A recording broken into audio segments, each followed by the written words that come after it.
Ladies and gentlemen, how y'all doing out there, man? Good morning, good morning, good morning. Welcome to another episode of No Snooze. No Snooze. Yes, sir. We are here back at it again with another episode. Hey, I'm here to tell the truth today, bro. I'm here to tell the truth today. We got some truth to go around. First things first, man. Big Meech. I think I'm Big Meech. Big Meech out of jail. Uh, my boy Easy just pulled up. Easy, man. How you feeling? Yo, what's the word, Duzzle? You already know the time it is, man. Shit, When I'm I good. see I'm good. that, I'm good. yeah, you already know the deal is, man. You already know what time it is when you see my boy Duzzle go live. We up and running. NSB, the Hood CNN, coming at you live. You already know, straight from the Hood Projects, NSB. You gotta come see.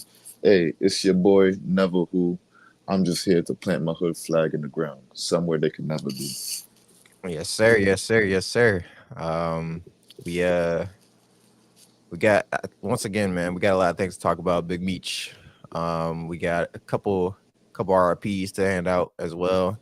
Um, and I ain't gonna lie, man. Hot take, real quick.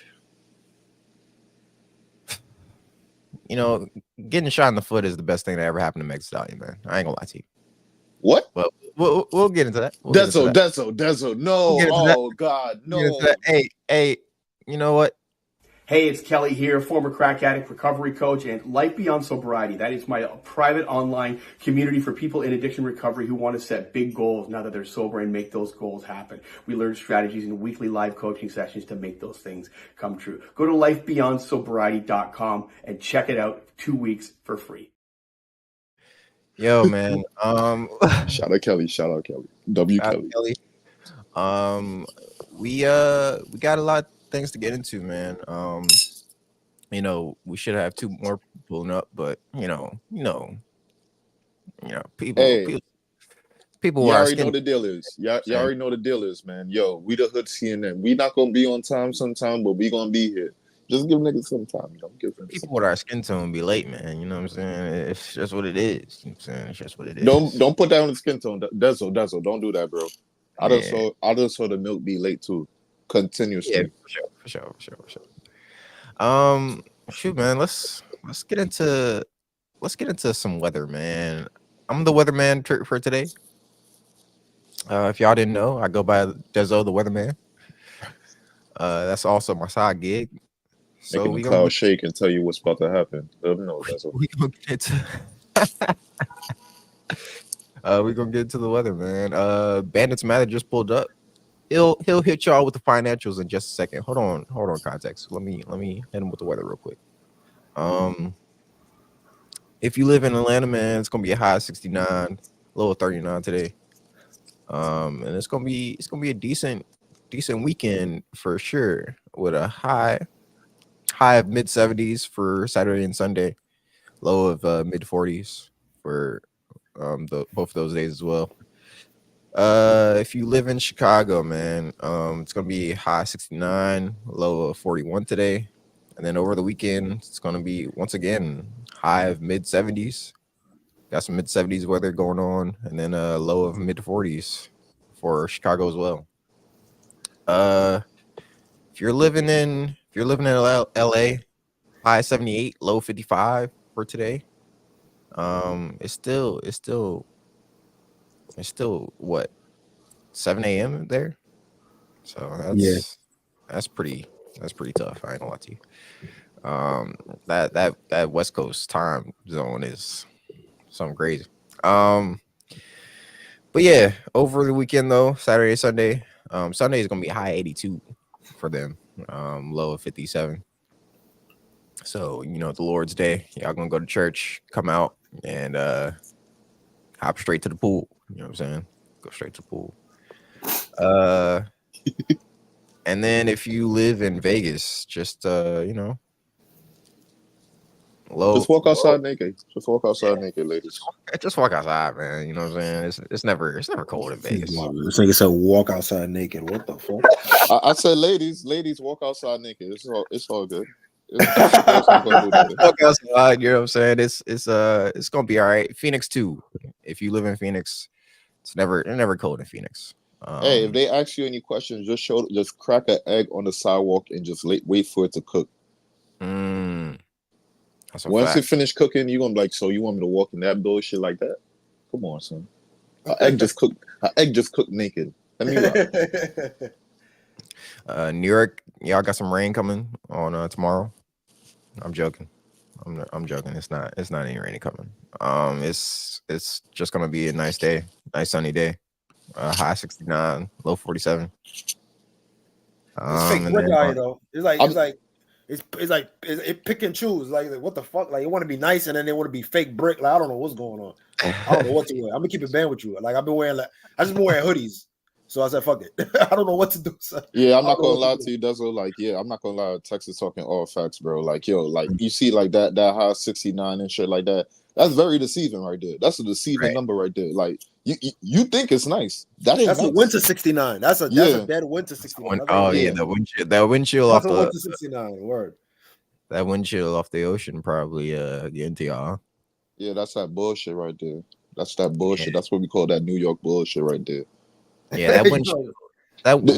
This the time. This the time when niggas start getting sick out of nowhere. Like you just start seeing people get sick. Yeah, you got caught. I know it's all good. I'm gonna hold it down. The crazy thing is like you know how people be complaining like how the young like it's trendy like with wearing like long sleeve shirts and like long hoodies and Nike Tech hoodies with like shorts and shit like that. Yeah, New York is to blame for that, bro. We don't know what to fucking wear over here, bro. I'm gonna give it a band with you, bro. Right. Niggas will wear a Nike Tech hoodie with shorts because it's hot and cold. Because it's hot and cold, bro. Shit crazy. Yo, real quick, I'm not gonna forget this shit, bro. I'm not gonna forget this. Labor Day, I'm on the Parkway, right? Dezo, you already know New York City having the West Indian Day parade on the Parkway. Labor Day, I'm there, right? Motherfucker is in a whole fucking fit.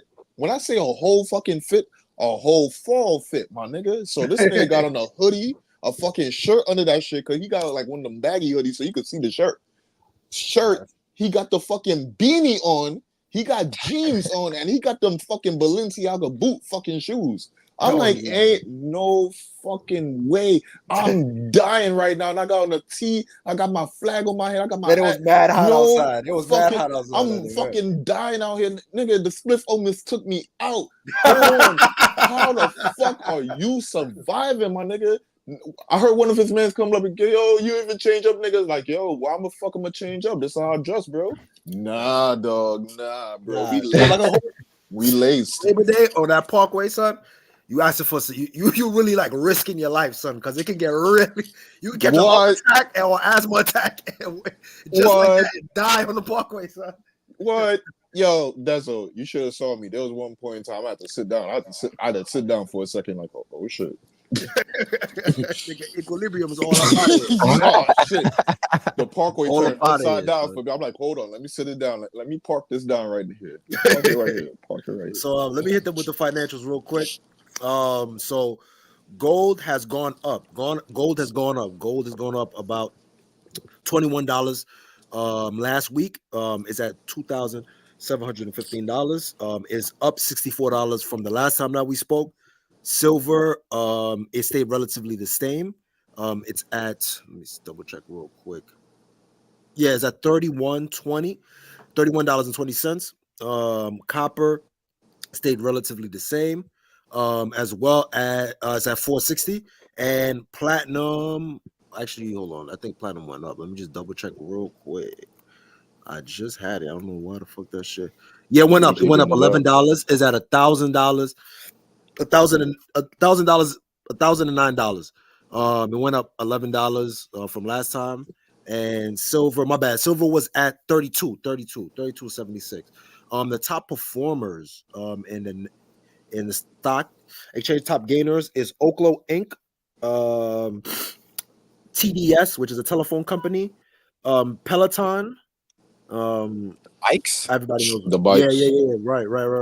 It took a 12% jump, and Netflix took about a 10% jump, as is ending right now at 758.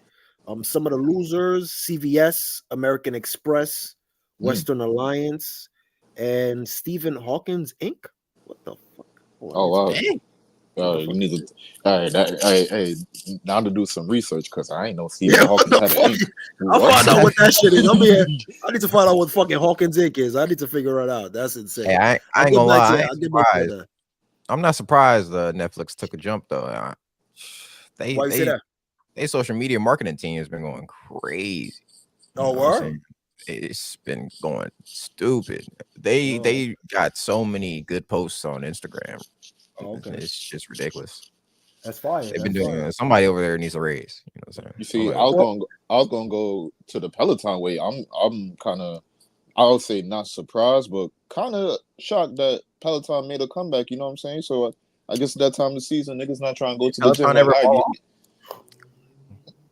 it's weird because the advertising for Peloton comes and goes. Like, you know what I mean? Like, it's very, very like super situational. There was a couple of years we saw it. We saw that commercial every single time, like especially on YouTube. That shit used to pop up every single time. But for the past, I would say like past year and a half, I haven't seen a lot of like Peloton shit. Like, to be honest with you, I haven't seen like I've seen way more like what's that brand, that yoga brand that Jimmy Butler promotes? Alo? Alo, yeah, Alo. I see that. Yeah, I see that way more. But didn't Peloton thing, I mean, shout out to Peloton. Didn't the big people community try to cancel Peloton for having all skinny people on their commercials? Oh shit, didn't know that. Oh wow, yo, Didn't shout out to Dezo. This is insane, bro. Hold on, bro. I thought that's what you know they were trying to do. Is that real? Is that for real? I'm gonna try to see if I can find that out. I'm about to check that out right now. Oh my god, this all right, this right here, like our generation is cooked, bro. This is crazy. So if you have a commercial and you just have skinny people, that's a problem, and you gotta cook the whole fucking thing now. Oh shit, yo, you're not lying. Wow. 4 years ago, but it was about 4 years ago. So I guess they're getting back. They're finally getting back. Yeah, they're getting back. They lost almost 1.5 billion in their value after dystopian and sexist comments, backlash from, I guess, a commercial that they had. Shout out to Dezo with the facts without the article. Yeah, it was. I felt like that situation was just so like, it was just so over exaggerated because it's like, I mean, yeah. They didn't. I don't think Peloton purposely, you know, went out their way to just only have skinny people on there. So that, not to cut you off, so that's the reason why, like that's why they got that because you have skinny people, like that's the reason why, Tex, like that's what it's saying. They said, like, well, they said that the advertisement, which was viewed by it had 2 million views at that time. It shows a woman receiving exercise bike from a partner on Christmas morning. The gift inspires her to record a video diary of her exercise sessions, in which she probably says, a year ago, I didn't realize how much this would change me. And the 30-second advertisement titled "The Gift That Gives Back" was first released. But that's they're saying that. So the people that criticized it, they said it's offensive and dumb, pointing out that the woman was already slim at the start, and that the implication is that the partner thinks she needs to get fitter and lose weight was patronizing and damaging. Yo, what the? Wow. Come on, bro.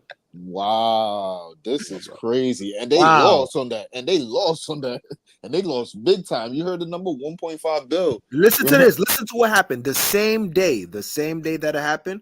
So they reached about 9.39 billion in their evaluation before that advertisement.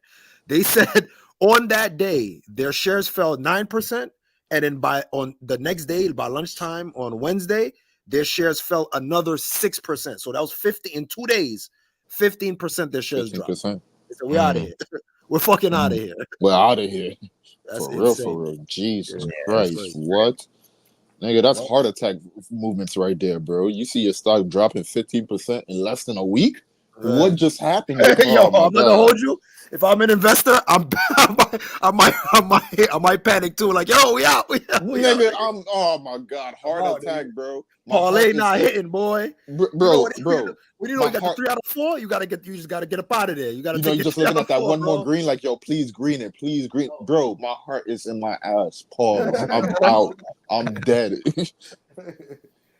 But yeah, man. Salute to Um, Peloton for getting it back, I guess. yeah, salute man. to Salute to Peloton. You know what I'm saying? right, Coming back up in the world. right, Just make sure you got slightly bigger people in your ads, man. Just right. make sure you're I doing think that. what they had like Hugh Jackman and David Beckham. I'm not gonna hold. They had some heavy hitters on their shirt. Hey, shout out to the people that got them canceled, because ain't no way. That's a movement right there. That's motion right there for you, boy. All right, man. Let's get into some topics, man. Let's get into some topics. People came here for some news. Let's give it to them. First things first, man. I just want to start off with something a little light.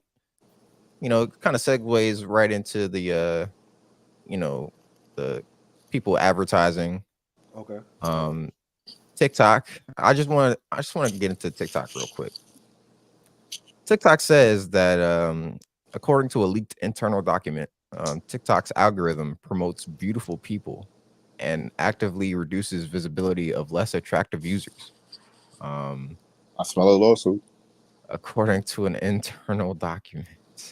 Let's I'm gonna pull up an article for that, but just off that premise alone, what do y'all think about that, man? Just coming off of what we were talking about, I smell a lawsuit. Hey, why are you disrespecting ugly people? We are not ugly. We are not ugly, and we deserve some airtime. Put us on the screen so we can make some TikTok dollars. Yes. Right. Do y'all think? Well, first things first. Do y'all have TikTok? I mean, I have it, but like I'm telling you right now, like I do not look at that shit at all, like at all. Yeah, I got it, but I don't really look at it like that. I do, but not like I don't use it. But like if somebody send me something to look at it, then I'll be able to see it. But I just Right. got it just in case, like you know what I'm saying, like see. But Right. I don't like actively go on it and look for shit. Yeah, because I mean, like sometimes I'll scroll on TikTok, Uh-huh. and you know, I ain't gonna lie, man. Sometimes I see a busted shorty. You know what I'm saying? But it's like so I don't know how true this is. You know what I'm saying? I don't know how true this is. But This how might. many good looking shorties you have to I go through see. I before ain't you? gonna lie. I see a lot of good. Hey, that's the It'll be a, point right there. That's all. be a Like lot of good looking. It'll be a lot of good that's all. The looking. point is, you like you wasn't supposed to make it to that ugly shorty. You were supposed to get caught up to one of them baddies you passed by. That's the point right there. You said the wrong word and gave you the wrong algorithm. That's what it was. Mm-hmm. You said the wrong word. Your phone heard you, and it said, "Word, I bet you like you like ugly joints. Bet we got you. Say less. We got you, buddy." Which is insane. Which is insane. But yeah, I don't use TikTok like that. Yeah, I'm not really like a. And to be fair, like it's gonna be interesting to see like how they pan this out, because let's remember, like they're dealing with literally the government shutting them down. It's already like you remember. They lost their battle with that. So technically, they get the extension to find a way to sell it or like thing, and then there's the final countdown. So how long do you guys think TikTok can last? Do you think TikTok, or do you think it's just eventually gonna just stay and they're gonna find another way? They're probably gonna sell it to like an American company. Do you think that what is it? What's the name of that company? Was it ByteDance? Byte something. The parent company for TikTok. Do you think they're going to sell it to an American company and just keep it? Because obviously it's such a big marketplace, right? It's like, you know what I mean, for people getting their businesses off, information. Isn't it Chinese owned though? Isn't it China? Yeah, Isn't it China. Chinese? It's China. So you think China will sell it to an American company? I mean, instead of just getting it, instead of losing the market completely. You don't think they'll take that? They will take that L before they'll give it away to an American company. Now, if they can sell it for a good number, maybe, but like there's so many ways that you could finesse. There's so many, but you'll have to transform the whole app though at that same point in time too. Like you can't just have it like you're selling away TikTok, but like they're shutting down TikTok. So like you're transforming the app at the same time too. So it's not like you're just giving away a finished product though, right? No. there's already stuff. We already have multiple apps that do what TikTok does. Like, you see what I'm saying? Like, that's not the issue. The issue is the fact that it's a parent company from China. It's not, and how it data scrapes. Like the way that they data scrape is insane. So, if you just get another company to just, you could just, all you have to do would change it. What they'll probably have to do is probably change the name, if anything, change the name, and then change probably the logos. But in terms of like the functionality and what it does and stuff like that, they could keep the same exact structure. It just probably might be they'll have to change the name of it or whatever the case may be. But you saying that, you'll take that loss? No, I don't think they will take that loss. Because think about it. I can we already know what big business is. You can open up another shell company, have like Chinese American people working for you, and they still, like, you see what I'm saying? Like, you still get the same kind of effect that you just, you do it. Trust me, they find maneuvers and they find loopholes. I think they're gonna find a loophole, bro.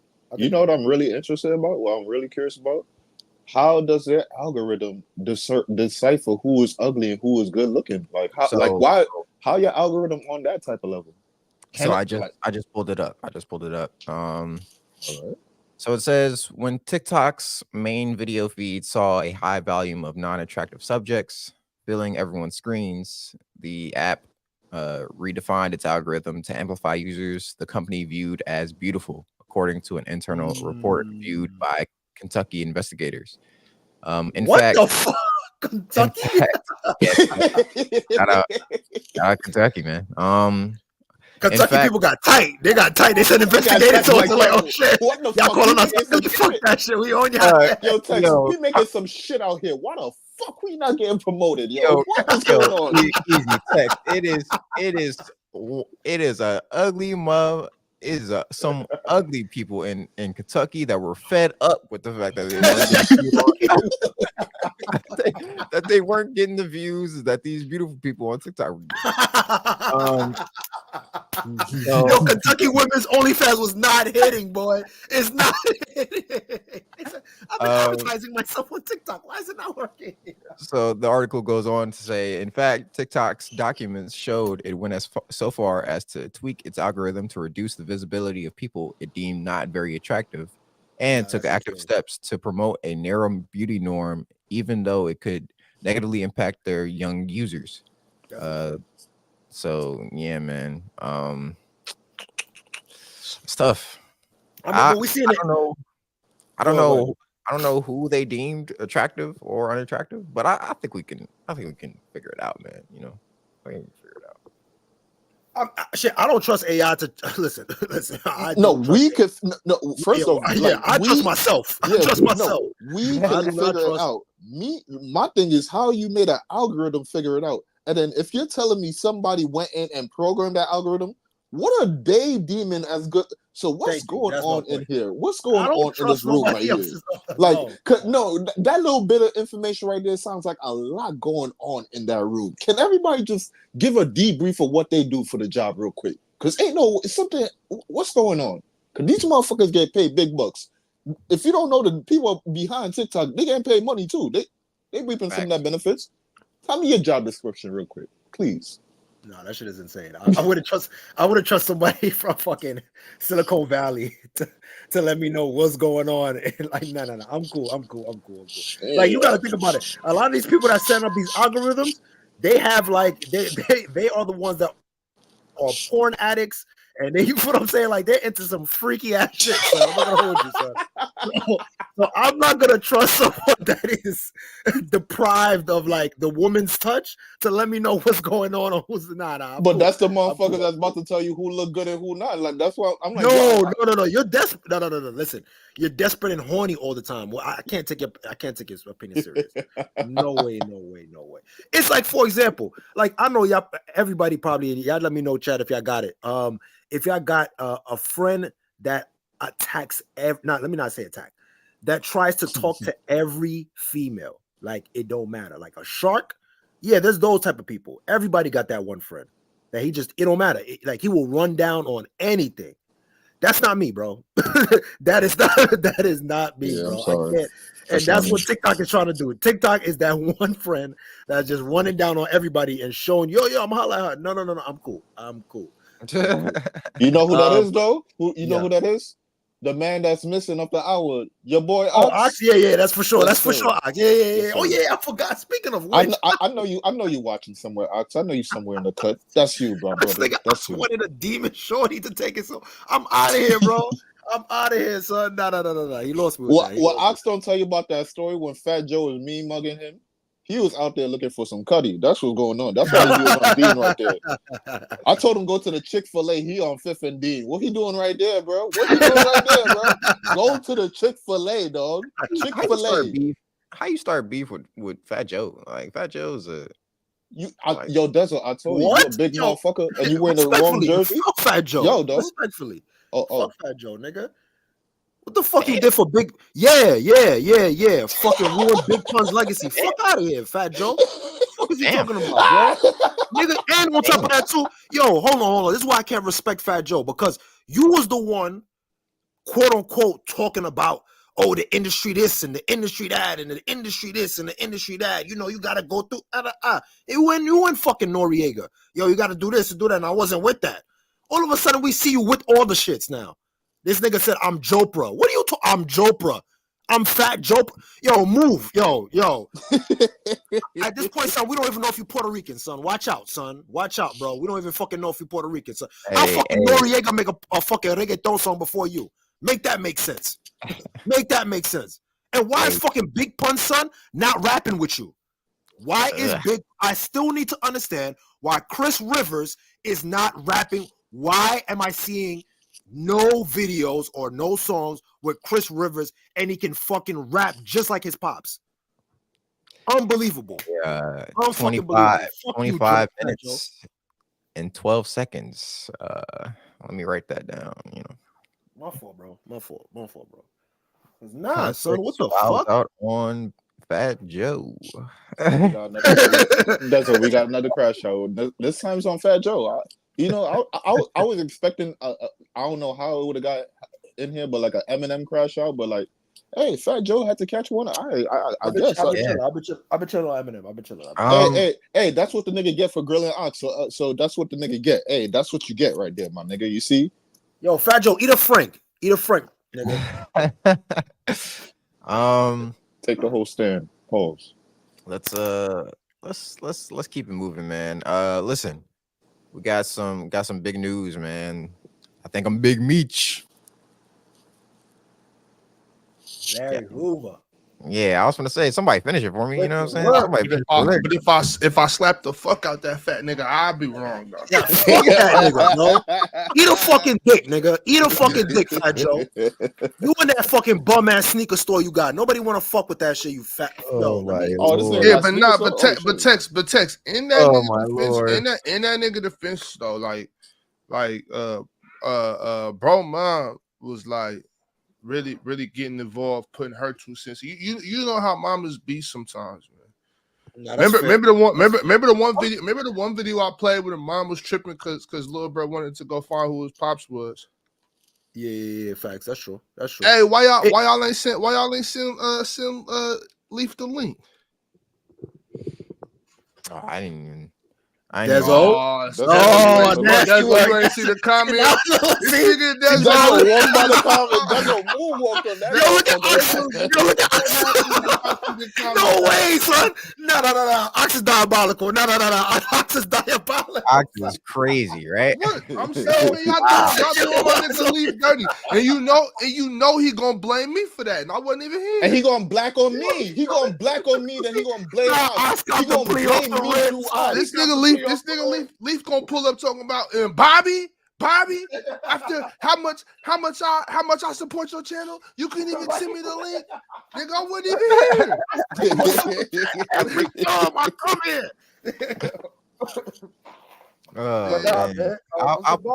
good, Ox? What's the word, baby? Shit, nigga. What's going on, man? I worked the late shift last night. I ain't get home till 2:30, so the snooze button was beating my ass. Nah, I feel that. How's your shorty doing, man? I'm definitely.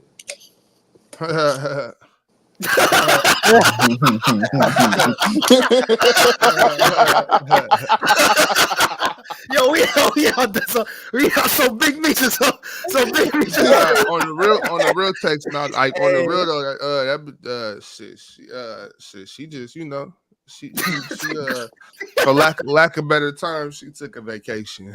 Okay. I like that. Oh man. You know, it's shit. We, you know, have fun. Right. If you know, If you know, you know. Fun, big fucking fun. Well, yeah, man. Nah. So Big Meech is on his way home, man. He's on his way. BMF founder Demetrius Big Meech Flannery. Released from prison, transferred to community confinement. So halfway house, right? Yes, sir. Yeah. Meech was sentenced to 30 years in prison back in 2008. 2008. That's not 30 years later. 2024 is not 30 years later. You know how it go. He ain't gonna do the whole 30. Yeah, he got out of the favor, you know what I'm saying? So what? That's 16 years. So it'll be basically 17 because they said that he'll officially be released like January 27th the next year. Yeah. So that's fire. But dope, super dope. People say that a lot of people like to say that that's a non-violent crime. Mm-hmm. But when you're moving weight at that rate, it's most certainly a violent crime. You know what I'm saying? Yeah.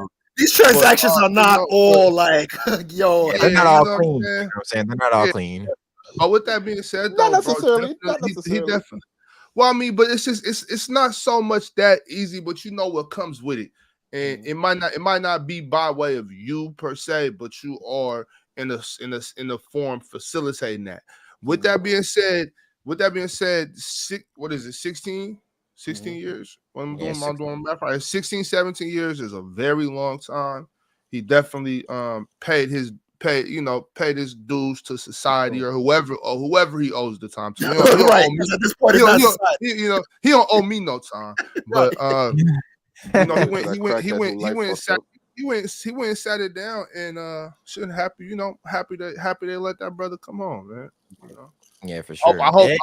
I see you. If y'all see the comments on the internet, everybody talking about, "Oh, I'm going to Atlanta. The party gonna be crazy." Like, bro, stay home, bro. Yeah, yo. First of all, like stay in the crib, Meech. You know what I'm saying? Enjoy your freedom. You know, right? Now, and that's why I think, like, and that's why I was gonna ask you guys, like, if you was in his shoes, right? Like, because there was a couple of options that I was thinking about. Obviously, in my opinion, I think. I don't know if this is gonna happen, but because of how much Vlad has been meat munching the whole movement, getting an interview here, getting an interview there, getting an interview here, getting an interview there, I'm assuming the way that the cards are gonna fall, he might end up on Vlad.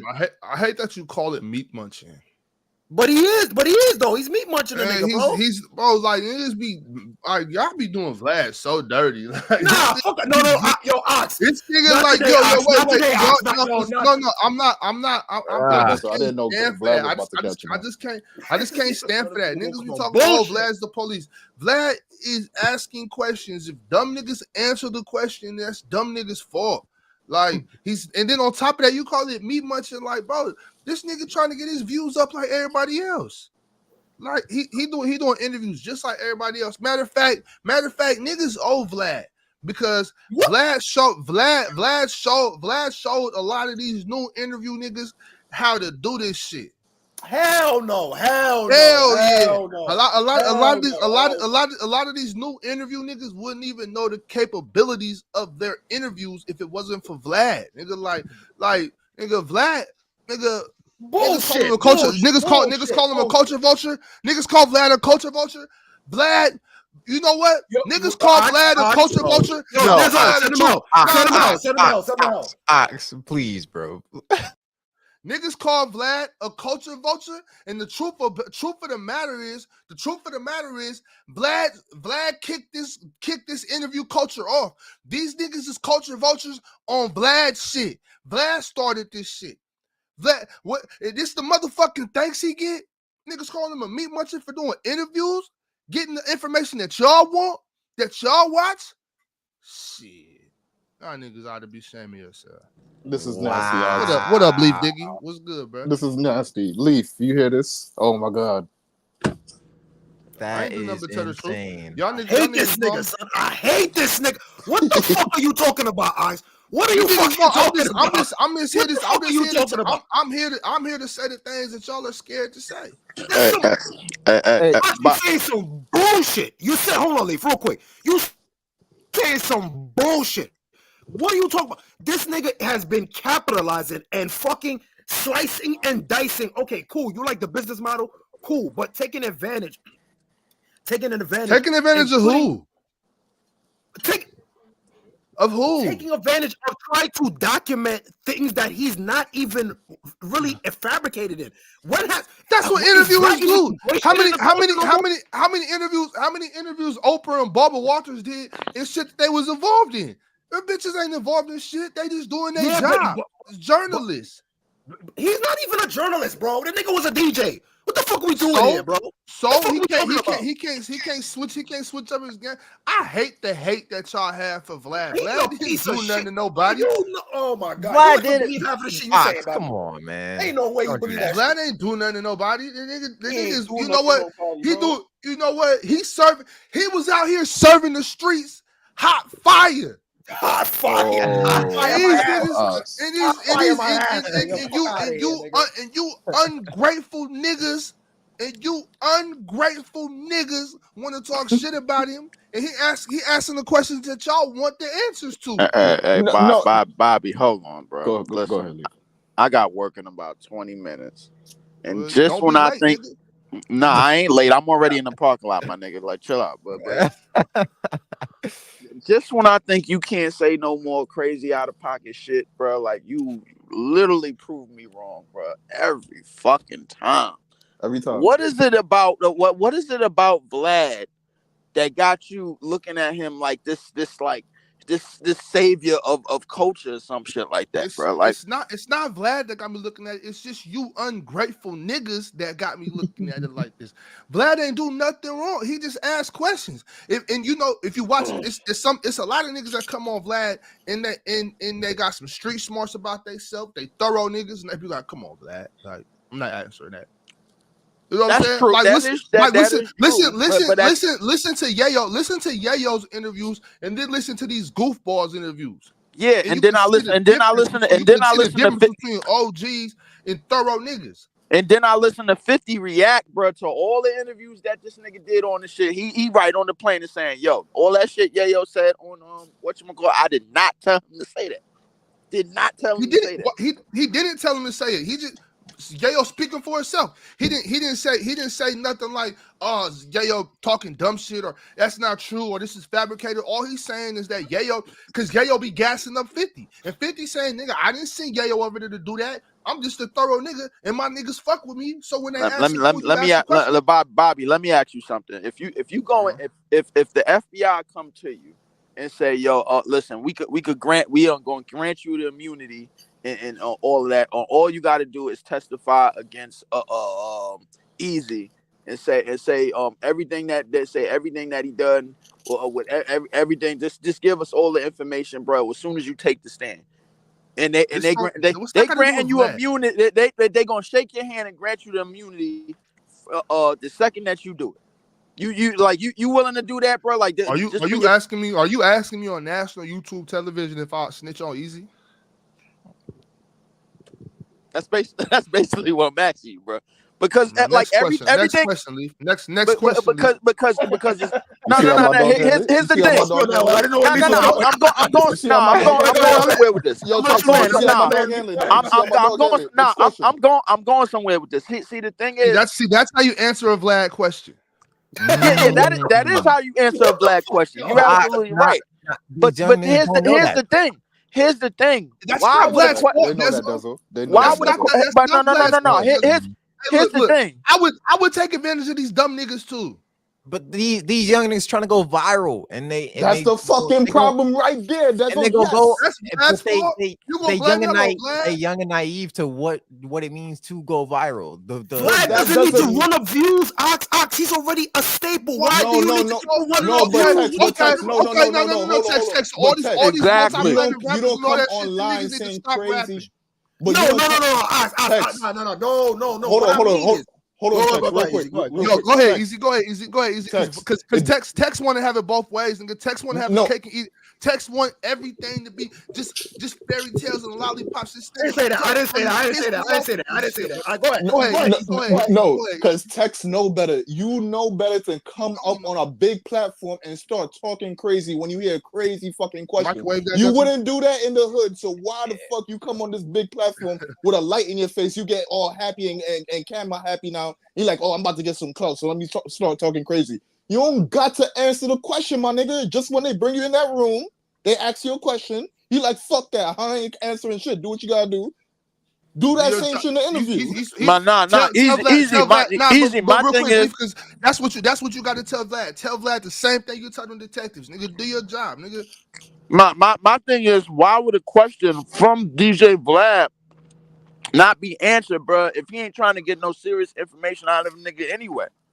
Why would it get to the point, yo, Vlad, come on, bro, I'm not answering that. Vlad should have enough. Vlad should have enough respect. But Vlad, these niggas were incriminating themselves.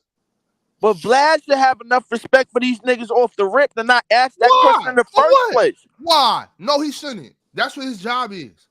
Why am I expecting some white Jewish nigga to fucking hold on, easy. Hold on, easy. You know why? Because DJ Vlad was purporting himself as a person of the fabric of the culture. So if you are a fabric of culture, don't remove yourself now and say, "Oh yeah, no, I'm investigating." No, I'm investigating. Hold on, real quick. Let me finish. But in the beginning, because before, DJ Vlad used to be on roundtables discussing these things, right? Discussing hip hop, discussing this stuff like that. So he's presenting himself as one of a pillar, like in it, like you're ingratiated in it. And now you want to decide, yo, I'm gonna pull myself out. Oh, no. I'm just saying, I have nothing to do with all of this. I'm just doing my job. Text. See, this is the problem right here. See, what you just did was you just associated hip hop and culture and crime and street shit all in one pot of gumbo, and that's just not what it's supposed to be. There's a lot of dudes that are involved in hip hop, involved in this shit that are not street dudes that don't claim, they don't claim to be street dudes. How many gang members and drug dealing rappers and shit have done songs with Pharrell? And Pharrell says, if you do something in front of me, nigga, right, I'm a snitch for sure. You know what I'm saying? And on top of that, wait. After this, let's get back to what you was originally saying though, Tex, because I did divert off of this. But Vlad says all the time, I'm a kid from the suburbs. Like, yeah, he did a lot of mixtapes and all that and videos and all that. He did that, but he always said like, yo, I'm not a street dude. Like, I don't claim to be a street dude. When there's too much street shit going around, I leave. You know what I'm saying? Like, you know what I'm saying? So it's like, bro, if you hear somebody saying these type of things, and then you go on their platform and answer every question they ask you, when you have the right to remain silent, and you can also always tell a journalist or an interviewer, because maybe we're not going to give him the journalist tag, we just call him the interviewer. You don't have to answer every question, bro. Like, you can simply say like, yo, that's an open case, or you can simply say like, you know what I'm saying, like, I'd rather not answer that, or you can simply say like, I would be a bitch ass nigga if I answered that. That's fair. I agree with that. So that's not my main gripe. Like those ones are, because I agree with y'all when it says like, yo, the artist or the person that's in question, you could say whatever. You don't have to. You're not inclined to do so. However, what ends up happening is the same thing with leverage, right? DJ Vlad understands what his platform is for certain people, especially if they down and out, right? Whether they need the promo, whether they need the bread, things of that nature, right? So it's kind of like a predatory nature too. It's like, well, I'm going to take advantage of the person that's down and out. Now, it is what it is. That's a business model. That's the event. I'm talking about when people pass away, he comes up and decides to pop back up with RIP the most interview. Case in point, Kevin Samuels. When Kevin Samuels passed away, he decides, oh, I'm gonna re-upload. Nigga, what the fuck you need to re-upload that for, bro? That's good. That's good business. Hey, I ain't gonna lie. That's No, though, bro. That's good business. The family morning, and the first thing you're gonna think is, oh yeah, I'm gonna do that so I can run my views up. What are we talking about here? Have some fucking compassion, bro. On YouTube, if you mourning so much, stay the fuck off of YouTube. No way, yo, what the fuck? Yo, Tex, it's two types of niggas: predator and prey. But Tex, but that's hold on real quick, easy. Go ahead. That's no different from like when the NFL when RP Demaryius Thomas, but when Demaryius Thomas passed away, the NFL uploaded a video of his highlights. Like that's the same. That's the same thing. You know what I'm saying? But I guess the Nuggets and the Hawks, the Hawks and the Sixers should have never paid any tribute to the Kemba Mutombo. And that's not the same. That's no. It's not. That's not paying. No, Ox. You know the difference between paying tribute. Paying tribute could be completely different. No, but Tex, that's a form of re-uploading something just to get more views. That's your form of tribute. That's some fuck ass shit. Are you kidding me? When you could just do a post, you could just do a post with his picture saying, "Yo, we appreciate Kevin said." Blah, blah, blah. That's a tribute. What are we talking about here? Let's not be stupid, y'all. We fuck out of here. No, but Tex, but Tex, because you keep on. Here's my thing though. My question is, why are you attributing the video that the interview that he did with Kevin Samuels? Why are you not using that as a tribute? Why are you associating that with a negative connotation? Because he dropped jewels on that interview. If you watched it, that was a golden fucking interview. Why are you treating it like it's not a tribute? If he uploaded when he died, because of he does it all the time. Okay, when the shit with Bankroll Fresh, right? When the Bankroll Fresh shit happened, right? You interview the shooter. So somebody got to do it. What the bro? And then what happened? I think they did like an anniversary and he re-uploaded it. It's just certain things that he does is in poor taste. And I understand what you're saying, Ox. Like with the business model, cool, you get your bread. But my thing is that when you're in something where it's all intertwined and some people are invested. Now I hear you, Ox. Not everybody's invested into hip hop the same way that all people are invested. So how they look at it and how they do it, their business model is gonna cool. But my thing is, it comes across as disingenuous. And what tends to happen is that you have someone that doesn't care about the culture as much as the people that are in it, right? Documenting it and being the quote unquote encyclopedia or the historian. DJ Vlad, because he put in the work. Text Vlad's done more for hip hop than most of these niggas. Yeah. All right. Hold on. Wait. You see, Vlad. Send him to hell, Dezo. Send me to hell. Send me to hell. I'm in hell, bro. Hey, listen. We gotta go up his own. We gotta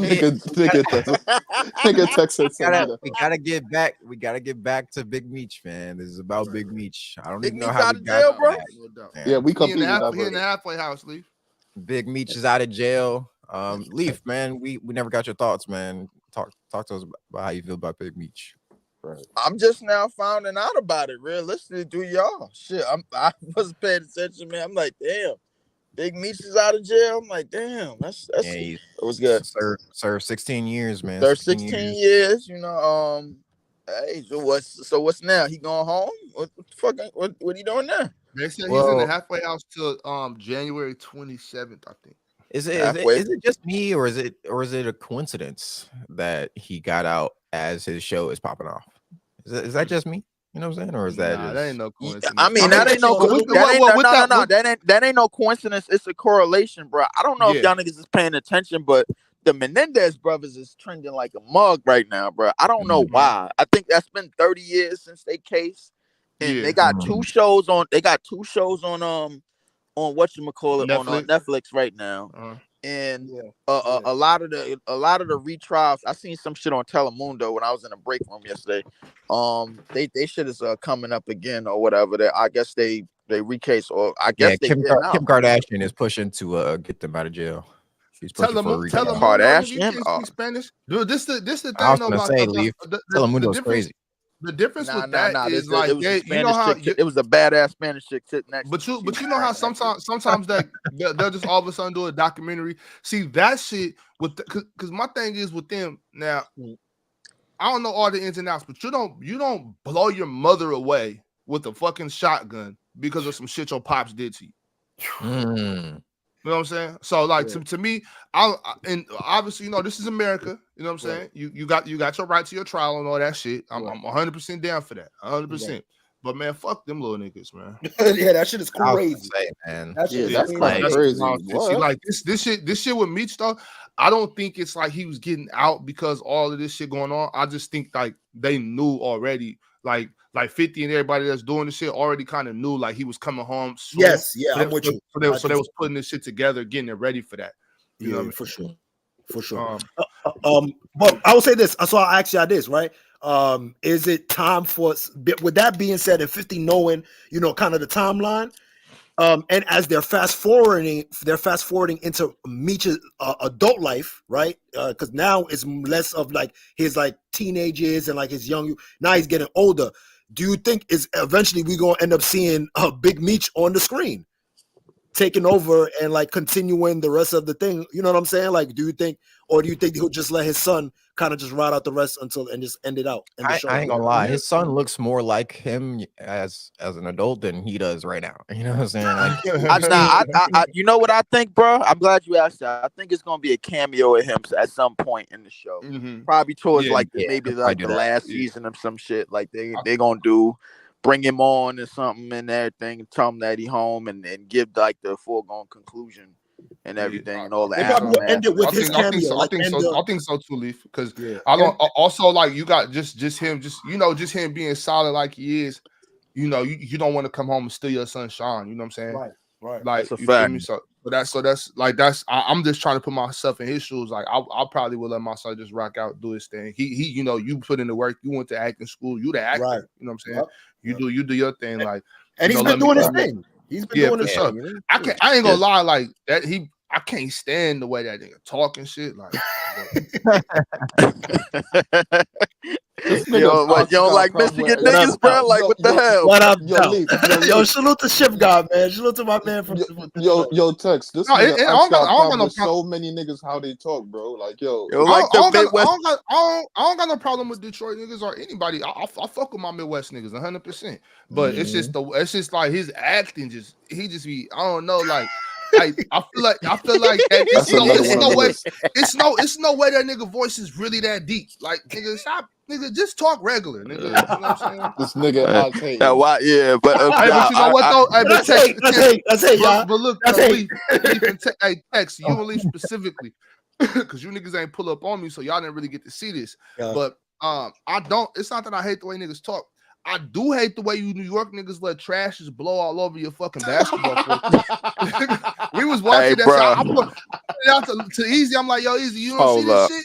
Hold up. You niggas just got brand new dumpsters. You niggas just got brand new dumpsters and y'all still ain't throwing your trash away. Yo, wait a second. Wait. Hold on. Go ahead. Real quick. That was one of the fucking people from the event throwing they shit on the floor. Nigga, they don't respect the shit. What you want us to do? They threw the shit on the floor. Breeze blew. Nigga is right there. I don't know if it was that was nah. That's not what it was. Nah, Breeze. I was there. Easy. I was there, bro. Like I was at the event. I met at what event? You wasn't at Hoops for Harris? Not Hoops for Harris. No. I was at the park practice in the park. Oh, you was at the practice. Yeah, remember I was telling you about that, Ox? The practice in the park joint. Bobby went to the game. Bobby went to the game, and then I heard Breeze had rolled up on him, bro, on some Snoop Dogg and Baby Boy shit. That's what I heard. but I know what Bobby is talking about, bro. Like, see, now when you fill out the court, right, and it's usually like a large gathering in a lot of these parks. The thing is, usually, like, sometimes they'll bring the bleachers, sometimes they bring a whole bunch of equipment, and then the people that clean that shit up might not get everything up. You know what I'm saying? Like, that's what that is. That's not the scenario. That's not what happened. That's not. All right. So okay, what happened at that particular part? That's what I'm saying. Let me tell you what happened, Leaf. Niggas is playing basketball. We are on the sideline. We're watching. And I'm talking about just like them to-go boxes with food, the cardboard ones, like the ones you get at Whole Foods and shit. Yeah. That motherfucker just blow across the court like a fucking tumbleweed in a western movie. Yo, I'm not gonna lie to you. That blew like right into the game. Like niggas just stepping It went right between box. a couple of niggas' legs and shit. And then these niggas is New York niggas, so they don't even realize it. They just acting like this is normal. You know what I'm saying? They just playing ball like, oh, regular, bro. Like, what the fuck? That's right, nigga. If that type of shit happened over here, nigga, we'd stop and pick up the trash. Like, hold on. Pick the trash up, nigga. Throw this away. You know what I'm saying? That's what the wind is for. Wait. That's why y'all niggas are soft. That's why y'all niggas are soft. It's gonna get to that. Hey, yo, Bobby. We don't stop the fucking game for some niggas is soft now. We play right. That's soft. Yeah, you soft. That's soft. I ain't gonna lie. That is kind of sugary, Bobby. I ain't gonna lie. Sugary is crazy. That is kind of sugary, bro. Now I understand. That is kind of sugary, Bobby. Now I understand why y'all city look the way it look, nigga. No, don't do that. Nigga, don't go there, nigga. You enjoy yourself at the bar, nigga. I love it. I love New York. It's just dirty. There's nothing wrong. You know what I'm saying? I'm just saying, I still love the city, though. I love it. No, dog. What did I tell you when I was there? Look around you. Where's the dumpsters that you looking for? Where the trash can? Ain't no fucking trash dumpsters and shit. I'm not necessarily blaming. Thank you, Dezo. That's what I'm saying. I'm not necessarily blaming y'all. I'm blaming y'all infrastructure. Like there should be more trash cans available. Like y'all waste management should be doing routes twice a day. It's too many people. My nigga, our waste management. Let me tell you something about our waste management, bro. I already know because y'all told me about y'all waste management already, Leaf. But that's all I'm saying. I'm not saying like New York niggas are dirty. I'm just saying like y'all niggas is living in squalor because the infrastructure is squalor. Hold up, wait, hold up. But with that being said, though, real quickly, I fuck with New York. I got big love for New York. Shout out to my Brooklyn niggas. Shout out to New York as a whole in general. I was all on the subway. I was moving around the city. I fuck with New York. I had a bad taste in my mouth about New York because the first time I went there. I went back this time, and New York showed me who New York really is, and I love it. I can't wait to get back. You know what I'm saying? I will be back. I mean, nigga, you was only out here for 2 days, nigga. I was like, yo, what the hell? I'm like, damn. Yeah, but you know what though, Leaf? All right, bro. We good. I know I was only out there for a couple of days, but you know what, Leaf? In those couple of days, man, my nigga Easy put up on me, my nigga Breezy put up on me, but you two niggas right here. Yo, what? This nigga text, this nigga text had me waiting around in Times Square to like 2 in the morning. I called the nigga back. He ain't answering this shit. I'll pull up on Breezy. He's on my man. I was just with Leaf. I'm like, nigga, what? You was just with Leaf? Why you ain't bring him with you? Nigga, because I have my own car and I had to run back. I had to run back to my crib. That nigga said, he said, man, that nigga wasn't fucking with you. He had shit to do. Nah, I don't even know. Nah. First off, he ain't say that. He ain't say no shit like that. I already know he didn't. He ain't say no shit like that. He exaggerated. I had to run back to my crib, my nigga, to do a 2-hour, 30-minute Marv Albert on the game that you was sitting courtside at, nigga. That's what it was. I wasn't sitting courtside, but I had really good seats. And that nigga comment head is big as fuck. I see comment and Jennifer Hudson. They sitting like maybe like 7 rows ahead of me to the right. I'm like, God damn, this nigga got a cranium.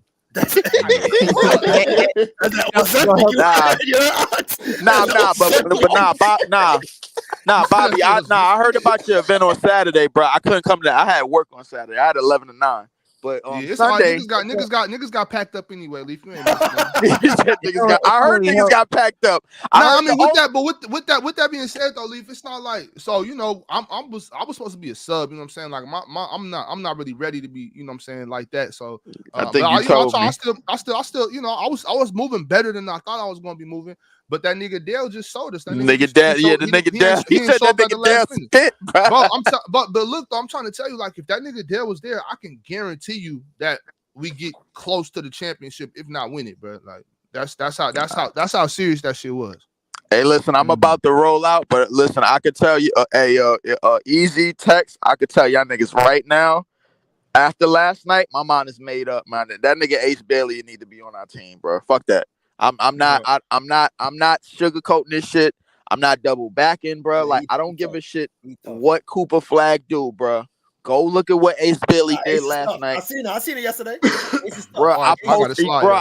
yo. I know for a fact, my nigga. I screenshotted all y'all niggas on Twitter, bro. Like if I could, I don't remember everybody handles, bro, but I put everybody name, bro, that was associated with all the goddamn with all the panels that I've been on, bro, like in the last 2 years. And I told them, I'm like, yo, bro, Ace Bailey, bro, is the fucking truth. There is nothing like this nigga. There's probably only 2 niggas like him in the league right now. And I could guarantee you, bro. Like, no disrespect to Dylan Harper because he did his thing. But yo, I need that nigga on my team. I don't want the number 1 pick. Fuck that. Let Portland get that shit. I don't care about that. Shit. OKC might end up with that pick with Cooper Flag. Y'all be surprised the way that is set up too.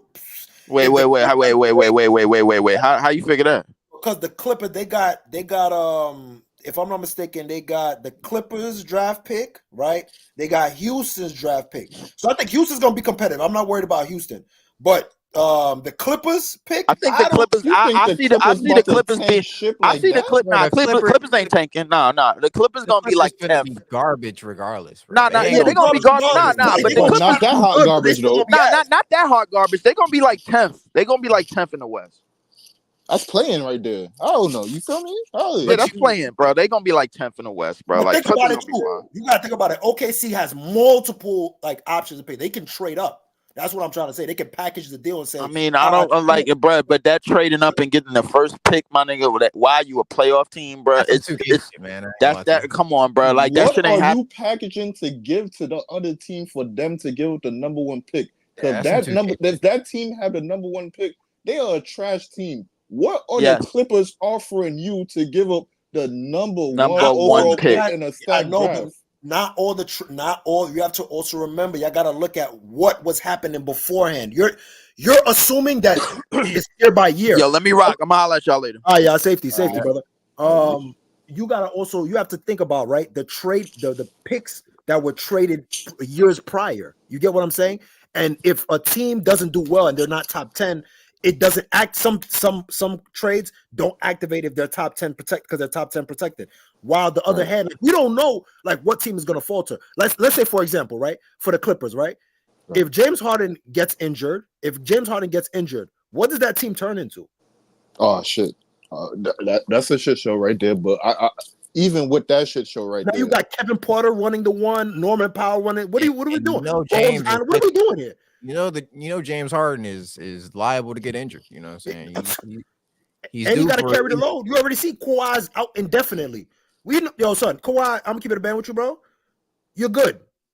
Just retire. Yeah, bro. Yeah, we're cool. Yeah, you're good. You're a Hall of Famer. You're cemented. We rock with you. You know what I'm saying? Like people's gonna argue for you for days and days. It's better you retire now than you like try to come back and really look nasty. At least when you was coming back, you was performing and doing your thing.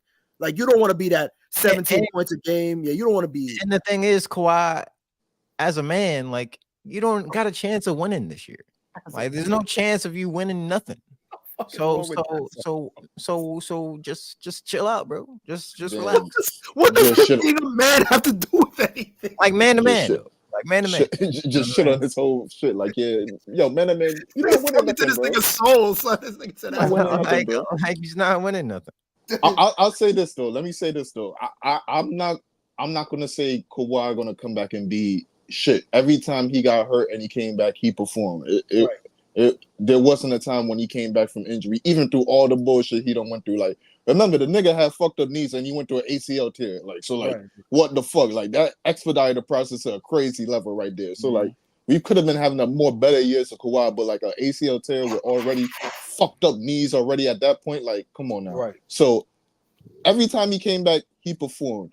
Now, I kind of agree with Deso, you know what I'm saying? Like, I mean, you kind of not winning nothing, but hey, the man. I'm not saying for the nigga to retire. I don't want to see the nigga retire. Me personally, I don't want to see the nigga. He too good for him to retire yet. He still needs to put a lot more stats on the board. I hear you with niggas gonna argue for him, but the arguments they making for him, the only thing they can really use is peak. Honestly, at this point, you need a little bit more to your shit. You need a little bit more. You But need a little bit more. How he old ain't is got Kawhi? more left though. You know what I'm saying? Let me look. That's up what I'm how- saying. It's not like you have another 20 years, like or another 10 years in your body, bro. You got like maybe what, like 5? If you were healthy, you had 5 more years, maybe. How old is he? Let me see. Yeah.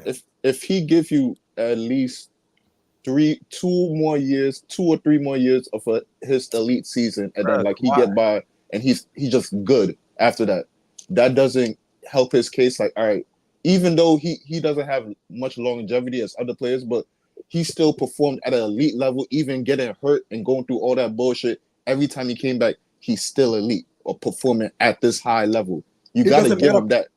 It doesn't matter no more. You know why it doesn't matter no more? Oh, go ahead, Desmond. My fault. Kawhi's 33, man, and they just put out a report that he's out indefinitely to start the season while rehabbing knee, bro. Like, it's over. It's cooked. It's cooked, nigga. This thing was having knee problems in his 20s. Right. And Like, you're getting older. You're getting older, bro. You're not getting younger. Yeah, it's not gonna get better from here. You know what I'm saying? It's gonna get worse. Right. But to be fair, it's not like he puts a lot of. Well, I'll say this too. It's weird because he plays very fundamental. So I'm not saying I don't know how he puts pressure on his knees, but them little turnaround fadeaways and shit like that, and them one dribble pull-ups, and you stop him mad hard and things like that, that could definitely affect. Like, you know what I'm saying? Like, he's not an insane. Like, he don't jump high. He's not but he is a jump shooter. He's not. He don't shoot off of his face. He definitely has to get some type of elevation. And we seen when he wasn't right, that jump shot was not working. He needs that lift so that way he can get that mid range and use his arms and stuff like that. But it's unfortunate. In my opinion, I'm like, yo, you cemented. I don't think there's anything that you could do more that's gonna elevate your career besides winning. You would have to win to elevate your career because you're not gonna get MVP. Yeah. You're not gonna do none of that. You're not gonna do none of. You get what I'm saying? You're gonna be in the middle of the pack in scoring. You know what I'm saying? You're not gonna get another DPOY. So it's like, yo, what are you really hooping for to keep it a But you're not winning. You're not going to win on this Clippers team no more as the man. Anyway, so the only way, but the only way to win though, you're gonna have to jump ship on somebody else's crew. So like, are you gonna give him that respect if he get that extra ring? But like, yeah, but you was probably like third fiddle on that team, and you was getting hurt, so they was like fucking load managing you and shit like that. Like, you didn't even get all NBA All-Stars. Well, look at Paul George. How even moving forward, like let's say the 76ers win, and let's say Paul George does well. Let's say he does well.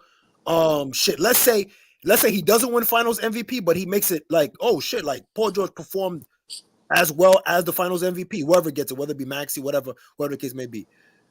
Do you think that changes Paul George, the trajectory of Paul George, how people looked at him? I mean, Paul George and Kawhi is kind of different. I agree, it would change it because this is him finally getting the ring. For Kawhi, it's kind of different. He already is a 2-time champion. One time he was already like rolling with a stacked team. The next time he's the man going through a crazy playoff run. So it's like Paul George getting that ring it's like kind of like for Jason Tatum in a way. Like we even though people still not giving him that full respect, like you still got to give him some respect. He a champion, so like you get the monkey off your back kind of. So like you get to elevate into those conversations now. Like you don't have that asterisk to keep you out of it. Now you can get elevated into those conversations. But then Kawhi is right over you into that. So it's like, okay. I mean, with a ring, Paul George will be solidified. You know what I'm saying? Like his legacy will be stamped. Like he's already,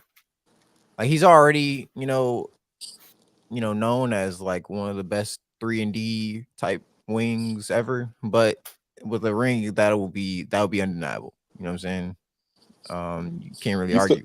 Would you if he get that ring? Would you put him over Kawhi all time? No, absolutely not. Absolutely. So I wouldn't even put him over Paul Pierce. You know what I'm saying? Paul Pierce would still be over. Oh, that's a fact. That's a fact. But oh, go ahead, Go ahead. But he would be right underneath that. You know what I'm saying? He'd be right underneath that. He'd be right underneath. Whoa. Did I just hear? Wait. Did I just hear Paul Pierce is better than Paul George? All time, yeah. Is he not? All time. Like on an all-time list, he would put Paul Pierce. Not player for player, not band for band, not player for player. Yeah, player for player, you could argue, but on an all-time list, there's no player for player. I mean, that might start getting tough because Pierce was strong. The truth was strong. He was strong. He could get. He Yeah, got but good feet. Which he could get a shot. OKC when he had that fake MVP year, and he was 2-way and he was But- wild and stuff like that. He But was Paul George, like I don't think Paul Pierce ever had had an MVP. Like I don't think he was ever like in an MVP race. But come on, we know why Paul George was on that MVP level though. Like he had a all-time great point guard force feeding him the ball. You know what I'm saying? Like Paul Pierce had Rondo, but he also had 2 other all-stars playing with him while he had Rondo. I disagree. I think OKC. I mean, I guess I don't think. Maybe Westbrook was. You can kind of say that. Paul George is such a self-creator. I don't look at Russ as like elevate. I don't think like really helped Paul George's game and transform Paul George's. Paul George's game is like he does everything by himself anyway. Like he gets out the mud anyway. You get what I'm saying? He never like outside of that season, he never averaged over 25 points ever. Like he's consistently been, you know, a 23 to 21. That's a good point. Really? Oh, okay. Yeah. Okay. Like Paul George, that season averaged 28. Like that's Russ. That was Russ doing that for him. Like he got him a few more good looks out of that. Yeah, I guess you know the pace. Yeah, getting a pace. You know what I mean? Yeah, that's fair. I guess Russ's energy definitely. No, I'm not saying it. No, I'm not saying that. But the way that you were saying it is. It's sort of like Chris Paul and the way he affected Blake Griffin, the way that you're saying it like that. You know what I'm saying? Like, it wasn't like that. It wasn't like on that level, but it was still on some kind of level, though. It's still on some. Westbrook, I wouldn't say he was in MVP form at that time anyway, himself. Like, you know what I'm saying? So, yeah. Just the attraction that he's going to draw, the level of defense. He's going to get Paul George some wide open shots because he's going to the rim and stuff. I hear you. I'm not taking away from that. I'll say this real quick. I'll say this. Yeah. I think Westbrook did, because like how you said, Tex, he was in MVP form, but I think he took a step back. He ingratiated Paul George in the offense, let him take over. I wouldn't say force feed him, but he fed him the ball, but he really let him take control of the offense. Because remember, at that same time, Carmelo was there, so he tried to get Carmelo into the offense too. Like he really took a step back. That's the person I don't think got into the offense. No, now that's the only person I don't think got into the offense. Melo role was kind of crazy. That's a whole thing right there. But remember, they wanted Melo to be a shooter, a catch and shoot guy. Yeah. They wanted Melo to turn into a catch and shoot guy. But and Melo was nowhere near that. It was never near that. At that moment, because he did kind of turn to catch and shoot when he was on Portland. When he came back, he was on Portland. He could catch and shoot, but at that time, his game was nowhere near that. And from what you hear from Carmelo, it looked like they didn't know how to tell him that. To be honest with you, right. So like, I don't like that. Right there's a whole dynamic in itself. Like, so what are we doing here? You can't tell me what to do. Right. Yeah, I think me personally, I think head to head, Paul George or Paul Pierce will be an interesting conversation at the end of Paul George's career. But both of them niggas below Kawhi though. For right now, yeah, both of them below Kawhi. But for right now, in the all-time list, I would slightly put Paul Pierce ahead, just because his scoring. Like Paul Pierce was such a great scorer, you know, like. And Paul George is like an overrated scorer. You think the aesthetics carry over more than the production, like versus? I don't think he's an overrated scorer. I just think he's he's not as an aggressive scorer as like I would want him to be. Got you. Like he's too talented to just only be averaging 21 or 23.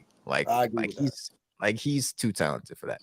I don't think it's overrated because we got little niggas coming into the NBA right now to this day saying they model their game after that nigga. Paul George. You know, but that's that's aesthetics though. That's aesthetics. No, but they killing with that aesthetic though. So their play style is killing. So for sure. For sure. But so at the end of the day, how Paul George plays is great.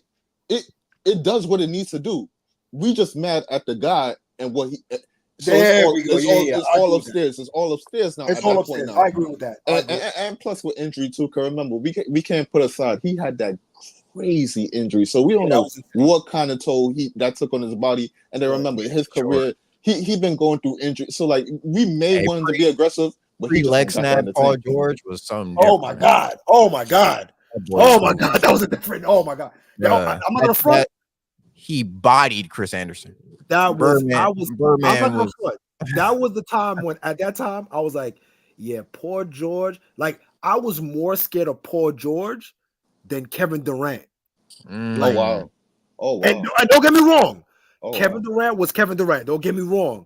Oh But wow! Indiana, Paul George, son, was I would it felt say like I was he was watching like a nice. baby T-Mac. Like I was like, holy shit, what am I T-Mac, looking at right now? Like I felt like I was watching a baby T-Mac, bro. It I, was I, insane. I wouldn't go for the T Mac, but I'm not mad at you with the T Mac comparison. I would say I will kind of agree with you, but I would say it was the whole team in that aspect too at the same time because there was a great defensive team. At that time, Roy Hibbert was doing something on the defensive end. The game wasn't spread out how it was spread out, how it is spread out now and shit like that. David Turner, I mean not David Turner, David West was doing his thing, shit like that. So I mean. Remember, it was supposed to be Danny Granger. Then he got fucking hurt. His whole shit went down. Then PG stepped up. So imagine that team with Danny Granger and maybe PG elevate at the same time. That right there. I ain't gonna Lance lie. at the one, because goddamn, we don't need bum ass George Hill at the one. You put Lance at the one. Oh my god, with Paul George at the two and Danny Granger, that team would have been in fucking. And then first of all, Lance, what the fuck are you doing, son? Lance, you my guy, son. You my guy. Lance, why are you rapping, bro? Why are you chill rapping? out, Lance. Yo, wait, hold on. Chill out. I heard that chill on the out. Chill radar out. shit, Chill out. son. That shit's getting me tight, bro. Nah, chill out, bro. You got Come JB on, fucking Lance. rapping, bro. You should be hooping, bro. Fuck, man. We don't need you rapping, bro. I'm gonna keep it a band with you, Lance. That's true, but I mean, he had That his shit on the time. radar was dirt, bro. It was dirt, bro. It was dirt, bro. and you got your mans in the back hyping you up. I get it. Like support, but goddamn, nobody gonna tell me this shit's dirt, bro. Hey, I'm not going. Salute, man. I'm not gonna hold you. I'm not gonna hold you. Low key, Lance Stevenson might go down as a hood legend. Nigga from the hood made it to the NBA. You in the fucking ECF going band for band with Braun, and you on camera with one of the most memorable scenes ever. It's OD pause. So I'm not gonna hold you. Yo, what the fuck? It's OD pause. Easy. He blew in that nigga ear, bro. That's what I'm trying to say. That's what is he fucking talking about? No, it's OD pause, but I mean, you don't want to be remembered for that, bro. You don't want to be remembered. Like, that's a fucking shining moment, bro. No, bro, the nigga did it. It's out there, bro. So you just gotta eat that at that point, bro. You can't shy away from it. You did that. No. You pause, but like you did that, bro. Like what you want me to do? Like, nigga, you did that. I didn't tell nobody told you to do that, nigga. Braun laughed at you like, oh, this nigga crazy. Nigga, nobody told you to do that. You did that, so you might as well just, you gotta take that. So I mean, I'm not focusing on that part particular. I'm just saying, like, nigga, you right from Abraham Lincoln, bro. You made it out from out here, bro, and you ECF, bro, going band for Braun, nigga. Y'all made it game 7, bro. Mm-hmm. Y'all take them out. You probably take out that team, bro. They probably break it up, bro. Facts. That's what if the ball flipped out in different ways, nigga. That's your destiny right there. You going down in history. So shout out to you. Listen, man, we gonna get we got a lot more sports topics to get to, but we got a couple more culture topics that I wanted to hit up before we get back into the sports. Listen, man, we got RIP to give out. Liam Payne, from a former One Direction member, has unfortunately passed away at the age of 31 after falling from a hotel balcony. This was reported by TMZ, which I don't know how TMZ gets all this, but they're the fucking feds, bro. They're the feds. Yeah, they're the feds for sure. But yeah, sending our condolences to the Payne family. Yeah, RP to Liam Payne.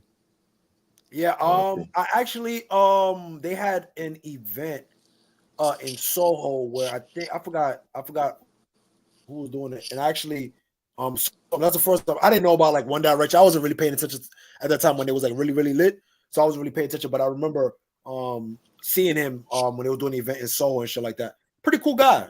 Pretty cool guy. It's unfortunate. A little bit weird though, falling off the balcony, like super random.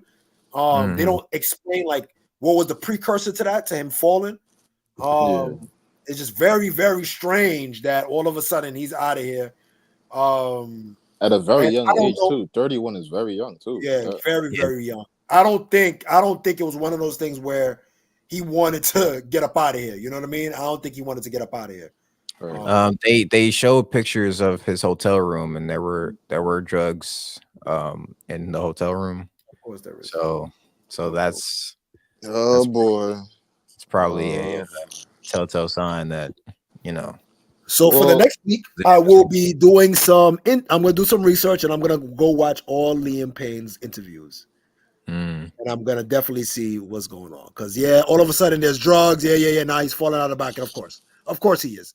Of course he's doing drugs. Of course he's falling out of balconies. Like, what the? Yo, like, y'all going to keep using the same script? Y'all got to keep using the same script, right? All right, cool. Say less. Because, you know, it goes to the thing, to the point where even like, and R.I.P. Sissy Houston, R.I.P. Sissy Houston, Whitney Houston's mother. I think, was it Monday? We didn't get a chance to speak on that.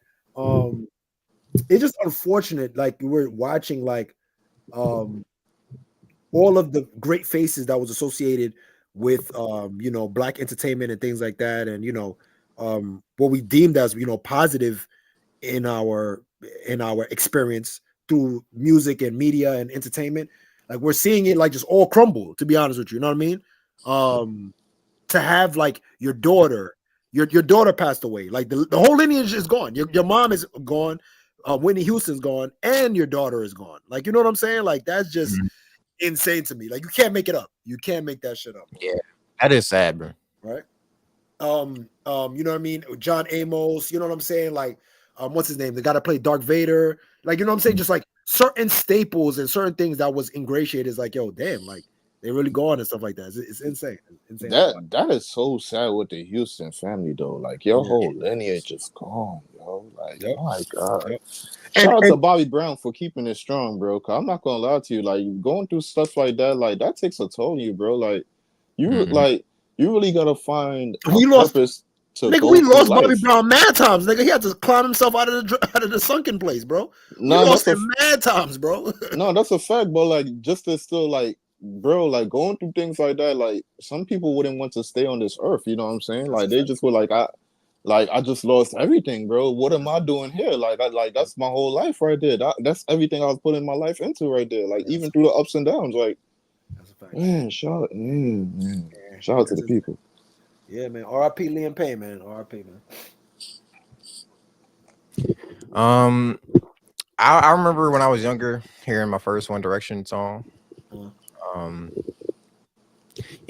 was just like, it's just another pop band, you know what I'm saying? But they really blew up, It was really it was a thing. I remember the name. Like, I remember it being like a super, super big thing, but I didn't I couldn't get jiggy with it.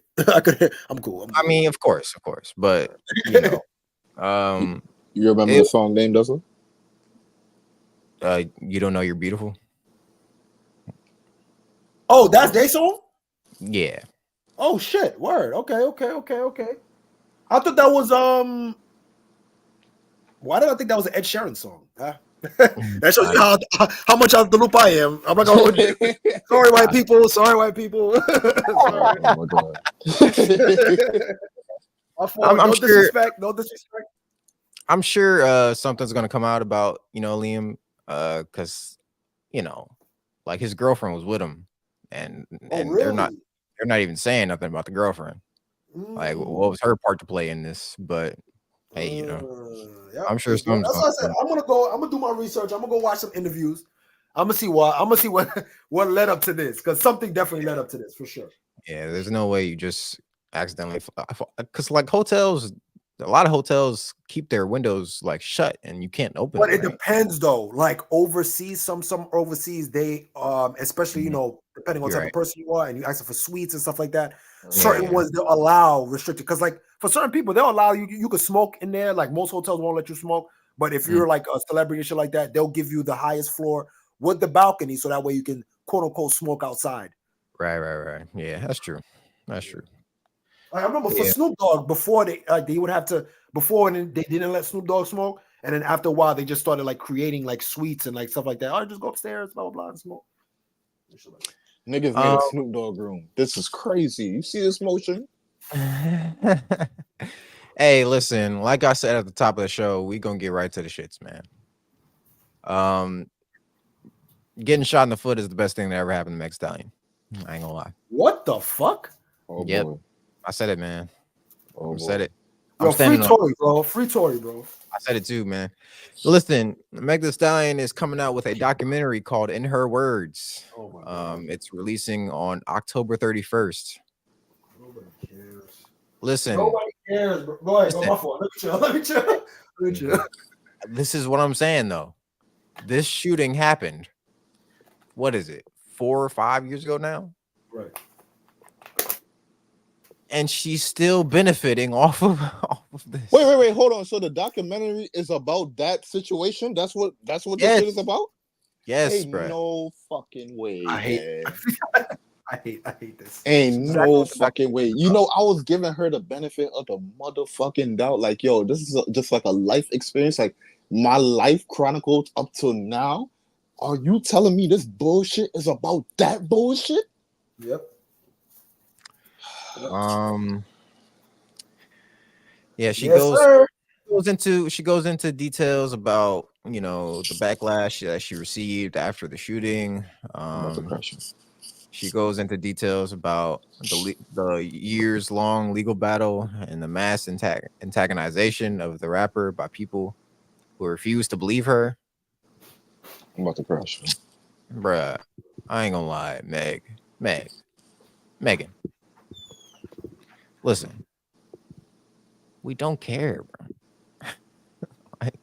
like we as a community don't care, bro. We don't care. I care. Easy cares. I care. The rest of us don't. Like I could care less about this documentary. And the fact that you're still benefiting from this situation. This is the best thing that's ever happened to you. You getting shot is what made you legendary. You're a legend. You will forever be known as the rapper who survived getting shot in the foot to go on and have a prosperous career. Because I mean, you know, you had hits before you got shot, but your steam was slowing down. Like he was on the boat, and the coal was starting to run out. Tory Lanez came and dropped off a 1 ton of coal right onto your boat so you could power that shit for the rest of your career, bro. You're good now. And the fact that you are still benefiting, it shows that this is the situation that boosted you to heights that you didn't see before you got shot. And that's all I got. That's all I got. Yo, free. First of all, free fucking Tory, you're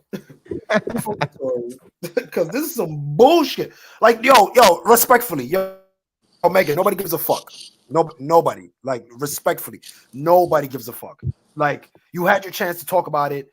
When you did talk about it, it was this, and you was being aggressive, blah, blah, blah, and all this stuff. And now you want to do that. Now it's back to, victim, I was so hurt, and blah, blah, blah, and all this. Is like, the reason why you put yourself in, yo, let me not even, because it gotta look like I'm attacking women. I'm not gonna even. I'll be cool, right? My thing is like, this is a cry for attention. Obviously, the music is not musicking right now. Like, right, you have to do international. You have to basically do internet. You have to work with an international artist in Korea to revive your career. This bullshit that came and went. Like, in my opinion, I don't know. Like, I just look at it like, yo, you have become now. You're a caricature. Whenever people feel like pulling you out, Kamala Harris, oh yeah, I need you to come and shake your ass in front of all of these people. Like, okay, whatever. No. She didn't even ask you to do that. You just did that on your own free will. Like, yeah, I think the moment calls for me to shake my ass on this stage right here. Hey, okay. Fucking insane. And this was the same one.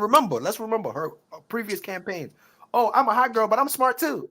I'm smart too. We can do like all this shit. So now you confused. What are you? Like, what are you promoting? You're promoting thottery, or you're promoting like what are you doing? What are you doing? At least the hoes is promoting thottery. They promoting full thottery. Like you trying to do this give and take shit. Like it don't work out this way. Like yo, pick a side. On top of that too, nobody gives a fuck. I'm be honest with you. Like that's all I got. I don't even want to OD on her. Nobody gives a fuck, Megan. But let's do it like this though. Text, let's do it like this. I'm not even gonna go through all that route. Let's just judge you as a artist now. Cause I'm not even gonna do all of that shit right there. Let's judge you as a artist. From the time you was with Tory all the way till now, can we honestly say your music talents taking a step up? Hell no. Hell no. Meanwhile, my nigga is in the fucking cell dropping shit, sounding like he got a whole new flow waiting for us to hear. And then they went into his fucking jail cell and took all that shit out. It was like, fuck that, nigga.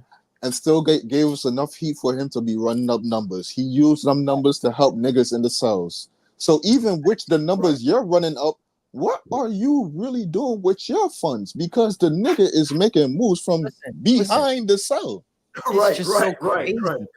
It's just so crazy to me how like she is still trying to get this off. Yeah, I don't. Like, for what? What's the point? Son is in jail. He's in jail. Like the thing is done. Like you know what I'm saying? Like what are you trying to do more to? He's already inside. So me and my girl were having a disagreement, right? And I was telling her like, you know, I was telling her how getting. Yeah, we talked about Meg. I was telling her that, you know, getting shot's the best thing that ever happened to Meg. And she was like, how? And I was like, bruh, she's got a documentary. What other nigga can get a documentary off about this? And she was like, there's plenty of people that can get a documentary off if they ask for one. I'm like, bruh, who? Like, and I was like, bro, Future can't go and get a documentary. Who the fuck wanna Future has done? What? Whoa. That's all. One person. Maybe that's the one person you like. Maybe. Wait. Let's slow down. Wait, text. They're not gonna do a documentary on Future just getting shot though, what that did to him. They're gonna do a documentary about his whole life, chronicled his whole career, his whole shit. They're not gonna do what they're doing for Meg right here. But go ahead. But what about Future's life has been documentary worthy? Oh no! All right, that's all right. You see, I tried, bro. No, Future life is. You see, you see, that's what I tried, bro. You see, come on, bro. I tried to get work out. I'm genuinely asking, what about Future's life has been documentary worthy? That's all. Before he even got the fame, before he even came to the I forgot the album name, where he got Pico on that mixtape. Before he even got to there, everything before that is a documentary right there in itself, right there. Everything before that is a documentary in itself. So we got so much more after that, bro. His whole life, we can make a movie off of it, bro. I'm not gonna lie to you. How much money you think that movie gonna make? How much money you think that documentary? I mean, it depends on what they. If they do a documentary, if they did like what if you ever saw like Nipsey Hussle, like one of his documentary, if they took like real pieces from him in the hood, like doing this shit and piece together like a real documentary like that. That shit run them numbers, bro. That shit that shit. You know who his family is, son? His family is the Dungeon family, bro. He got shit like come on, son. His boy life will be a movie. That's gonna be talked about from years from now. Yeah. I don't think it's the same ballpark. But who? See, I feel like y'all are being biased because who the fuck cares, bro? Who the fuck cares? But it depends on Future as the nigga that fucks Sierra. No. That's what we know. Russell Wilson. That's what we know. Russell Wilson has officially turned into Ciara's husband. That's what he is now.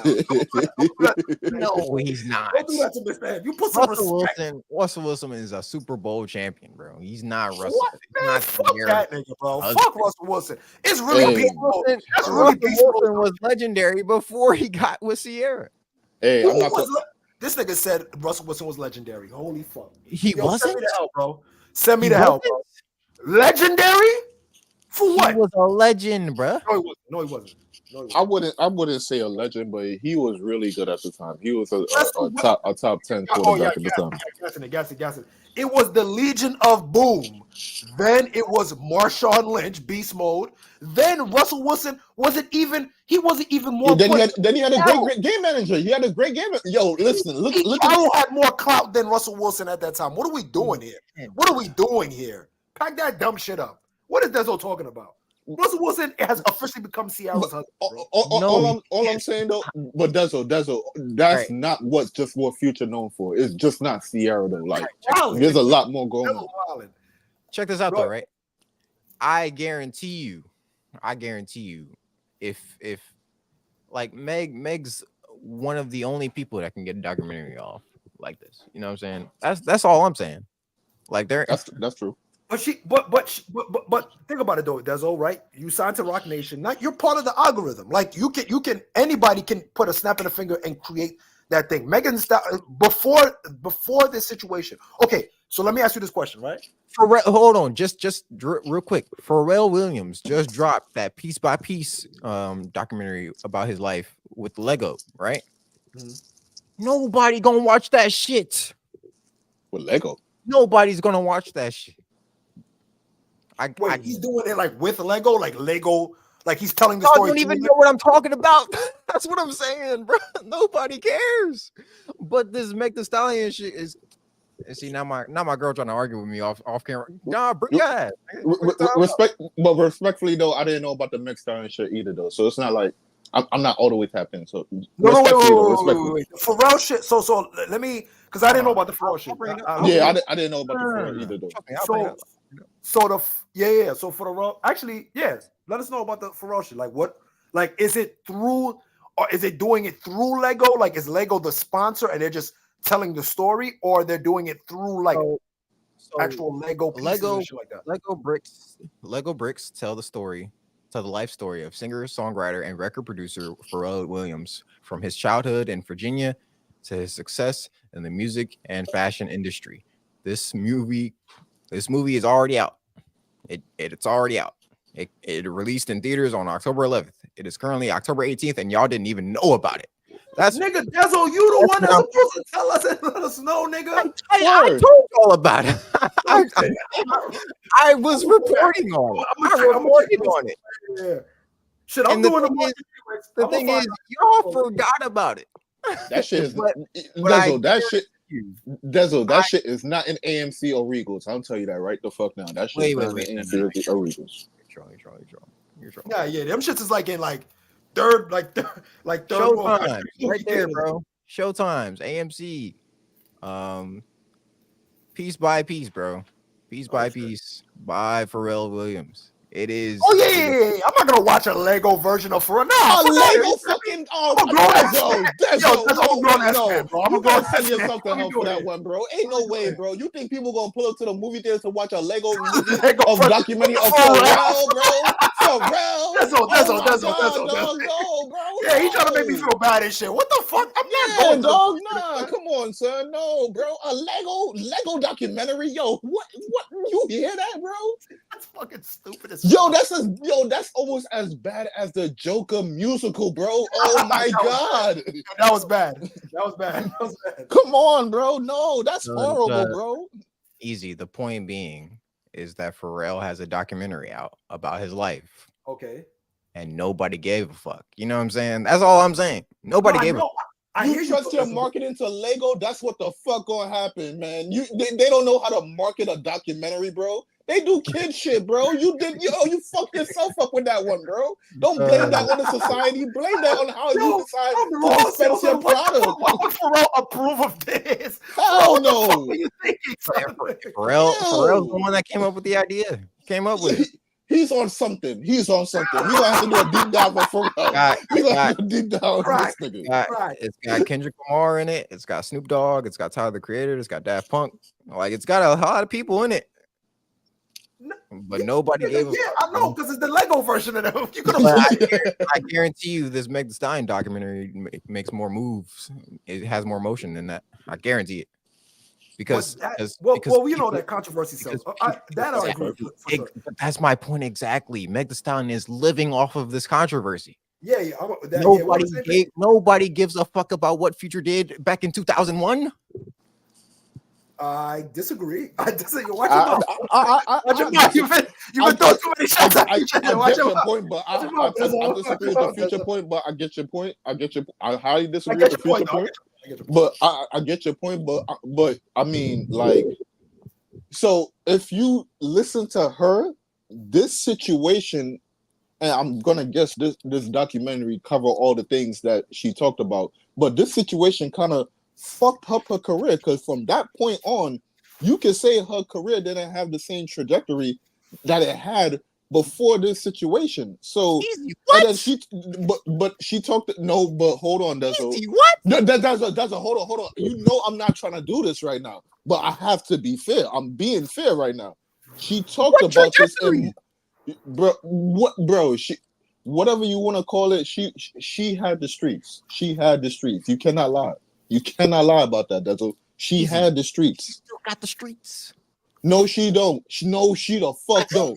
She do not have the streets the way. She do not have the streets the same way how Lotto and Gorilla and shit like that have it. Oh, because they're better than her. Yes, but she was on that trajectory though. But now she don't have that weight no more. Unfortunately, you don't have that. You don't have it. Unfortunately, and she talked about it in multiple interviews from whatever. From that point on, she felt like she was blackballed. A lot of people didn't want to work with her. Her sound wasn't getting out there like that. She felt like she had to work twice as hard to just get half her name out there type shit. If that's her thing right there, like, all right, that's credence. So, like that give her, some kind of, some leeway to make a kind of thing like this. But I mean, me personally, making a whole documentary off this situation, motherfucking crazy. But you can't do it. It has some controversy. It has some, you can't do it. You can make money off it. There's a lot of people still interested in that situation, no matter what they say. I'm telling you right now. I'm going on the record. When Tory come home and he say, I want to tell all. When Tory come home and he say, I'm willing to tell all, and nobody hasn't told everything yet. When he say that shit gonna go up. Easy. That's my point. Meg Thee Stallion, 8 years from now, when Tory gets out, is going to still be relevant because of this situation. Meg Thee Stallion wouldn't be relevant 8 years from now if this situation didn't happen to her. I agree. That's all I'm saying. You never know. This is the best. Getting shot in the foot is the best thing that's ever happened to her. I'm with you, Dezo. I'm with you. It's the best thing. I'm with you. I agree. Shout out to Meg Thee Stallion, man. Because the way that, real quick, Dezo, the way that she was already positioning herself in the music, she was already trying to go the pop, right? She was doing like all female rap artists, right? They first come out with the gutter shit, right? She was doing a little hood shit, right? Now you get told her to shake her ass. Management, right? And now you're gonna do some pop shit. You're gonna do what I'm saying? Y'all like F's. Actually, I don't, Pirate. I don't. Pirate, man. He is the epitome of culture vulture, and tried to lie and say that he was a fan of the music, and that's why he was trying to make it. He was trying to put it in a bigger spotlight. He felt like he was providing black people with a platform by emulating them. Meanwhile, he was really culture vulture, but that's neither here or there. So with Meg, right? I agree with you, Dezo. Too loosely, man. Too loosely. Huh? What's that? Y'all throw that culture vulture word out too loosely, man. Too loosely. Elvis? I don't think Elvis was a culture vulture. I think he did shine light on some black artists. You know what I'm saying? But anyway. By doing what? No. By doing what? We don't got it. Shout out to Little Richard, you know what I mean? Shout out to you know what I'm saying? Yeah, Pirate even said it, man. Elvis was good in the hood. You know what I'm saying? Good in the hood. Pirate. I disagree. I think it was due to the times. But we'll have a conversation about that. Yeah, that's another conversation for a different day. But I would definitely love to have that conversation with Pirate. But with the Megan thing, I agree with you. I don't, because of her taking that route to the Rock Nation, right? tried to be bigger, tried to get marketable, and it worked out for her. She got Planet Fitness deal. She got this. She's on freaking Kamala Harris's fucking tour, shaking her ass and shit, right? So you got the notoriety and the fame that you wanted, whatever next level that you wanted to take it to. But your music suffered, and that authenticity dwindled away, and you lost a lot of people to Lotto, like you said, the people that are still in the trenches a little bit, so quote unquote, are making music that are better rappers. Yeah, and they're better rappers. That's for sure.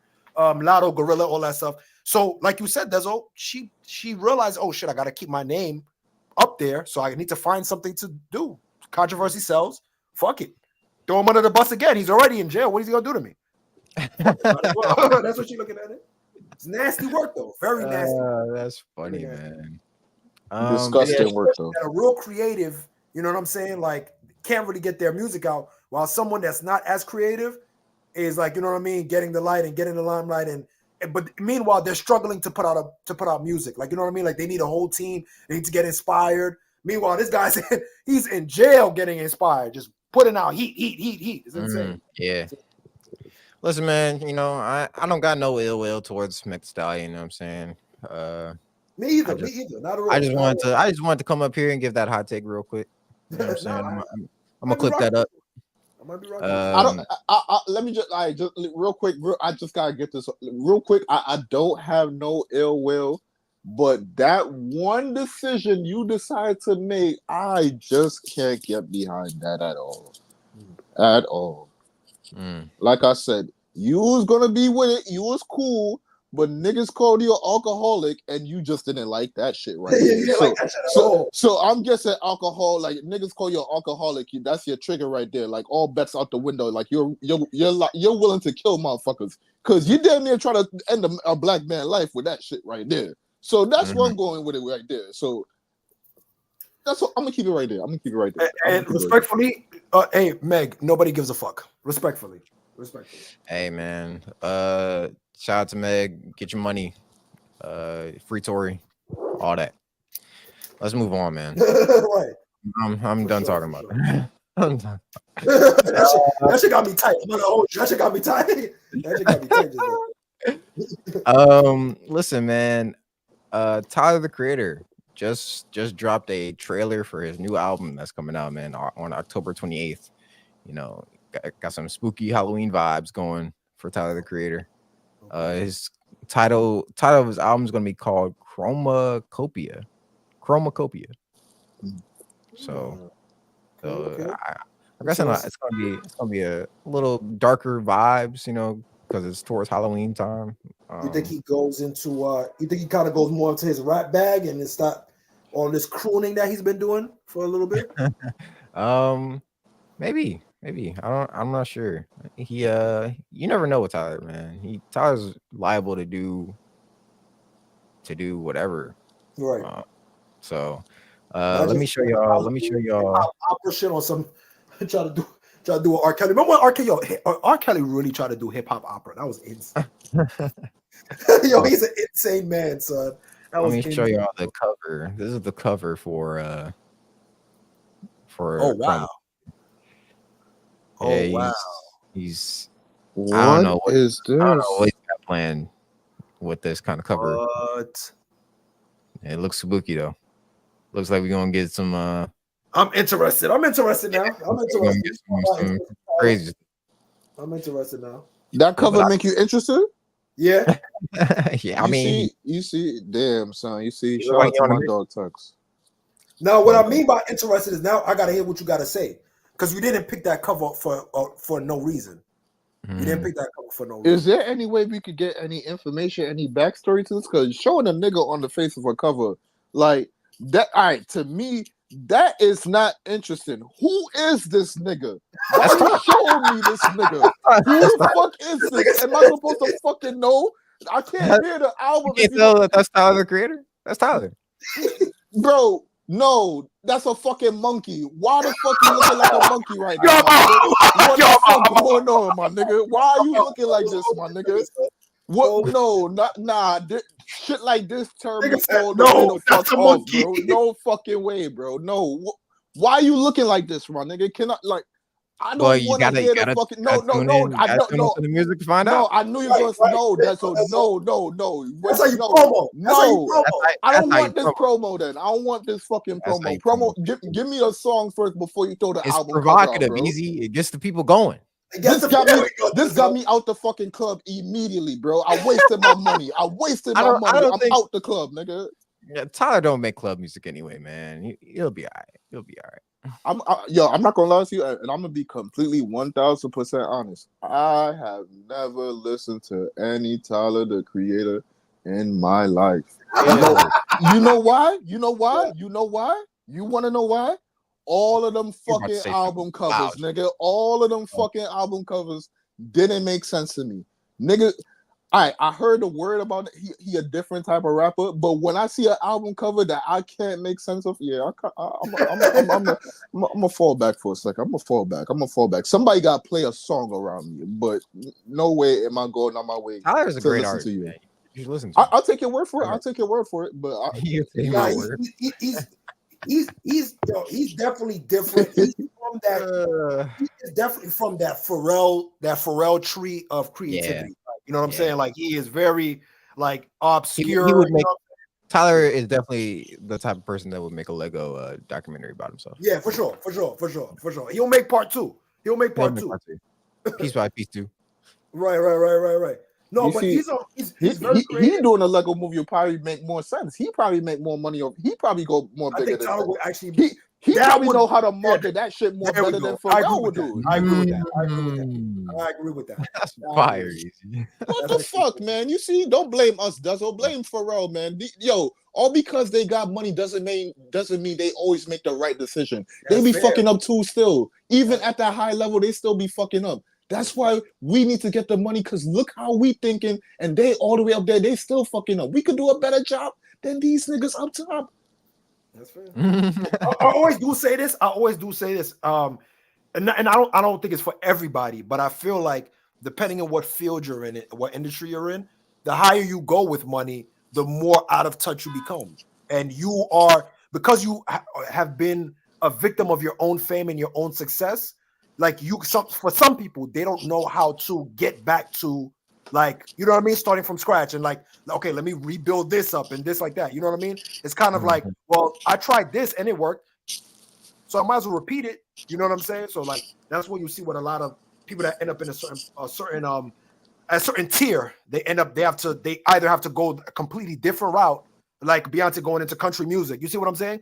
Or they'll just keep on repeating the same things over and over and over, thinking that it's gonna keep the same effect. That country album still fire, Beyonce. You said what? That country album still fire. Hey, but they still not trying to respect that as a country album, though. That's why I'm crazy. At all. And that whiskey shit, they never will. SMD. They said SMD, that whiskey shit. Hov thought he was slick. Hov thought, yeah, niggas not rocking with the Duce. I'm gonna do this whiskey shit. Yeah, niggas not rocking with the whiskey shit too either, my boy. It's insane. Hey, so shout out to Tyler, but we got some other news. I don't know if y'all know who 2C is. Do y'all know who 2C is? So 2C says that that if he didn't sell 20,000 off of his album Jaded that he just released, if he didn't sell at least 20,000 first week, he would retire from rapping. Thank you. Well, 2C. Looks like you got to pack your bags, my boy. I ain't gonna lie to you, because you only sold 16K. Oh, he got hit the road. That's all. He got hit the road. I mean, hey, I don't make the. Oh wait, hold on. Pirate's going crazy. Pirate said Beyonce in country music. Hey, watch your mouth, Pirate. Watch your mouth. I'm not gonna lie. That's a good point. Pirate, come on. Pirate, that's a good point. No, Pirate. Hold on, Pirate. That's you got a good point right there. Hold on, Pirate. Bring your ass up here, bro. That's a good point right there, boy. He got a good context. I'm sending watch out, Pirate. Watch out. Pirate, if you come up here and cook this man real quick, I don't know what y'all think. But the difference, real quick, the difference is though, when other people come into our culture and no, wait, hold on, hold on, that easy. Wait, hold on, hold on, bro. Because y'all just made the same exact point about Elvis. It's not the same. No. Hold on, It's not. No. Go ahead, Easy. Go ahead, Easy. It's not the same exact point. When Go other ahead. people come into our culture, they are welcome. But Thank we you. criticize them, but they are welcome. We still Thank give you. criticism because nobody is above criticism. Right. Them motherfuckers is holding her out. So Yeah. that's a whole different situation right there. So Check even that. so when their blade get reversed on them, they Cook, are saying nigga. no, don't Cook. no, we don't want you here. So even if it's culture vulture, y'all don't give the same fucking handshake that we're giving out. So at the end of the day, Not true, Easy. no, Deso, you're confusing criticism with discrimination, There we segregation, go. keeping you out. I There don't we want go. you here because you shouldn't be here. Meanwhile, we're saying, all right, you shouldn't be here, but you're here now, though. So fuck it. There's plenty of white rappers who got hate for trying to get into the hip hop sphere. You know what I'm saying? Plenty of them. And then we have the Asher Roths. We have the Eminems. We have the Machine Gun Kellys. We have the Machine Gun gets shit on to this day. Yeah, but that's because he's ass and he drinks blood. Like There's he's plenty weird. of black rappers that are ass. But that's what. But here's the thing, right? Is Beyonce country album ass though? Absolutely not. That shit is phenomenal. All these other people that you're gonna name right now that are white rappers, a lot of their music will never hold up to that caliber right there, though. But real quick, and people still gave them a chance. And still gave them that plea. Beyonce's album isn't ass, but oh my god. Some people say that's one of her best albums. That's maybe hold on, best man. album. Hold on, nigga. Pirate, cook them. Oh shit. Yo, first of all, Pirate, don't disrespect my blowing smoke in my face. Don't disrespect me. And you disrespecting Elvis, bro. Yes, sir. Just a warning, brother. I guess we all Now, this man grew up on the poor side of the tracks in Memphis, Tennessee in the 50s. He just loved gospel. He just loved music. What do you want him to do? Not make music? It's not necessarily that, but okay. So I'll say this. Let me curve what I mean. So the opportunity for Elvis to, in his mind, he felt like he was doing a service as far as providing a platform. However, what's his name? Otis Blackwell, on the songs that he wrote for Elvis also put even though Elvis did not arrange, he didn't compose, he put his name on. But it's kind of like, just in my opinion, he should have in TV whenever he got the opportunity to say it, yo, this is the artist that I was working with. Like, you know what I mean? Shed the light. Why is it afterwards where Otis Blackwell has to come and have an interview and say all of these songs that I wrote this, blah, blah, this was influence. And then when you sing the song, you can hear the influences and the inflections that Elvis was using. You get what I'm saying? So that's all I'm saying. I feel like Elvis didn't speak it out into existence. I don't know if maybe behind the scenes, maybe he was trying to push for it, but from what I've seen in him speaking out, I didn't see that form of effort to push the artist out there or give them the appropriate credit, if that makes sense. Dude, he was a singer. I mean, there were a lot of singers back then who sung other people's songs. A lot of black and white. I mean, there was like Chubby Checker, Fats Domino. Right. It's not like it was just Elvis making music. 100%. Yeah. And it's not like there weren't famous black singers at the exact same time. Just Elvis was white. Well, but that's the thing though.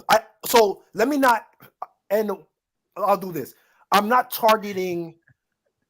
Unfortunately, he is the effect of what the music business was at that time, if that makes sense, right? So him being sure. He's a representation of what the business practice was at that time. Because I mean, Otis Blackwell said it himself. He said, "Well, this would be the avenue for me to get my music out." He said it would have been more difficult me doing it myself with me not, giving him the music. You know what I'm saying? So I guess he's looking at it like, well, he's a vehicle. I can get my music out. That's all I really want is to get my music out. So by hook or crook, it is what it is. Elvis was the beneficiary of that, but I felt like, I don't know if, and I'll say this, I'm not well versed in all of his interviews. I don't know how much he was pushing the artist and giving shout outs and saying like, hey, and emphasizing like, hey, like this is where I got my influence from, blah, blah, blah. You know what I'm saying? Does that, it comes across as like, he was cool with it. Like, I'm the guy.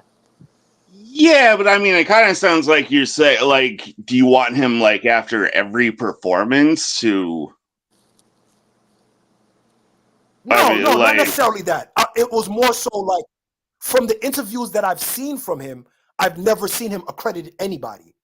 You get what I'm saying? I've never seen it. If you've come into interviews, or if you have information where he has provided like accredited information, the people that helped him out, or where he got his influencer from, then I'll stand corrected. But from things that I've seen from Elvis, I've never seen him give credit to the influences that he's had. Oh well,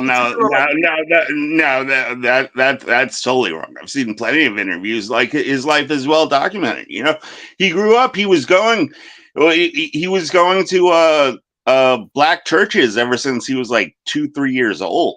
You know, yeah, no, I'm not taking away from that. Yeah, 100%. He was a cool guy by all accounts. I mean, it seems everyone loved Elvis from the time he was a little kid. You know, to the time he got famous, he could sing, he could dance, you know? But I mean, yeah, like I'm saying, it's not like it was just Elvis in American music. Like there were at that time, there were plenty of people. Yeah, it's not like he burst on the scene and people like, oh my God, what is that? What kind of music is that? You know, right. It was well understood that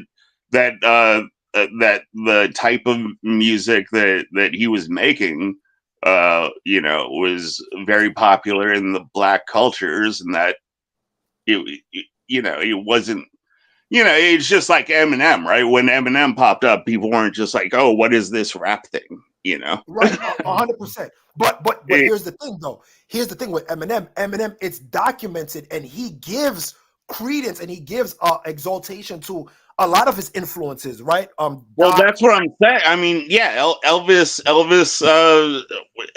paid homage to everyone who came before him. It sounds like you're saying I've never seen him actually like. You're in a more exclusive mindset than inclusive. Like it sounds like you think any clip that you've seen Elvis where he's not just taking that time to pay homage to anyone else is like a slight against him. That's what I'm saying. It seems like you're saying he would have to be doing it constantly. No. That's not the case. Every moment of his career. You know? No. So that's what I was saying, Pirate. Don't get me. I don't want you to be, I don't want the conversation to be misconstrued. So here's what I'm saying. The attitude that you're taking, it's almost like it sounds like we're talking about an artist who, like, whenever he was like he got caught lying about like he wrote this song and then it was discovered that someone else wrote the song, and that's how there was some type of scandal. So that's the thing. So my thing is, so when I found out about Otis Blackwell, and I found out, and I did research in regards to Otis Blackwell. When I found out about that interview and things like that, and how he was explaining everything, it came across, and then I harkened back. Now here's my thing: I haven't done research to go scour and look for Elvis clips and stuff like that. But from, like I said, from what I've seen, I've never heard him refer to Otis Blackwell before. So Blackwell, when I found out about the Otis Blackwell writing for Elvis, I was taken aback. I've heard the story. Well, I mean, did you see something where like, was he upset at Elvis? It was so, and that's where the tonation. Or are you upset on behalf of Otis Blackwell right now? That's on behalf of Otis Blackwell. For sure, I am.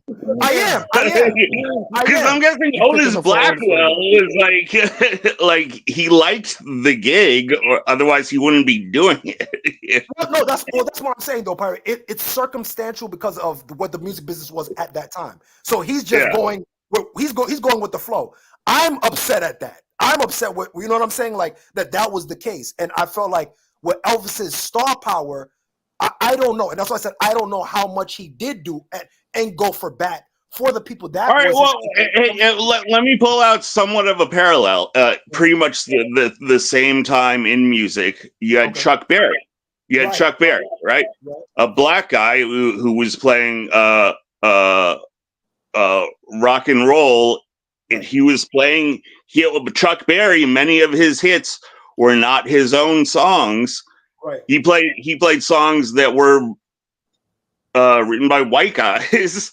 Right. That's and fair. I think with all of this, but you know, so I don't think we have to look side eye to any of these guys. Like I'd rather say, you know, Chuck Berry was a good black guy playing a guitar, right? And Elvis Presley was a good white guy singing gospel and soul music. You know.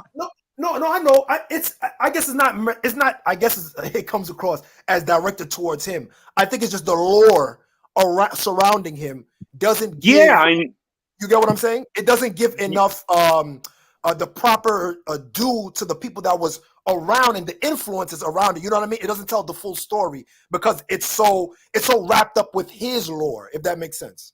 Yeah, but I feel like that's kind of, you know, because I mean, I'm starting to get up there in age. I feel like the backlash towards Elvis, it's kind of and it's with a few things, man. It seems like a more modern thing in the last 10 years, 10, maybe 15 years, like this backlash and, you know, and going back like culture vulture and pretty much, I guess, the whole culture vulture, that's kind of like a thing that came in the last 10, 15 years. And it seems like Elvis is like wrapped up. We want to go back and diminish what wasn't really being diminished before. Like, that's what I'm like, if you go back like past the 90s into the 80s and 70s, I mean, everybody loved Elvis, like black people and white people. There's and that's the thing though. So trust me. Go ahead. That's all. Trust me, Pirate. In 20 years, when the kids growing up in 20 years from now look back at this generation, they're gonna call Eminem a culture vulture, even though we know Eminem's far from a culture vulture. They're gonna call him. I think some people are already do. Yeah, but that's it seems like just certain shit that doesn't need to be there. You know, it's like time loses all context. You know what I'm saying? We lose context through time, and so when the kids growing up look back and see the numbers. Just the numbers of Eminem being one of the highest selling, you know, hip hop artists of all time, they're gonna be like, why is a white man dominating a black culture or a black art form? Like he must be a culture vulture. And it's like, no, not necessarily. He's just I agree. And you know, that's just kind of a pattern with history. You know, like I don't know, you guys, I'm a historian. That's what I got my degree in. So I'm big in history, and it's the further away you get from something, the simpler the arguments on it get. And you can understand why, because like, look, like even things that happened yesterday, right? Like things that are in the news, people are going to come out with different perspectives and say, oh, it wasn't really like that. It was like this. So obviously the further away you get from things, the more you know, we lose a lot of the nuance on things. So obviously, you know, like if we can't agree on what happened yesterday, then if we're talking about Elvis or if we're talking about Julius Caesar, you know, you're gonna come up with kind of a simple way to look at it. But you know, I think Elvis was good for you know, besides just being a good artist. If you do want to take it down the whole race relations path, I think it would. I think his presence would count as a plus. You know, I think so. You know, and so I'll say this, and like I said, for the time, especially the time that it was in, right? Especially how the music business was shaped out. When I say here, when Otis Black was speaking on it, so like I said, it's me personally that I looked at Otis Black like, damn, like I felt bad and I was like, it kind of rubbed me the wrong way. But he's more so. We gotta get Otis on the show. Yeah, I gotta go. I gotta figure out what's going on with Otis, man. I gotta. We gotta hear what Otis's point of view on this is. It's more so the frustration with the system itself. You know what I mean? Like, and unfortunately, I can understand. Well, yeah, I mean that's fair. I mean, we are talking like 50s in the South, so right. This is Jim Crow era right. type shit, you know. Right. But that's what I'm saying. If you're gonna look at just one person's existence, and then if you're gonna look at it through if you're gonna look at it through like a race relations lens, you know, I would think in totality, the existence of Elvis, if you are thinking about race relations, I would say that it was a plus. It was a more you know, I think his existence and his music would make the world think more like, oh, you know, we're all more the same than we are different. Pirate, what's your favorite Elvis album? Go. Favorite Elvis album? I don't really have any albums, but I mean, I do like Jailhouse Rock. I like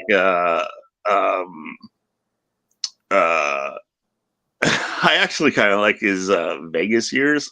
You know, so. Okay. In the ghetto. In the ghetto. Okay. I definitely prefer Rick James' version of that, but teach his own. Yeah, no, I'm a big but no, I definitely understand where you're coming from. And I agree. It's just I guess maybe the Otis Blackwell thing definitely rubbed me the wrong way. And to be fair, he's pigeonholed in terms of media, like, you know what I mean? He's pigeonholed. It is what it is. I get your point. I definitely agree. It's just more so the systematic thing. And I think just in totality, we're watching the unraveling of it, right? We're watching people say like, yo, this was not good. Like everything that we thought that was doing well in business models and things, like, we have to like really revamp in our way of thinking. Like, it was very predatory. It was very like classism based. Like, you know what I'm saying? Like, there's a lot of things that industries that have to take the music industry. Well, I mean, I think it probably still is now. 100%. Yeah. Like if you look at it, yeah. But I mean, some of these things are really just dependent on, the technology. If you don't, in a world before the internet and before you could really make your own music and get your own music out, where you had, I mean, I grew up in the days. If you wanted to listen to music, you had to go out and buy the music, or you had to have a cassette tape. You had to record it off the radio. You know, you couldn't just log on a computer and pull up any song you wanted. Right. So obviously, in a system like that, you are going to be dependent on the people who control the things that record and distribute 100%. Music. Exactly. Yeah. Facts. Listen, man. Yeah, hey, good show. Yeah, I was just tapping in, and I mean, you know, I was just throwing out there for a humorous contrast. You know, I popped on and saw you were talking for rap. And then also, before you leave, Pirate, drop the information on you and Ox's show, where people can catch you guys at, man. Oh yeah, we're coming on tonight. Nice. Yeah, nice. We took a hiatus there. Ox had his basketball tournament. And then I was studying in the books for my PCL run. That oh man! Oh, pirate! You got robbed, bro. You got robbed. Speaking of which, let me actually go through my notes real quick and let you know. Yeah, you got robbed. I'm not gonna lie. I got some explaining to do. Thank you, bro. I was behind the scenes. But I will say this. Hold on, give me 1 second. You were behind the scenes. Don't tell me you were a judge who voted against me. No. Oh shit, you gave yourself up, son. I cannot reveal what I was doing behind the scenes, but I was behind the scenes and I felt like you were robbed. I will say this though. There was I'm trying to remember the debate. Was it the Spurs one? Was it the Spurs one? The 99 Spurs versus 96 Bulls defense. You should have won that one. That was so. I felt like that might have been my worst round. I could see someone maybe scoring against me, but I did feel I won the first two rounds. The first, I did feel I won the first two. We'll definitely get into it because I got it. I have notes too, but we'll definitely get into it for sure. We'll get into it. For sure. Yeah, man. Yeah, it's it's subjective. And Mars is tough with that chat. Yeah. Listen, that British accent holds that chat by the balls, man. Yeah. I mean, Mars is a great debater, obviously. So it's an uphill battle, but yeah. But yeah, we are going to be on later on today. I think around 4. I think we're going to start around 4. So yeah, tap in definitely. I think we'll have a good show. I think we're going to cover. I think we might cover that Fox interview, which was interesting. I don't know if you saw that. But all right, Pryor, we appreciate you tapping in, man. Appreciate you for tapping in, brother. For sure. Yeah, take it easy, man. Yes, sir. All right, bro. Man. Shout out to Pirate, man. Shout out to Pirate. Yeah, man. Listen, I'll say this like just filet mignon context. Right here. Oh shit. Right here on I said what I said. Listen, Hooker Crook, Elvis, he was a coach of Hooker Crook. Fuck out of here. Fuck out of here. Agree to disagree, Pirate. Agree to disagree. Fuck out of here. But the Susie Pirates, you definitely bring that perspective. And yeah, obviously we understand like that was the name of the game. Like the music industry, if we thought the music industry was bad now, you could imagine in the 50s and shit. You know what I'm saying? So for bringing that the historical context to that one. Always a good time with Pirate. And check him on his show with Ox Thursday tonight at not Thursday. I said Thursday. Holy fuck. I'm wilding. Tonight at 10 o'clock Eastern time. Yeah, back to it, man. Tusi's cooked. He's cooked. He only sold 16K, so he's out of here. Yeah. To be honest with you, bro, Tusi, I'm keeping it bad with you, bro. Nobody really give a fuck about you. You came and went. You had a couple of good songs. After that, we just saw you on streams and IG lives. Like, I'm gonna be honest with you, bro. Nobody gives a fuck, bro. And respectfully, like you was cool, like you know what I'm saying. But respectfully, out the game. Hopefully, you got your money out of it. Yeah, for sure. Got some good money out of it. Got some good show money out of it. And respectfully, we don't really need you in the culture no more, bro. Well, y'all niggas talk big enough. So I mean, if you're talking like that, I think you should have got you have your money out of it. So hey, do your thing now. Right. You see the writing on the wall. Do your thing now. All right, man. I mean, half of you niggas got dropped anyway. Like, let's be for real. Like, what's going on? Like, everybody's trying to like walk past the rule. Yeah, all you artists, rapper niggas, can all you niggas that got dropped tell us I got dropped? Like, stop trying to pump fake. Like, I'm gonna revamp my career now by being independent. No. You got dropped. Dropped. A lot of you niggas got dropped. And we're gonna see a whole bunch of this going on. We're gonna see mad people either putting out a lot of independent music because they have the ability to do so. Or you're going to see a lot of this bullshit. They're going to threaten, I'm going to retire. Tusi, nobody gave a fuck. You came and went. Look, 16. Congratulations, buddy. Pack it up. I don't even want you to fucking keep on making music if 20K was enough to keep you in the game. So you're not even in it, bro. Move your bitch ass out of here, man.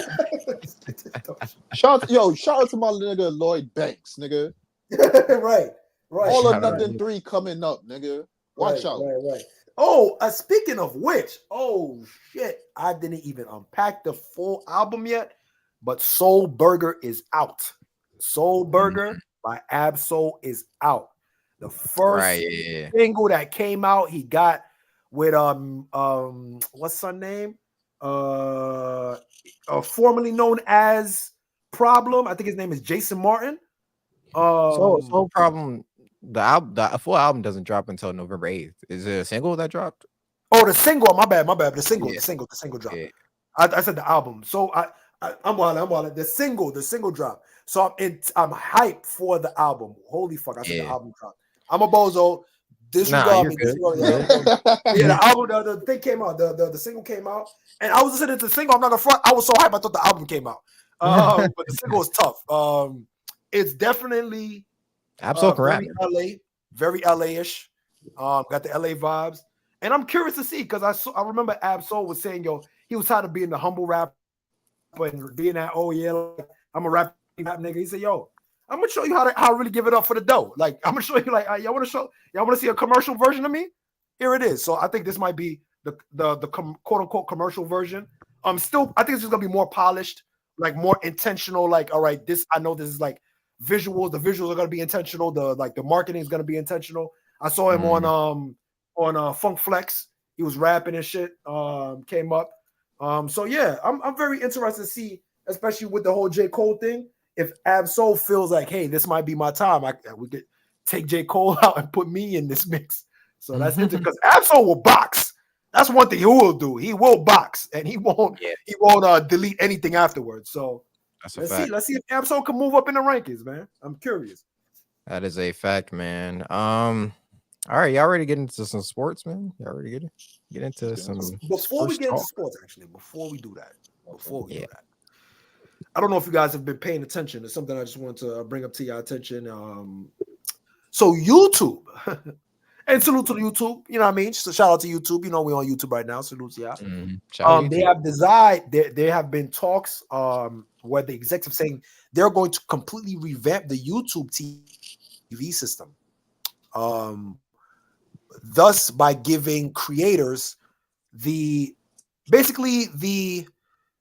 feeling and the quote unquote like technology to structure around being like a real TV show. So you'll be able to have cinematic trailers. I guess they're going to implement that in YouTube Studio to provide you with some cinematic trailer presets.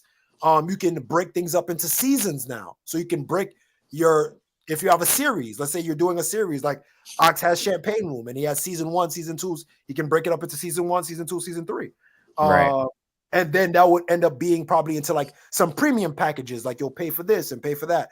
So turning into YouTube creators into basically stars, like TV stars and things of that nature. We've had this conversation before. Remember I told you Leor Cohen said the whole big TV, like the big stars, they're not going to have those no more. Princes, Madonnas, Michael Jackson, all that stuff. No, it's just going to be all small pocket niches. And YouTube is going to be one of them where you're going to have YouTube stars. And they're going to be YouTube TV stars, YouTube music stars, things of that nature. So moving forward, how do you think with YouTube revamping its whole TV moniker, like their whole business model, how do you think that works out for creators, small-time creators? Do you think it's a benefit? Like, what's your thoughts on it? I think, well, first and foremost, I think YouTube, like some creators get creative and already do that. You know what I'm saying? Right. Like some creators,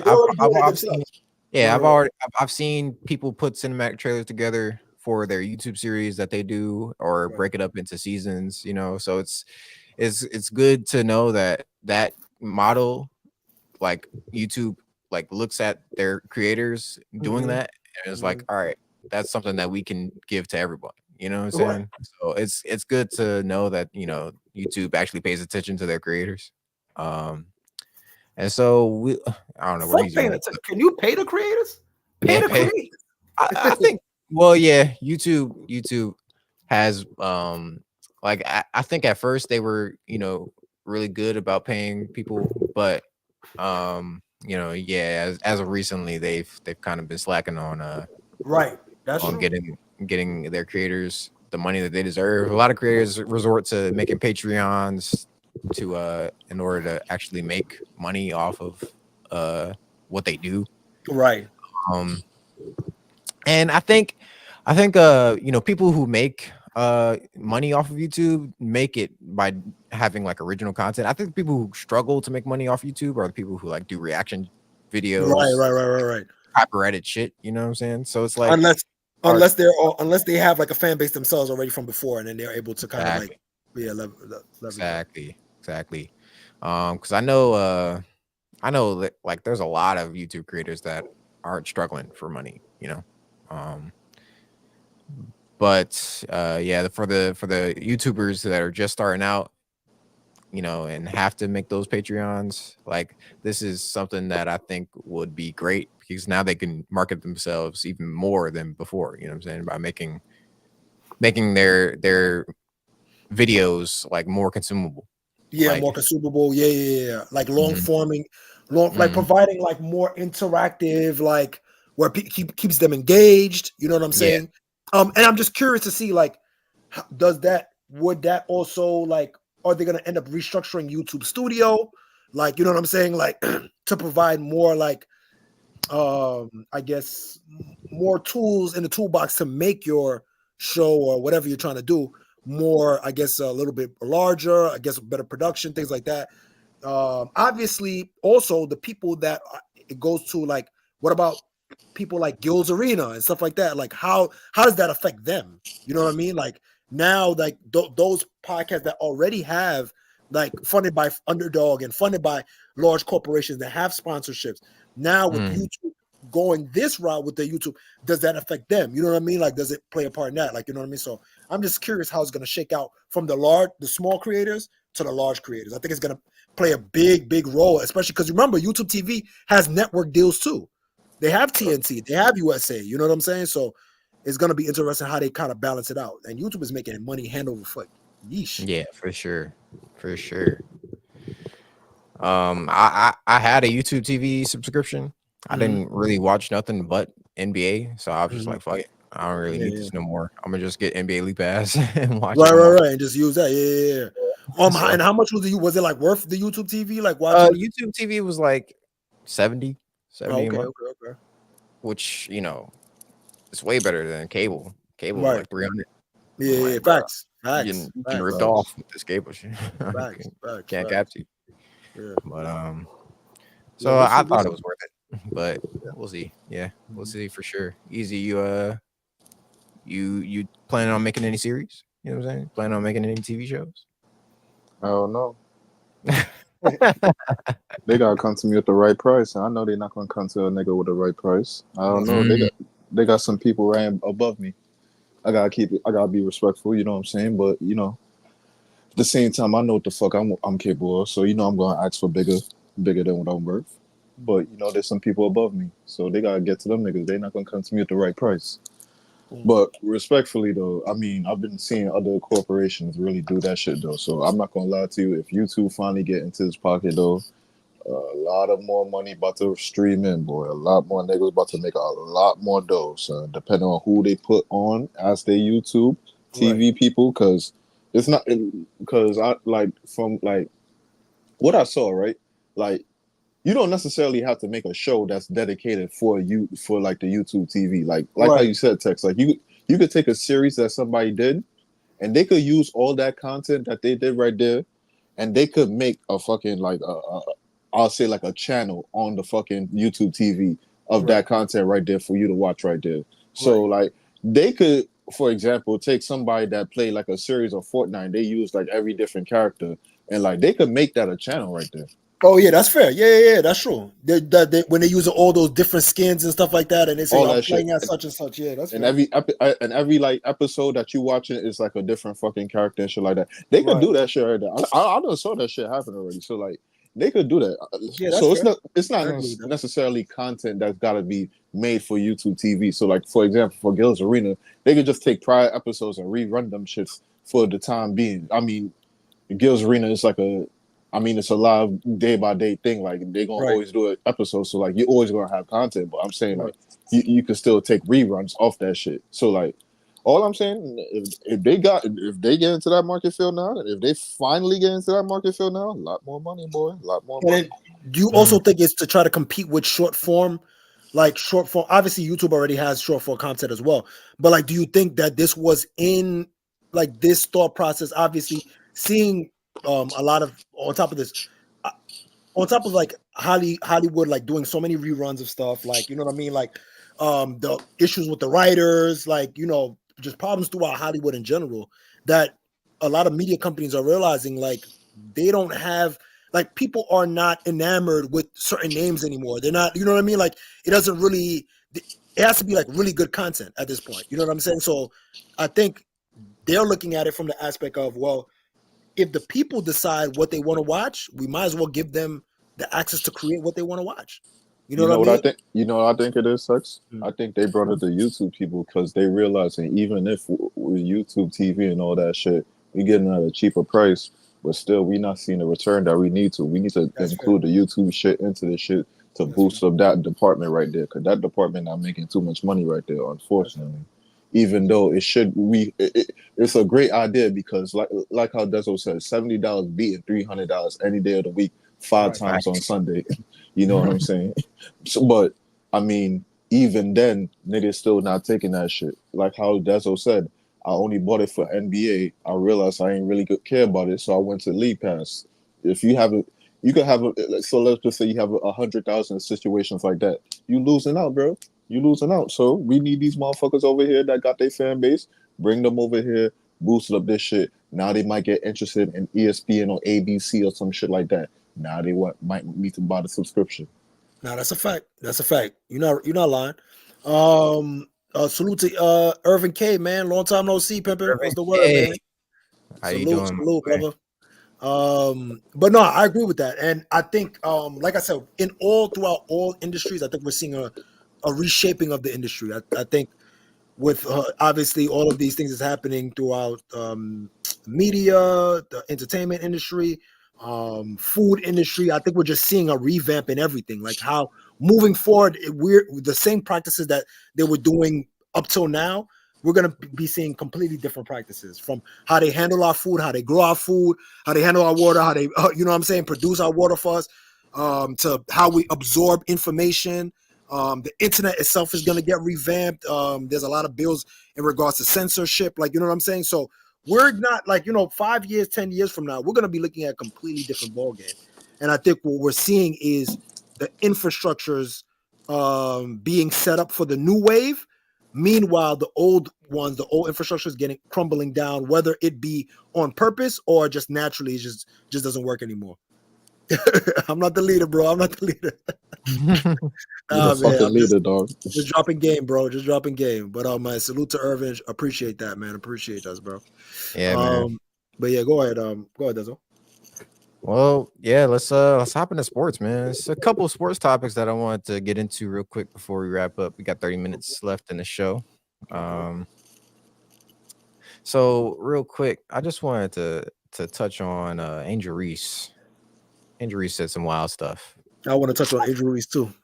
I want to hey, both figuratively and let me not. Yeah, relax. Okay. Relax. See, I was gonna say something about text, but I was gonna let him. Damn, that's all. Damn. Yeah, see, crash Angel Reese says that that she pays $8K for rent, and the WNBA can't pay her bills. WNBA doesn't pay her enough to live in an $8,000 a month place. So, is this a L or is this like her just being greedy for wanting to stay in an $8,000 place?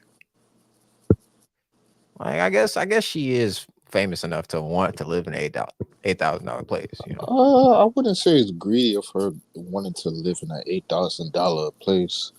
I would say more than. So 5 is not cool. Like $5,000 is not cool. That's I would say more than. Well, I don't know all of her finances per se, because if you live in that 8K house, I'm going to assume you should be able to afford it and live comfortably, and you shouldn't have any caution of financial troubles in the near future or in the foreseeable future. But I would say if your salary can't pay for your rent, then I mean, logically, you're living above your means. Right.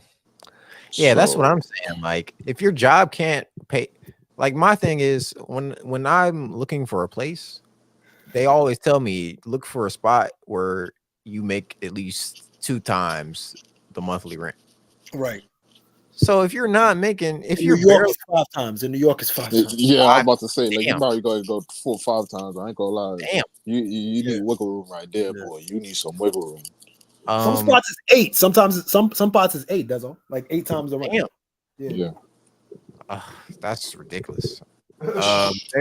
So if in that case, if you're so I'm assuming she has this apartment in Chicago because she plays for the Chicago Sky.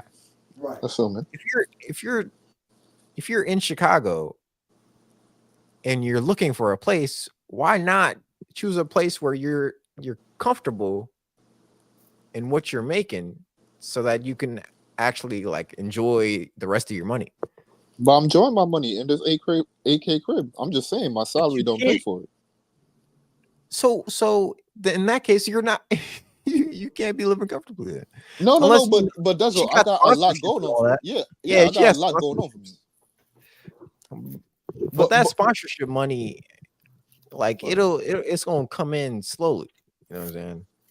Well, it depends on how much sponsor she got going. Remember, Deslo, like she even got a podcast now. So like I haven't like really watched her podcast, but like if she ever promote one product on it, and the product that she might be promoting, you might not know it because she don't have to talk about it. They can just say like, "Yo, put this can right here," type shit, and you just don't know about it. You know what I'm saying? Like you're not taking to it right now. You know what I'm saying? But like, if she getting a sponsorship off that, like that's bread right there. But like, she having her own podcast, that's money right there. Like, look at that. So you like, she got a lot going on for her. I mean, that is true. It's just the problem is like, because we know her main profession. We know her main profession is playing in the WNBA, and from what we know, your main profession cannot cover that rent for a year. The salary don't match up to your rent for a year. Well, to be honest with you, I just felt like that shouldn't have been like was she prompted to like give that information out? Like did somebody ask her like yo blah blah blah or some shit like that? Because I'm like, yo, like why IG Live. Well, she was on IG Live and then like I guess like somebody was just asking her questions and I guess she just I don't necessarily remember exactly how like it came in, but she basically said like her salary for the WNBA don't pay her rent. Her rent is like $8K a year. She don't even make enough in the WNBA. She's not in the video. She's not saying it in a bad way. Like she's basically trying to highlight that the WNBA is not paying her enough. It's not like she's struggling for money or something like that.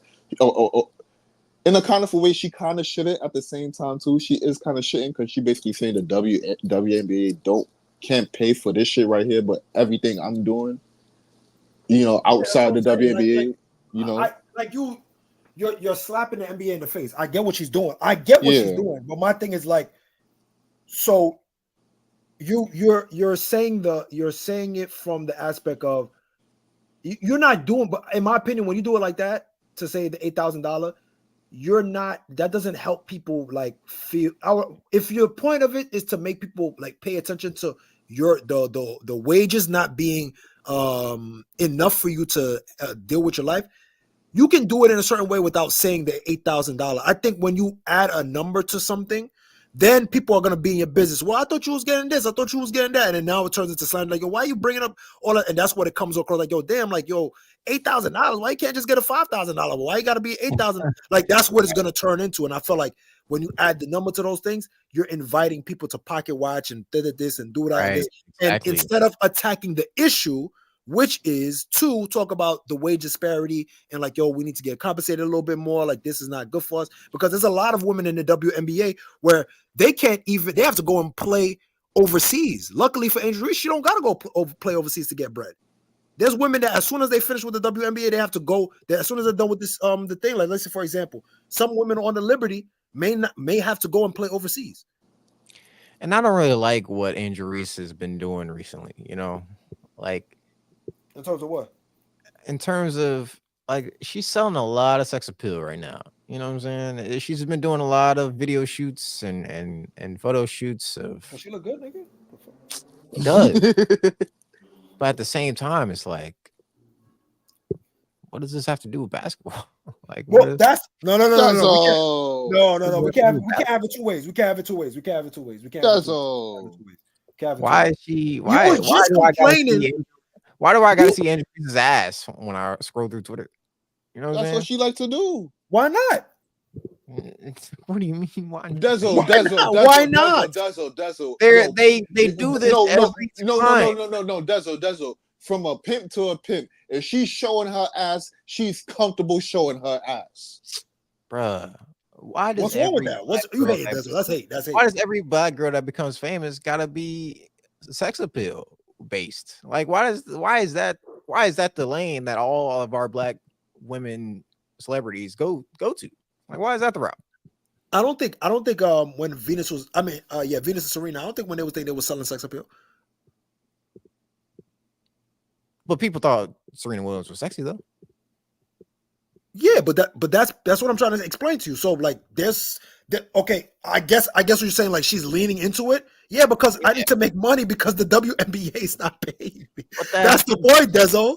She can make money without doing that though. But and part of it, that's who she is. That's what she want to be. Like she calls herself the Bayou Barbie, bro. Like she's been like that in like since college. Like she been on this type of time, and like this is the kind of person she is. Yeah, she's not everybody model. Like not everybody doing what she doing. Like you don't see Caitlin Clark doing that. She doing that because that's what she want to do, and it's working for her. So if it's working, what if you just make Coca-Cola? There is no reason to make diet right now. Coca-Cola killing. Let's keep on killing. No reason to make diet. So she gonna keep on making Coke right now. You notice how Caitlin Clark don't need to do that though, right? Ain't that strange? I was gonna say no disrespectful. Let me relax. You missed the point, bro. No. But ain't it strange y'all had none of the white WNBA players is out here trying to sell sex appeal? Oh, don't say that, Dezo. Don't say that. Some of them fucking they come to you don't see, and bro. I'm not trying to say all, like I'm sure one or two has OnlyFans or something. But does Caitlin Clark look sexy though? Let's be for real. She's sexy. That's not the point though. Them thighs got me wondering. That is the point. I'm not gonna hold you. If you're not sexy, why would you sell sex appeal? That's like Seal selling. Your text. Ice JJ Fish selling sex appeal. I'm lost in the sauce. If you look like a foot, why would you want to? No, text. Don't do that. No. I'm not saying that Caitlin Clark looks like a foot. I'm not saying that. So them thighs be having me wondering, boy. I ain't gonna hold you. Them thighs be having me wondering. Let's just watch what Cameron Brink does. Let's see if Cameron Brink is out here. She's on photo shoots. Yeah, I've seen. Well, I guess. But I don't know if she's Skims different. Count, but I've seen it in the Skims. I've seen it in the Skims. Skims is one thing. Like Skims that's is a lingerie based brand. It's not really. But Angel Reese goes out of her way to do like sexy photo shoots. You know what I'm saying? Like not even Skims related. Yeah, I'm not mad at it. Though. So I don't know. We'll see. I just don't like. Well, one of the big differences. Real quick, one of the big differences. Angel Reese right now is single, while Cameron Brink is married. Well, she got proposed to, so she's engaged. She's engaged. Yeah, she's engaged. So I mean, I'm not saying like even if she wasn't like engaged, she wouldn't like she'll be doing them type of things. But I'm saying like if you're in a relationship, I'm pretty sure you're not gonna be like doing all type of shit like that. You know what I'm saying? Like, and like I said, like yo man, you're not gonna walk around that. We're not gonna walk around this shit, nigga. If Angel Reese, we done been saw Angel Reese on this type of time. We already know she a freak, bro. She just asks for a lot. That's all it is, bro. I could see it from a mile away, bro. Let's stop beating. What just happened? What just happened? Let's stop beating around the bush. Ain't no way being a freak have to do it. Ain't no way you have your ass out so much, and you come on, son. We know what this is, bro. It's all good. I love her. Keep on doing your thing. Keep on doing your thing, baby. I support you 1,000%. I just want her to relax a little bit, just a little. She do need to relax a little bit, but not on that though. Well, to be fair, and it goes to Pirate Point, because the WNBA is still subsidized by the NBA and hasn't pushed a profit so far. These women have to push their brands to a certain limit to create the eyes to generate more people to look at the WNBA as a whole. So for me, if Angel Reese's the appeal of her, how she looks, her beauty appeal garners more attention in general, you have to kind of let it rock, because in the big picture of things, she's just going to bring more eyes to the game. More people are going to watch for the right reasons. I don't know. I'm with you. I don't know if it's for the right reasons. The older I get, the more I'm like, how did Oprah get so famous? Because Oprah not really the sexiest woman in the world, but she was able to push herself so much to where she's one of the richest black women in the world. Well, I think she is Well, the richest black woman. well, I'll say this. She was one of the pioneers of TV talk show host. So like her show, the Oprah Winfrey Show, had a lot of fucking traction right there. If I'm not mistaken. So I mean, disagree a little bit, but I will say this. It is mighty funny how one of her best friends is Harvey Weinstein, right? That's one of her best friends. That's not one of her friends, or one of her best friends, Harvey Weinstein. You're one of the few women that end up getting, because prior to this, Michael Jackson was not doing interviews, right? Not doing interviews. She was the one that was able to get into Neverland. Yeah, but Michael Jackson trolled all over that interview. I ain't gonna lie to you. 100% trolled it the whole time. But remember the significance of it. The significance that nobody was getting those interviews. I promise you, after that interview, through the roof, through the roof. And Pirate says she definitely appealed to yes, housewives watching TV. Yep. I guess. But it doesn't hurt that one of your best friends is Harvey Weinstein, who was a media giant. Both brothers. Oprah actually appealed to it. That's fair. That is true. That is true. That is fair. I will say that the WNBA is still advertising to men way more than women, which is hilarious. Yo, context, it's unbelievable. I asked this question to one of my coworkers. I was telling her, like, do you think women basketball players should be paid the same as men basketball players? And she was like, yeah, why not? And then I asked her, you know who Asia Wilson is? And she was like, no. And I was like, yeah, that's it. That's it right there. That's why they don't get paid. That's why the conversation done. Thank you for supporting my argument. We got it. Because women don't care, bro. Women don't care about women. But how do you market to the women though for the women's game? Sure, I couldn't tell you, man. You have more like you see that's what you see. What happened? If, I mean, right? I thought women supported women, but if women aren't just gonna support women, that's a what? Thank you. What happened if the niggas in the marketing room are in that room having that same exact thought process what you got? Yo, I thought all these fucking women are together. Why the fuck they not coming to the product, my nigga? What the fuck is going on? I thought this shit would work for itself, my nigga. This shit got the buzz right now, my nigga. This is the time for you to be here too, especially like facts. This is even with all the numbers that they broke, the numbers supposed to skyrocket even more. Like, facts. What's going on?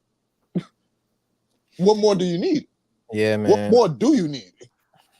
But you have to also remember too the style of play, right?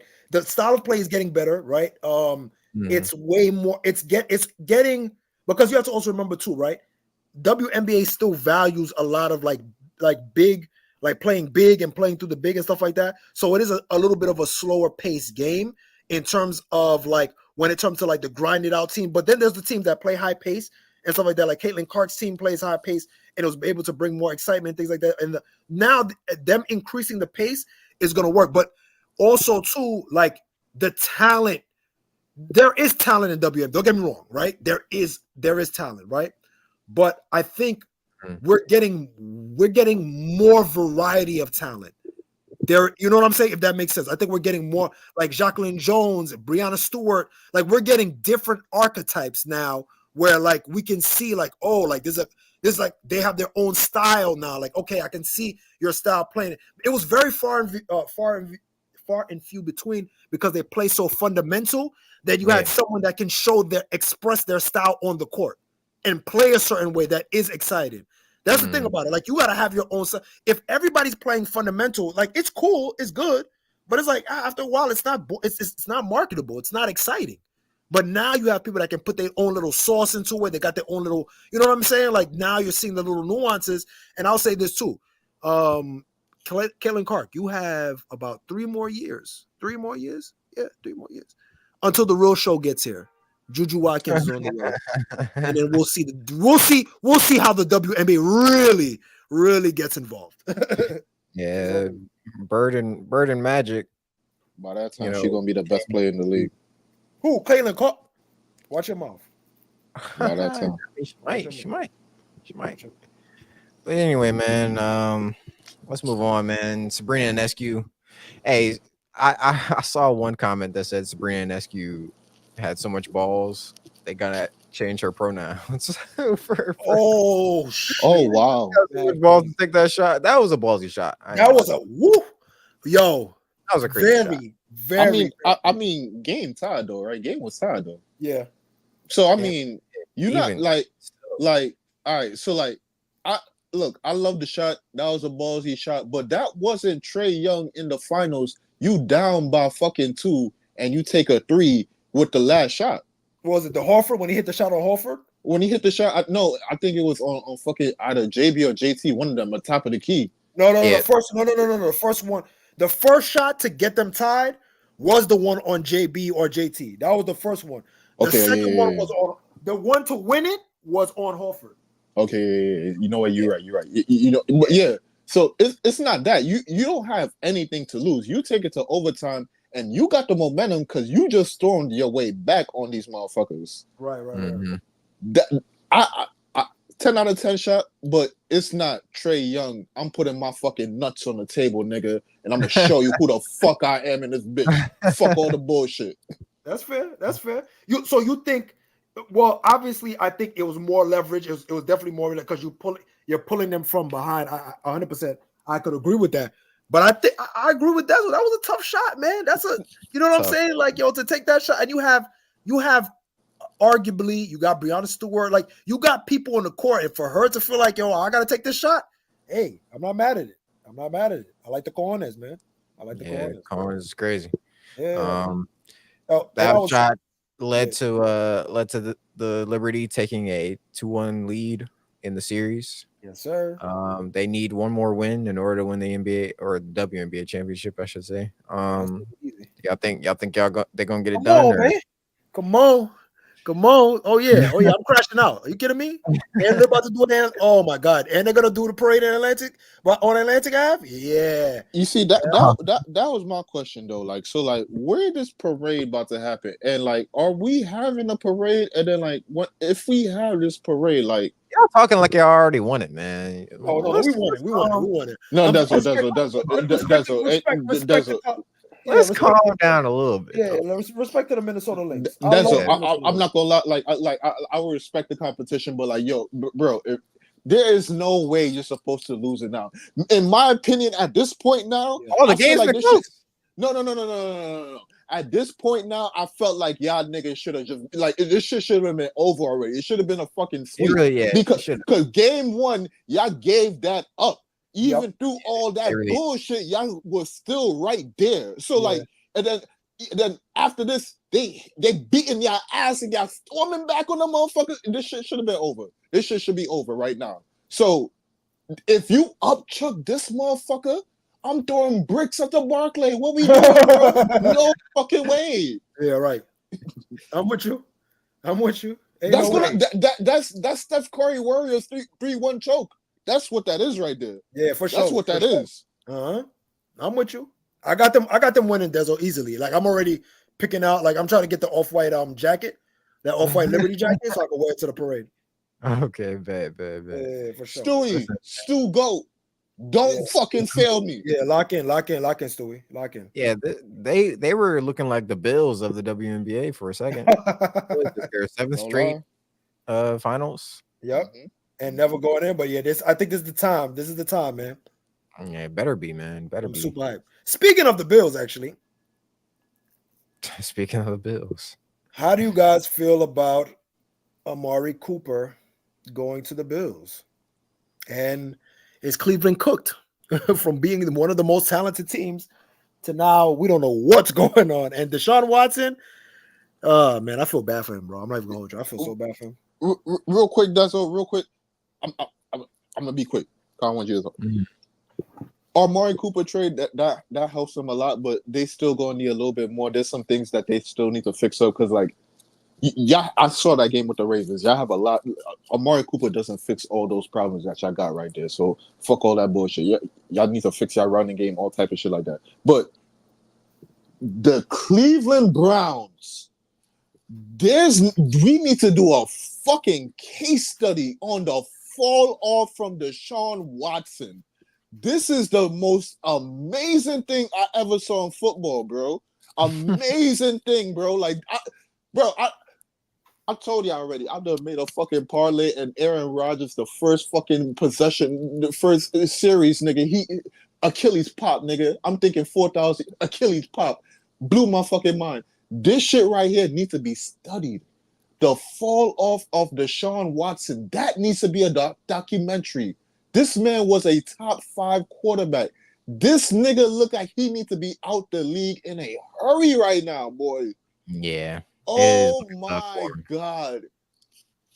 Go ahead, Devin. It's really unfortunate, man, because I don't even know what happened. Like, what happened to Deshaun? Like, why is he so bad now? It's upstairs. It's upstairs. That case really took a toll on him. Do you know how many women? First of all, Busby, the same one that's going after the diddler, he won, if I'm not mistaken, 20 out of the 24 lawsuits that, because he was the one that was behind the Deshaun Watson shit. Yeah. So he won 20 out of 24 cases. You know how much money Deshaun Watson lost? Now, don't get me wrong, he signed a big contract and had guaranteed money.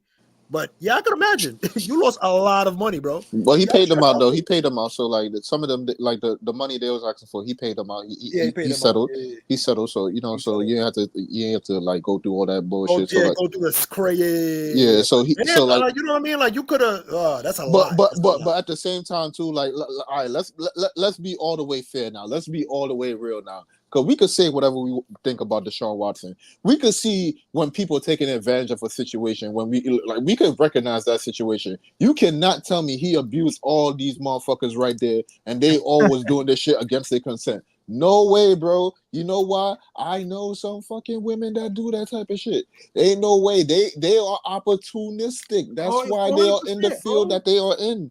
Professional snipers. Come on, son. So ain't like, all right, maybe some of those cases may have validity, maybe because at that point the man was quote unquote a deviant, but ain't no way, bro. Ain't no way. But the fall off does need to be studied, though. The fall off need to be studied. I thought the Browns is gonna be something, but this nigga here, and you see that bullshit play right there. That bullshit play is the reason why niggas is never gonna get a fully guaranteed contract now. You were supposed to be the fucking poster boy to like, all right. The NFL knew like the Browns fucked up giving you that guaranteed contract. Cool, boom. You were supposed to fucking ball out to prove it. Nigga, you ain't prove it. God damn. Yeah, you're right. Yeah. Now everybody's gonna be hesitant. They're gonna go back to being hesitant again. And it's gonna be the you gotta prove it to us game. That's exactly what it is. You gotta prove it to us. Which is at this point, I can't be mad at it. I can't be mad at it. It is what it is. You gotta be sharper than that, bro. Like you gotta be sharper than that. And it's unfortunate, like you said, Easy. You never know what the real story is. You don't know what the real story is, right? But it is funny how like it all just came out of nowhere, like under wraps, and just popped up one after the other. And like you said, if one person sees a hurt dog, they're gonna pile on. They are going to pile on. Yeah, for sure. Speaking of trades, man, the Raiders traded Devontae Adams to the Jets. He will be reunited with Aaron Rodgers. But my question to y'all is, who gives a fuck? Niggas still gonna be trash. You know what I'm saying? Niggas still gonna be garbage because Aaron Rodgers is out there looking 40. You know what I'm saying? He's looking 40.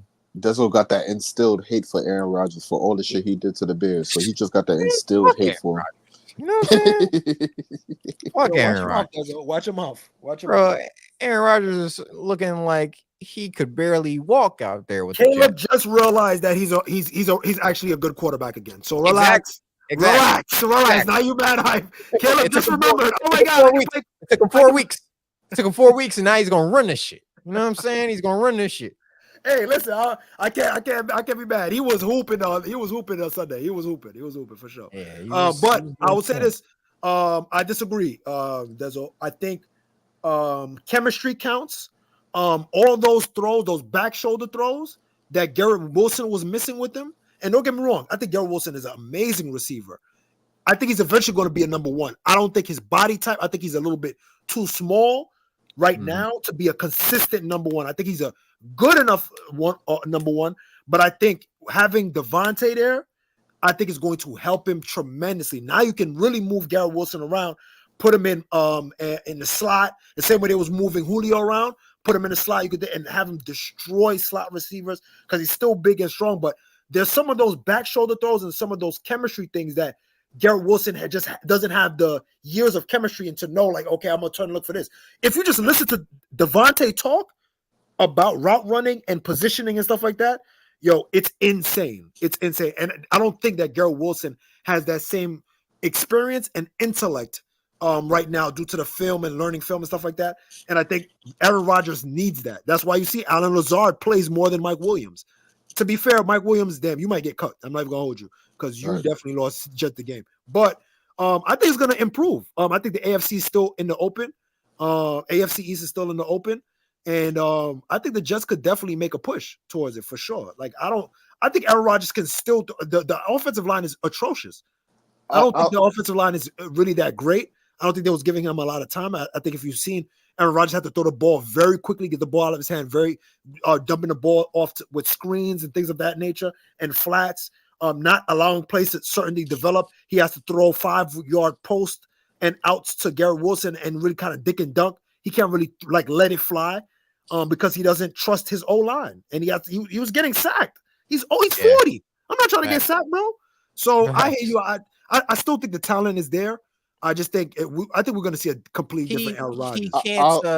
He can't get a full like thrust into his throws because that Achilles is really that Achilles injury is really holding him back. You could tell like he can't get full lift into his throws because like the ball's always in pause, but the balls keep dying on him. Like they keep. He's throwing low passes, which is an indicator of like you're not getting full force into your throws.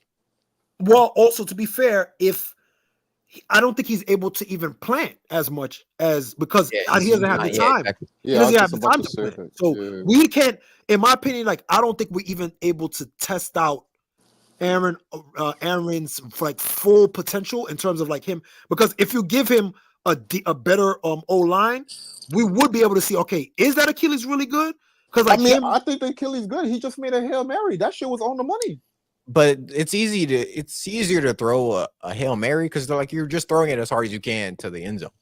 Yeah, I'm talking about when you're precision passing down the field. Yeah, you're trying to throw seam routes and shit like that. Yeah, those passes are the ones that keep dying on them. You know what I'm saying? I think it's also. I see what you're saying, but I think also because he's a big ball placement guy, and I think certain windows that he's looking for, like I think he's throwing it to those windows because he's so used to throwing it to certain people in certain locations. So like, let's say he's looking at like, I got a 6'3" guy, I'm gonna usually throw it to his right shoulder because I know he's better catching it over his right shoulder and throwing it to the left shoulder. So I'm gonna have to turn my arm a certain way. And I'm not going to get the full power, and it's going to look like it's a little bit of a flat ball. There was a throw that he threw where he was in they were in the red zone, and it got blocked. The flat was there, but because he had to swing his arm and the pass rusher was coming towards him, and he tried to side arm it, he couldn't get the proper, like, it looked like it was a flat ball, but it wasn't a flat ball. It was just, he couldn't do it because he has to side arm it, and he didn't get enough torque to throw it. So I think it's just also, I think it's like an offensive line problem. And I think when he gets time to set plant, I think he's regular. I think he's still good. I think he still has a live arm. You know what I mean? Yeah. I'll say this. Let me say this. If you look at their remaining schedule, they should run the table all the way to week 12, 13 when they have to play the Bills. I mean, there's one game I think in there. I forgot which team that they could lose it to, but if you look at their remaining schedule, they should run the table from here on out. Like they should run the table clear out. Like it shouldn't be no problem. Mm-hmm. So I mean, like if we were like at week 5 and like week 12, so like what they at 2-3 right now, 2-4, 7 more wins, 9-4. I mean, we'll see. We'll see. I guarantee you they'll probably lose a couple of those. Can't lie to you. If you lose into the Cardinals, something is wrong. If you lose into the Rams, something is wrong. Respect the Cardinals.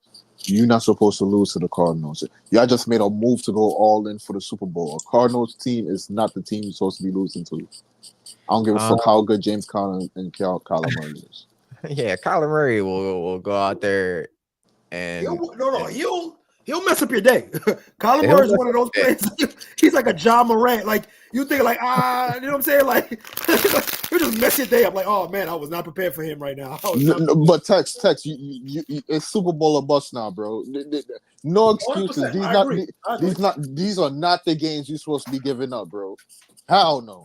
I agree. Yeah. So real quick, let's move on to the Steelers QB1 situation. Steelers say that they are benching Justin Fields. Justin led the team to a 4-2 start and only threw 1 interception through those 6 games, which is crazy. Like only 1 interception is phenomenal work. And I think it bounced off the receiver hand too, so I don't even think it was really like his fault or something like that. Yeah. But Russell Wilson, the team says Russell Wilson will get first team reps in practice, and he will likely start this week. So, how we feeling, man? How we feeling? Do you think this was a justified benching? Do you think somebody who is only considered Russell Wilson's, husband, or only considered Sierra's husband, do you think he's getting the respect that he deserves out here? Because apparently he's only Sierra's husband. He is. He still is. He's not a Super Bowl champ. Salute to Sierra's husband. Salute, blah, blah, blah. That's the Legion. That's the Legion of Boom's championship. Let's be for real. But salute to Sierra's husband for probably meat munching Mike Tomlin. Yo, bro, can I start, bro? Let's ride. It's not the decade of great play that he put out there. You know what I'm saying? No, it's not that. Couldn't be. Who? A decade of great man. Anyways, so I'll say this. I think Mike Tomlin is making a big mistake. I think. Oh my goodness. Yeah, I think he's making a huge mistake. Now, to be fair, you did pay Russell Wilson, so you kind of have to say, all right, let's figure out what do we have here. So I'm not mad at it. He's like what do we have here? Can we do something with it? But I didn't like the fact that you already ruining the progress of Justin Fields in a new environment, already feeling good. Like I'm doing my thing. We 4-2. I didn't throw an interception. You know what I'm saying? I'm playing relatively okay, right?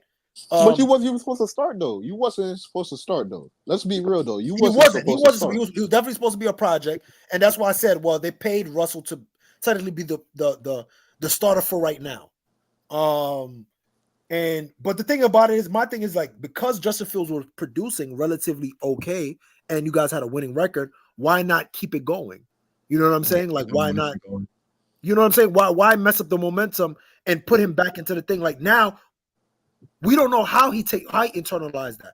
Hopefully, he goes like, well, I wasn't supposed to start anyway. Like, I'm happy I got some burn. I got some, you know what I mean? Got some spotlight. Let me go back to the learning part and really start perfecting my craft and, work on it. And when I get my next opportunity, at least people have seen you in a better light, which is good for Justin Fields. People have seen you in a better light. And now, just in case, the Steelers don't rock with you, at least potentially – You've put enough game film. You put a good tape out there. You put good tape out there. But my thing is though, real quick. Because I agree with you. Like I think Mike Tomlin might be making a mistake, but at the same time too, you did pay Russell Wilson, and if you did promise him to start, you have to hold your promise to that man. We're not gonna do that bullshit right there. I don't give a fuck how good this kid is playing. Yes, you still have to start the man because at the end of the day, I only got hurt. Look, he wasn't even supposed to start. So yeah, he doing good, but I could come in and do better. But my question is, are you seeing something good in the practice to make him come into that position? Like, all right, I could start him because from what I remember from, all right, he was good the last year in Denver, but like that shit was shaky as shit. Are you really like? Please tell me he is way better than that shit right there. That's because what I lost with. If you put that no motherfucker way. out on the field, and if it was first year Denver, no way. Mike Tomlin, you can't come back from that one down. You can't come back from that one because ain't no way he was lighting up practice, but then you put him in a real game, he'd do some bullshit like that. Right? I think you know Russ has earned at least a chance to start. You know what I'm saying? Especially over Justin Fields. Like Justin Fields, while the momentum that he has right now is good, like at the end of the day, it's Russell Wilson. Like I think he's earned an opportunity to at least show. I think the caching that you think that he has. I don't think he has an that in the opportunity NFL to at anymore. least start context. He's earned an opportunity to at least start. Yeah, I agree with that. But I don't think if it goes bad, then they can go back to Justin. You know what I'm saying? It's no problem. I'll give you that. But if he's I think he's earned at least an opportunity to at least start 1 week. You know, how many games you gonna sacrifice for Justin Fields to come back? How many games? Two games, two L's, 1 L. It just depends on how he plays. You know, if they take an L, but he's playing like he goes out there and throws for 2 or 3 touchdowns, no interceptions, then I don't see a reason to take him out. But if he's a detriment to the offense, though, then obviously Justin, back up. Right back in. But that's what if he play lukewarm, but they still win? Do you still keep him in there, or do you put Justin Fields back in there? Because at that point, it's almost the same thing like Justin Fields, right? It's not like Justin Fields. Justin Fields wasn't blowing you away with how good he was playing, but he was playing solid. Right. So if Russell Wilson comes out there and only plays solid, then I mean, there's no reason for you just got 2 solid ass you just got 2 solid ass quarterbacks on the it's a toss up. If coin flip. So then now what happens, right? Moving forward, at that point, you're saying if you have two solid quarterbacks that you are that one is younger, wouldn't it? Why would you invest in the older quarterback when you have a younger guy that can move better than him and he's relatively playing similar like Russell Wilson? Why would I go back with the old head for? And but real quick, Tex, that real quick, does because that's my thing right there. Because you're still in a competitive division. Baltimore, you already know they got that shit on lock, but you can still Baltimore got that on lock. But Lamar Jackson is. But you're still fighting though. You're still doing good. You got a good start to your season. Cincinnati, they struggling, but they still could come around. Their upcoming schedule is favorable to them. They could run off some games. They could pull it back. If they lose next game, it might be over. But if they start rattling off some wins, they still competitive in the division. So you can't afford to kind of lose games kind of right now if you're still competitive. My thing is though, Russell Wilson needs to come in and give you a reason why you put him in there. Not just be the same thing as Justin Fields. Because at that point, you could have just gave him some more time to me. Yeah, that's true. He got to be hitting big plays. He got to be making these receivers happy. That's what I'm thinking. I agree with that. 100%. 100%. Russell Wilson has to be a complete. It can't be, he's just mid and he's just doing his thing. And we're going through the motions of the offense. No. He should be highly impacting it to where we can visually see, he's really there is a big difference. There is a big difference. Maybe we should be talking about the Steelers team in a different light. You know what I'm saying? Maybe we should be talking about the Steelers in a different light. Yeah, their defense was really good, but maybe if they had Russell Wilson in the beginning, and look what they've been fucking dialing up. It just Justin Fields wasn't hitting that shit. If Russell Wilson come in there and hit that shit, they're like, oh shit, we need to talk about them in a different light. They might be the cream of the crop in the AFC. Out of nowhere, yes. But at the same time, I think because I think the Steelers are trying to win right now. Right. And I think you would rather have a veteran who knows what it means to win. I think you'd rather have him out there, even if they're playing similarly. You want to have his experience out there, just if the team's down or something, he can be in the huddle, knowing what to say. Like maybe Justin Fields isn't at that point yet. You know what I'm saying? Right. That's And fair. so you could use that veteran leadership out there on the field. That's true. So maybe that's what they're thinking. But Well, I I'll mean, be hey, honest with you. like A I lot of said, players didn't like whatever that stupid veteran leadership y'all referred to. A lot of players did not like it. They thought it was corny. They thought yeah, it was very, very corny. So I don't know. Maybe I guess Pittsburgh might think he's not corny, but people in Dallas and the people in Seattle, they thought he was corny. So we'll see if his leadership style is probably better fit for Pittsburgh.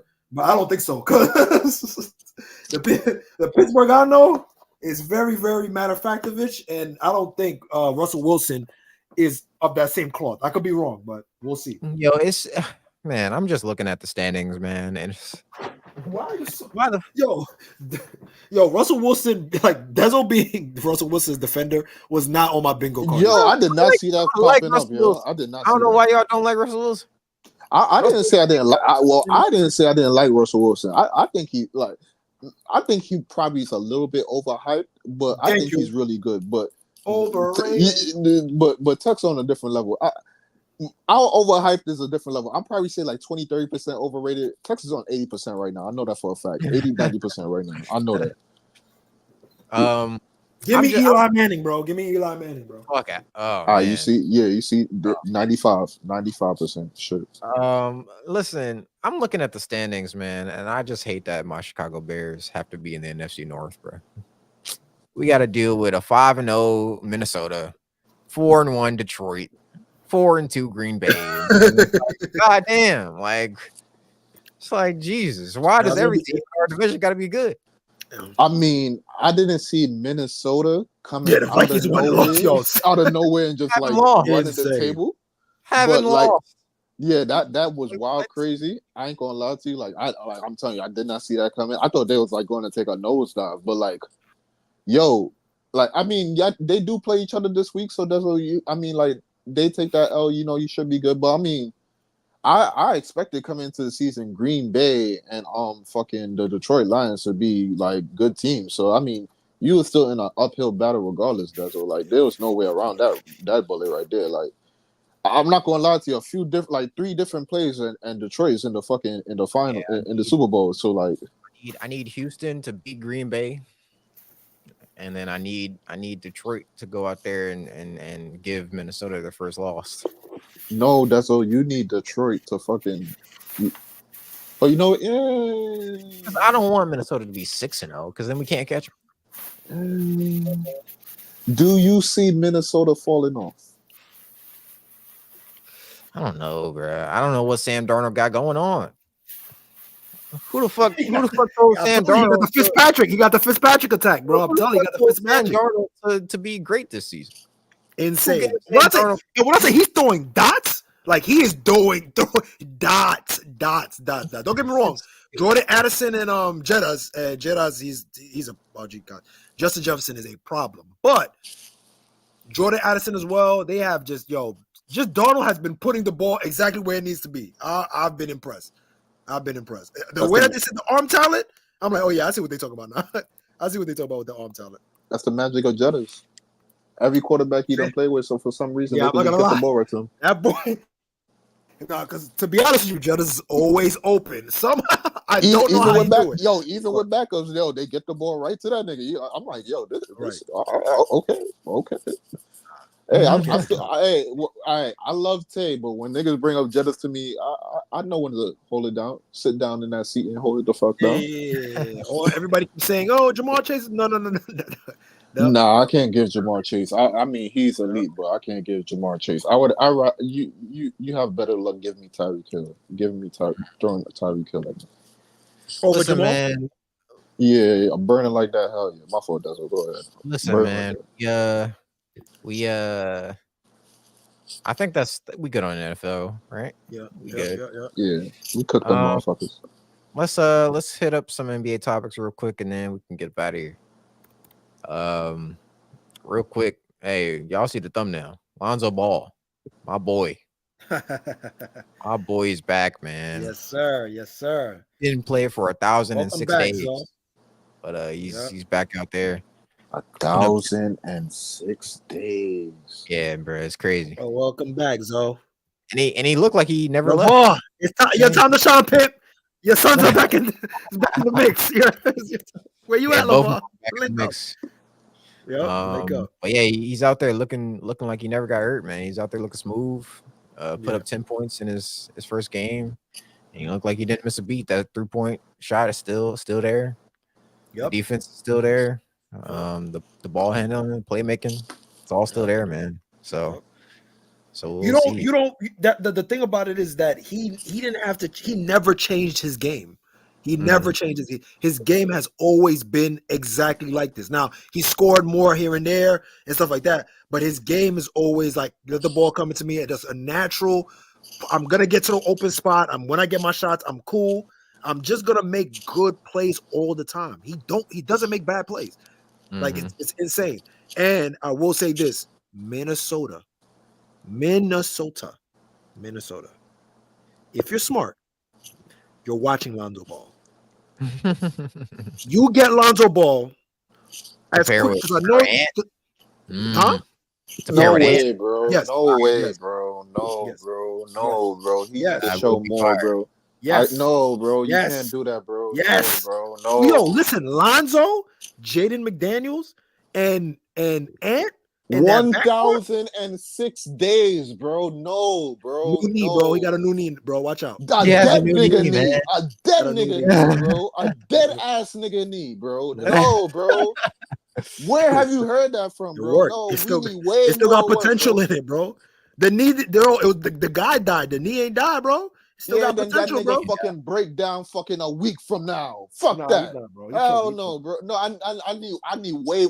You need to play for 2 whole seasons, nigga.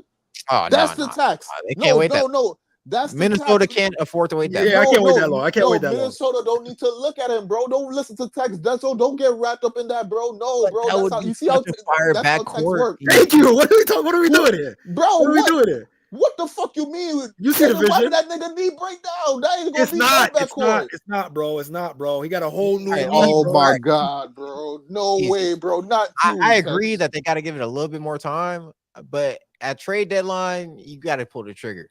Thank you. So, yo, you need that. Come through. He's looking good by trade deadline. Hey, Bulls, let's ship him out. Let's get a couple draft picks off Minnesota. Because I doubt they're going to be good in the future. Right. So let's get some trade picks and let's go. Let's do it. Right. You know, let's do it. Did you guys get any chance to see any preseason games? Did you guys watch the Kings and the Clippers? Charlotte. I didn't watch any last night. Okay. I didn't watch any last night, but I have been impressed with a couple of players so far this preseason. Okay. I know Dalton Connect went off last night. Yeah, he went off yesterday. Yeah, he went off. You know, Dalton Connect, I don't know why, but he has like the ultimate green light. I guess J.J. Redick just told him, hey, every time you catch the ball, shoot it. You got no listen. The thing about it is that you got to give them confidence, right? You got to give them confidence. You got to make them feel like anytime they're wide open, so they won't, when it comes to like real competitive play, whether they're going for the playoff run, you know what I mean, or they're like making their way into the playoff hunt. Like, he had 35. Oh my god! Yeah, he was. I know he went off, but I didn't know he went stupid. But what do you expect though? He's like a 4-year veteran. Like, he should be doing this. Like, you're expected to perform. You already have the experience. You have the body type. You're not small, like, you know what I'm saying? You can't get pushed off your thing. So I expect Dalton Connect to be like really, really steady. Like, for sure. Like, he's gonna have like a 30 ball. Like, I'm pretty sure this season he's gonna have a 30 ball. I would have. Yeah, I can see him have a 30 ball. I can see it. I can see a 30 put up 35. I can see a 30 in preseason. 35. Anthony Davis also put up 35. They combined. You gotta remember, he's a shooter. He's a shooter. So how many attempts I'm gonna give him to get 35 then? If he hits 7 threes, that's what, 21? Yeah. If he hit 8 threes, it's 24. 24. 35 might be tough. I'll say 30. I'll give All right, 30. Let's go 30. Yeah, 30 ball. 30 might be tough too. 30 gonna be tough too. Nah, 30 not gonna be tough for him. 8 threes? Yeah, 8 threes? Nigga, he's a shooter. He's a shooter, bro. Let's stop acting like 8 threes is just gonna be like something you pull up. Nah, bro. That's not That's something the norm now, off. bro. That is not the norm.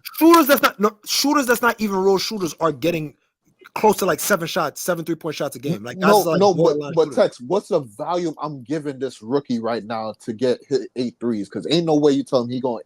That means he had a heater night, 8 for 9. But I'm not getting so. But he had to hit like 3 in a row for me to figure that out. So how many am I giving him on regular volume? 13? 11? No. For sure, you're not gonna spam. Obviously, you're not gonna spam him because D'Lo and Austin Reeves are gonna take a lot of shots. I'm not saying that, but at any given night, if D'Lo not playing, if Austin Reeves, let's say the game that Austin Reeves sits out and connects start, you telling me that he's not gonna be able to get enough touches to put up 30?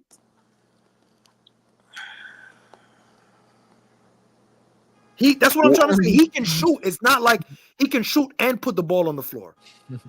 That's the thing. Like he's not. It's not like he's not that 30, JJ Redick. He's not rookie year JJ Redick.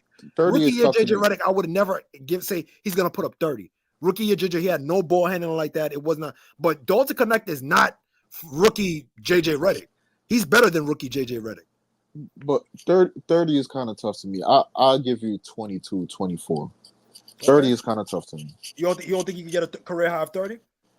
It is possible. It could happen, but a lot of things have to fall into place. Now, a lot of things have to fall into place, and those are variables. I just for the Lakers, I'm not giving them the fucking respect for that. Fuck them motherfuckers. Like all that bullshit that they got going on there. I've been trying to figure out like how they gonna divvy up like the shots. Like you got 90 shots a game, right? How many? All right, let's go through it. Right? How many you giving AD? Well, in terms of shots, yeah, shots, but 80 don't need.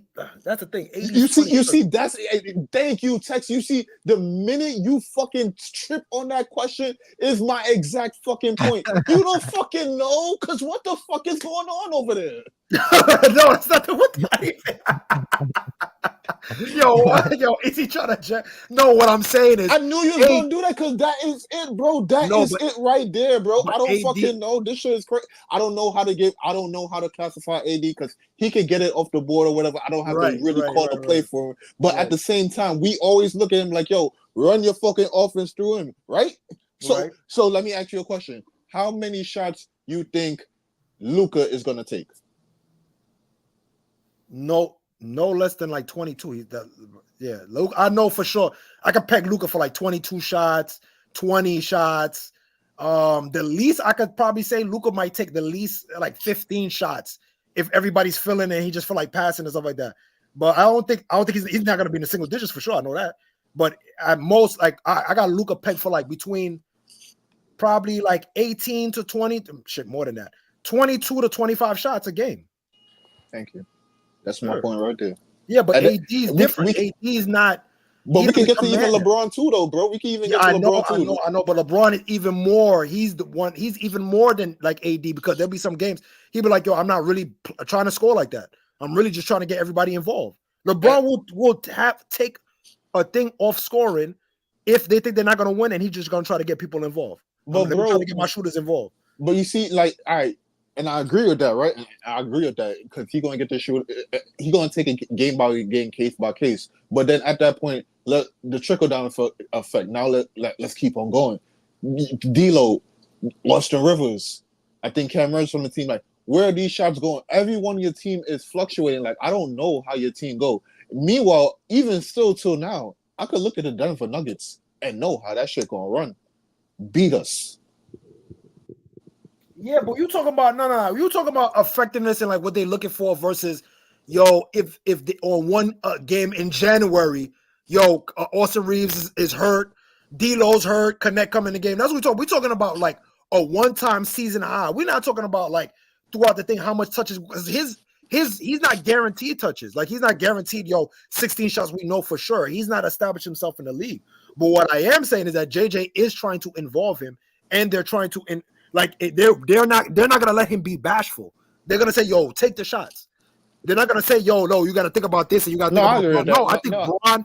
I think Braun and AD are going to encourage them to take shots, same way that they did with Austin Reeves.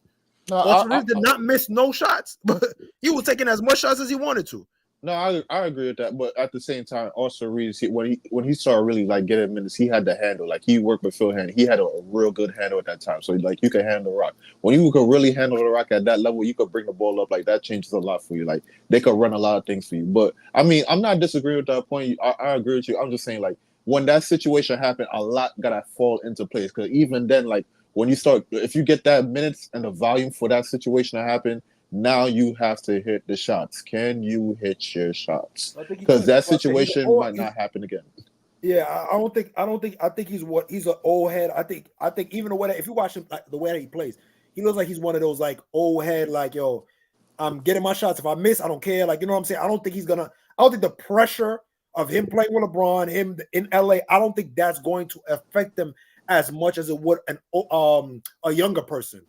I think because he has a mature body, he's a little bit more stronger. He's like, you know what I'm saying? Like, if his shot's not going down, he could backdoor cut, take a foul, and go like that. He's not limited because of his size. If he was smaller, he's going to be limited because his shot got to fall because he can't get into the paint of the defense. You see what I'm saying? But because he's bigger and stronger, he doesn't need to rely. He can backdoor cut. He can think. He's fake athletic too. He could jump. He could dunk. You know what I'm saying? Like, so he's not only subjugated to just shooting, but his best skill set is shooting. So if he's hot, on top of him having IQ to backdoor cut, blah, blah, blah, like that, I think he's going to be able to get 30. I think he'll be able to get 30. Yeah, Dalton be fine, man. Dalton be fine. Even if he doesn't get 30, like he'll still contribute to this Lakers squad right away. Like So what do you guys think the season numbers is going to be for Lonzo? Speaking of it, because we didn't really. What do you guys think? Like, yeah, what do you think he's going to average? Actually, I think he's going to average right around 10, like what he got in his first game, because I think he's going to be on a minutes restriction for damn near the whole season, honestly. So he's probably going to be coming off the bench in a restrictive role, right? Which is another reason why it might be risky for Minnesota to get him, but at the same time, you still got to pull the trigger if he's looking good out there. Well, either in a minutes restriction, either Minnesota should go get him. The Bucks should go get him. The Bucks for sure. You know how good he would look next to Dame. You know how much fucking work he's gonna have to do because of Dame. And that's exactly why you gotta go get him. You gotta get a defensive player. Blow that dead nigga knee out, bro. You're gonna blow that dead nigga knee out, bro. That's my only thing right there. So that dead nigga knee is gonna blow out because of all the work you gonna put in, bro. Don't do that, bro. Do not do that, bro. I don't want to see that happen. You need a defensive player next to Dame, and Lonzo is a D&3 point guard, bro. He's the D&3 point guard. So that would be seamless. It would be seamless, bro. And Lonzo is big enough to play the 2. So he has no problem. He would have no problem moving to the 2 while Dame takes the point. No problem at all. Because Gary Trent Jr., Gary Trent Jr. is cool. But Gary Trent Jr. ain't fucking locking up like Lonzo Ball. Nah, Gary Trent Jr. gonna have to come off the bench. I don't give a fuck what's going on. But I mean, my thing is, I would rather have Lonzo at the point. Dame just be the fucking 2 guard, just work off. As a Bulls fan, I would much rather us trade him to Minnesota because we can get some better draft picks from Minnesota than I think we can from the Bucks, because the Bucks traded most of their draft capital to get Dame. So we ain't really getting no good picks from the Bucks. I can't lie to you. I would if I'm on New Orleans, I would double back around and say, y'all want CJ McCollum? Y'all want CJ McCollum? What's the point of fucking trading for DeJounte then if you're going double back for Lonzo? Because DeJounte is really a 2 guard playing the 1. So and DeJounte, and to be fair, I'm not saying DeJounte is a better 2 than CJ McCollum, but what I would say is I would rather take the risk with running with Lonzo and DeJounte Murray defensively, right? Defensively, Down with CJ and DeJounte. than with CJ and DeJounte. I mean, yeah, it makes sense. It's just the only thing is you just got the spacing is gonna like Lonzo, and what it would do is it would allow DeJounte Murray to be the kind of the penetrator and get into the rack with Zion, and let Lonzo kind of be the spacer. Pause. I mean, but you just cleaning up your offense, and if anything, you're really cleaning up like passing like you just take it. You just giving the team a nigga that's not going to take shots away from people that want to take the shots. I need to take the shots. Like yes, because that's what's gonna happen. But I feel like nasty with DeJounte Murray, CJ McCollum, Brandon Ingram, and Zion. That's a nasty. Like, that's nasty. But like text. But my thing is like, no, I agree with you on that point. But I feel like, all right, that problem right there, that I would say like that takes up like 3 slices of the pie. Like the other 5 slices is going to the big man problem. Like you need to figure that shit out like expeditiously. Like I don't even know how you let that happen. Like you cannot put that stress on your team right there, bro.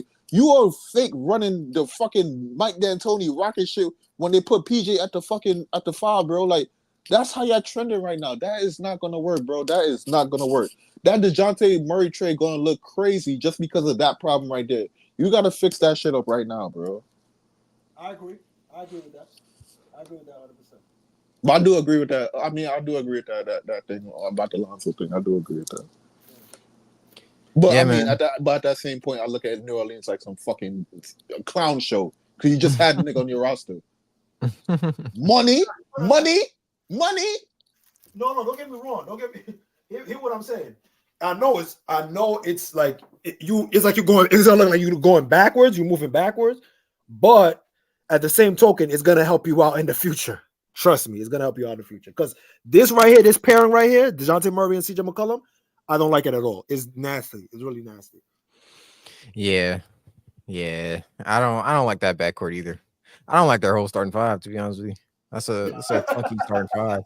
Having Herb Jones, they're talking about Herb Jones running the 5, like, bro. Yeah, Herb Jones. Yeah, like I cannot believe what I heard, bro. Like that cannot be true, bro. No way you are going to play him full time at a 5, bro. You're gonna fuck that nigga up, bro. Now then, look what happens if that nigga get hurt. Now your whole defense is going to fall apart, dog. Yeah, it's gonna fall apart. Yep. 100%.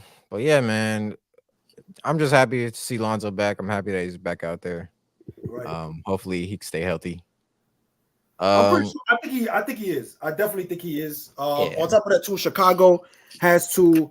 Well, here's another thing too. I don't know if you guys heard, but the Kings made some room by trading Jalen McDaniels after they just got him. But they said that they're keeping an eye on Zach LaVine. That they're trying to make. The Kings are trying to gun for Zach LaVine or Brandon Ingram. I'm lost in the sources. Why do they want Brandon Ingram? I'm lost. You just got DeMar. Like, how you feel about that? How you feel about that if they do add either Zach LaVine or Brandon Ingram? Like, how do you feel about? Yeah, go ahead. If they add Zach to the Kings, like, are they just going to become the Sacramento Bulls? Is that what they're trying to do? Right? Because they're just taking our. Lonzo and De'Aaron Fox are totally 2 different type of players, though. For sure, but what I'm saying is, you took our wings, like you took both of our all-star wings from us, like at that point, and so it'll be interesting to see, but at the same time, it's like I don't know if I trust Zach LaVine, De'Aaron Fox, Keegan Murray. Like at that point, Keegan Murray would be your only defender on the floor, I mean, in the starting 5. The only great defender. De'Aaron Fox is a defender. Yeah, but he's not like Keegan Murray is a great defender. Like De'Aaron Fox is a good defender, but he's not great. I wouldn't say great, but he's really good. I wouldn't put him in league category. I don't think Keegan is great. I think Keegan is great. But really, you think he's great? I wouldn't put him in a league category. Yeah, Steph on clamps. Like he had a possession where he was guarding Steph, and like Steph couldn't even get by him. Yeah, he was keeping up. Are we gonna do this, bro? Are we gonna do possessions, bro? But it's more than just possessions. Like Keegan Murray, it's the switchability, like him guarding big guys, small guys, moving his feet. Like I see what Des was talking about. Like I agree. I think I think he's And I think he's underrated bro. as a defender. And I done saw He times, can bro. He put his legitimately guard 1 through 4. no. Everything y'all said is facts, but I done saw times when he put his best defensive effort, but the nigga cooks him, and that takes him out the game. So even then, you can still get cooked, bro. And you get and you take yourself out the game. So respectfully, I'm not gonna put you in an elite category, but you're very good. All right, so all right, so let's say he's not great. Let's say he's just good. That's even worse because now you don't have any great defenders on your starting five. Like Keon Ellis is a. Would you agree that Keon Ellis is a great defender or no? I mean, are you starting Keon Ellis if you do get Zach LaVine? No, you would start Zach LaVine. Yeah, so then Keon Ellis coming off the bench. Now you gotta do it. And honestly, if we trading Zach LaVine over there, I'm gonna need Keon Ellis off y'all. You know what I'm saying? I'm gonna need Keon Ellis off y'all. I'm gonna need. That's fair. I'm gonna need a couple draft picks. I don't even know what other draft. Well, I mean, they got well, to be fair, I mean, I don't know about a couple, but like if you've been struggling to get on Zach LaVine, me as a Sacramento Kings, even though I want Zach LaVine, I'm not gonna break the bank on draft picks if you were struggling. From what I hear from reports to get like a fucking one, like no way, bro. I'm not about to offer you like 4 ones. No. You might get a 1 and like a second with it. Like you might get that. Like cool. That's fine. But even then, I probably don't even want to give up the 1. I probably just want to give you like 2 or 3 seconds. Like, bro, Dezo, I don't want to shit on your team. That we gave him is just not looking good though. No, the contract is horrible. Jesus Christ, but Dezo, and I'm not trying to shit on y'all, but dog, y'all had Alex Caruso was your highest commodity on your team. You traded him away for no draft assets, just Josh Giddey. Do you see Josh Giddey being a part of your future for the long term, or just a placeholder? Apparently, the Bulls think so because they're willing to give him. I just read a report that we're willing to give him an extension. So apparently, the Bulls see him as long term as I could care less about. In their mind, they think that he is going to be Jason Kidd, like a version of Jason Kidd. Push the tempo, like a second. I don't think they're going to make him. I don't know if they're going to make him a primary like playmaker and put like let him lead the show. But I think they're looking at him as one of those guys. It's like at worst they think he's going to be like a slow-mo. At worst, make the right play. You know what I'm saying? I think that's what they're looking at it as. I think you may have misheard them, man. I think they may have said that Josh Giddey likes kids, not Jason Kidd. You know what I'm saying? Oh, okay. That's what they. I was trying to walk by that. I was trying to walk by Giddy, I'm fucking with you. Giddy, come on. Man. Come on. No, listen, that's what I think. I think that's what they were. Yo, they said that you already have a point guard that already can do. Why would you go and you get what I'm saying? Like, but then still invest into your point guard. That doesn't make any sense. That means that you're looking at Josh Giddey as one of your lead guards. Like you're looking at him as I just want them to pick a guard on our team and build around him. If that's Josh Giddey, then get all these other niggas out the way, bro. Why do we have 5 ball handlers on the team? But my thing is though, Josh Giddey can't shoot. No, it's a good thing to have ball handling on the team. If anything, that's one of the problems I would like to have on my team. That's Zach LaVine, Kobe White, Dosumu, Lonzo Ball. Like, why do we have 5 of them? That's for sure. You can get on some of them. You can get on IO and shit like that. But like, that's a good problem to have multiple ball handlers. Like I'm telling you, a lot of teams would love to have multiple ball handlers. Like, so that means you could run their offense through a lot of people. You could throw a lot of other teams off sometimes. But oh my God. My thing is though, right? You went to the team. All right, so you have one of the highest commodities in the NBA because a lot of teams wanted this nigga. And you went to the team with the gold mine stash, and you telling me you couldn't pull off at least one chip of a brick? I'm not even asking for the whole thing, just a chip. Y'all couldn't get a pick off them niggas? Yeah. Unbelievable. You can't make that up. You can't make that up. You can't make that up. Yeah, man. No, at that point, I don't want to fucking like. I'm not giving you two first round picks for Zach LaVine. He didn't even get a pick for that nigga. And that nigga had more weight than Zach LaVine. What the fuck I'm giving you a pick for? So that contract is horrible. That going up to $60 million a year. That's gonna be cat shit. He didn't even do half cat shit. And we clowning cat. The fuck? Hell no, nigga. I'm not trying to bankrupt my team. Not everybody gonna talk about, yeah, I need to get fired. The fuck? I'm trying to do something good for y'all. That's a good point. You're right. You're right. That's fair. On top of that, too. Well, at this point, we don't even know what the direction is. At this point, we don't know what the direction. Yeah, we don't know. I don't. If Giddey is our guy that we're building around, then we need to just go ahead and start this rebuild. Because us holding on. What would be the play style? Like you know what I'm saying? If he's the guy that you're going to build around, what would be the play style? Well, we need a quicker paced team, right? You know, a fast paced team, we need shooters around him. You know, Matas Bozelis is a good rookie for us to have around Giddey because he's also a defender and he can also shoot. So that's step one. Step two is to get the rest of these old niggas off the team. Like, I don't know why Vucevic is still on our roster. I'm lost. Get him going. He should have been out of there like last year, for sure.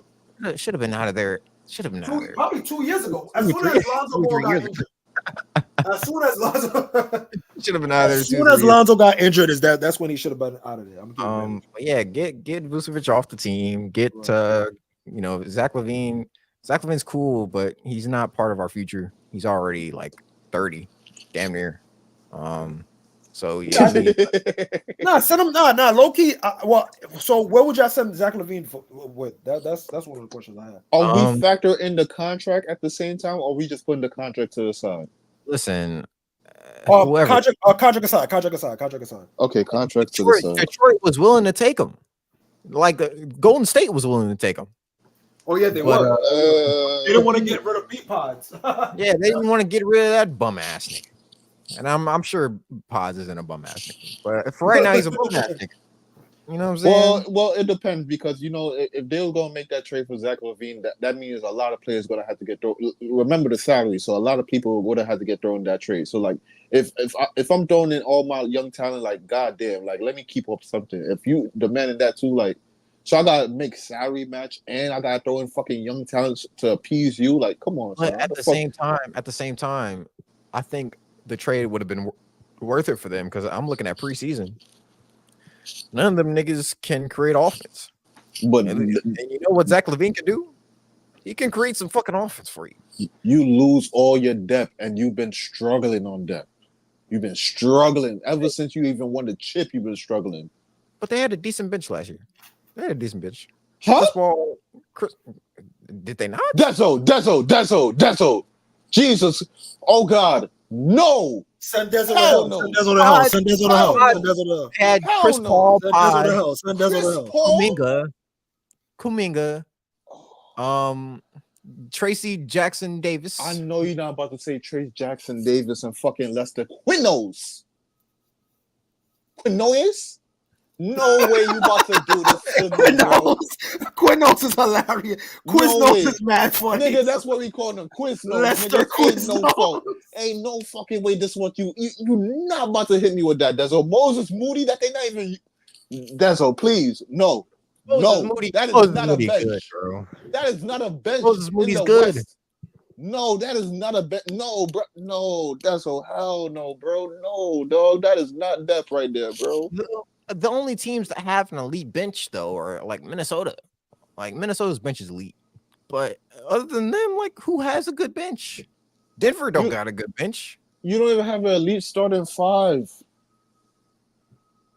What? Who out west has an elite starting five? All the top teams have an elite starting five. All of them. I'm trying to think. Not all of them. Not Denver does not have an elite starting five. That is still up there. That is still the only team that has an elite starting five. Jamal Murray. I'll give you the bottom part. The only thing you just the only KCP. Team that real quick, easy. The only team that has an elite starting five out west is OKC, and then after that, Like I don't see who Golden State starting five doesn't compare to Minnesota, Denver, Dallas, Phoenix, Oh shit! even Dallas to got a the good starting Lakers five. to a Yeah, certain Dallas got a degree. good starting five. No, bro, no. Rockets team are getting better. Memphis is coming back. No, bro, Who's Memphis no. starting five? Memphis started 5. Ja, Desmond Bain, Triple J, fucking Who's playing the three? Gigi? Marcus Smart. No, Marcus Smart. They gotta trade him. They gotta trade him. They got to trade Marcus Smart. Well, Wow. depends on what you want to do. Wow. Marcus Smart should not be playing the three over there, and he's a waste of space. You just play with Gigi Jackson. He's too old. Marcus Smart's too old for that team. Is he playing the three over there? Though? Is he really playing the three? Who? Marcus Smart. You can't throw Gigi into the three At if the you three? want to. Yeah, you can't. Gigi's a three. Gigi's a three. You can't throw Gigi. I mean, he played a four. Something. You could throw Gigi at the three. You could throw Gigi. At the So they already said that Marcus Smart is going to be their starting 3. So yeah, that's wild, crazy. Though. They're gonna switch out up. Don't worry. They can say that, but the facts gonna hit them real soon. Facts gonna hit them in the face. Like, yeah, my nigga, yeah, they switching LeBron on. You're the old head out of the group, bro. Calmly pack that dumb shit up, bro. Like, matter of fact, they're not even switching LeBron onto him. They just throwing him the ball because that's who he guarded for some reason. Okay, no, this has to change up. No, yeah, but even then, that starting five, no, that's better than Golden State, bro. No, bro. I guess Zach LaVine is cool, but like, all right, he gotta fit a certain team. He can't just automatically get thrown into a team and you just gonna think he just take off. Fit over there in Golden State. He would definitely be. He would be an upgraded version of what Clay was last year. The pressure for him to score 25 is going to be on him every game, and he doesn't live up to that expectation if he's not the sole man. Steph Curry going to be the guy. He's going to have to fit in with Steph Curry. You have not shown to do that. Steph Curry has never had a problem with having another elite player. The problem, but that's what the problem. Not Steph. The problem is Zach, though, and you know that too, bro. You remember when Debo came there at first? This nigga had a hard time getting with him, but Debo seamlessly fit with fucking Zach though. But Debo is a more ball dominant player than Steph. Steph don't need the ball. Steph don't need the ball that much in order to put up his 25 to 20 7 points a game. You know what I'm saying? But you come into our team though, you eat on Golden State, then Zach LaVine could definitely eat. No, but you come into our team, so you got to fit. Can you fit this shit right here? Bro, not everybody can fit it. That's the thing. You keep forgetting that people keep thinking like Zach LaVine is just some slasher. Zach LaVine is not DeMar DeRozan. No. Everybody keeps thinking they're the same player. They're not the same player. Zach LaVine can shoot like really, like he can really shoot really well. Yeah, really well. He's like people like keep forgetting like he can shoot as well as drive. So, like, he actually is a plug-and-play player. You just have to put him in the right situation. Every time he's been in the wrong situation, and then what doubled down is that the injuries that go on top of it. So whenever it's going good, he gets injured. When he was in Minnesota, he was doing all right, he got injured. When Chicago was doing his thing, then everybody got injured. He just got repeatedly injured. Like, this shit was like it was like a curse over there. Yeah, everybody just caught the bug one time. Besides Debo. The universe saw us having a good season, and they was like, "Fuck all that." Hell the fuck no! Hell the fuck no! We can't let this shit happen. We can't let the Bulls come back. Hell no! It's funny, actually, and we'll probably talk about this another time. But I remember I was listening to shout out to D Rose. He was having a conversation. I think he was talking to Jeff Teague or somebody on 520, and he was like, Michael Jordan wouldn't be Michael Jordan if he didn't play in Chicago. He was like, for him to play in Chicago and to win in Chicago, all that legendary and all that stuff, the legend that we see as Michael Jordan, it wouldn't have been the same. Like, he would have won, he still would have been great. But the legend that he did, that surrounded with Chicago, especially like Chicago being like, just involved with everything, the origin of a lot of stuff, not in terms of like, what I'm saying, in black culture and things like that. He said it just adds on to it. Like, what I'm saying? And them having a hoop culture as well. It just added on to his legend. I mean, I believe it. Go ahead, Dessa. I mean, all right. I could kind of agree with that because before Jordan came there, the Chicago Bulls was a destitute fucking franchise. Like, they wasn't doing nothing. But I mean, if that's the argument right there, I might have to strongly disagree because in a hypothetical setting, right? If Jordan ever got drafted to the Lakers and he went 6-0 over there and did all the shit over there, nigga, the impact he got is gonna like that right there is like you think it's crazy right now.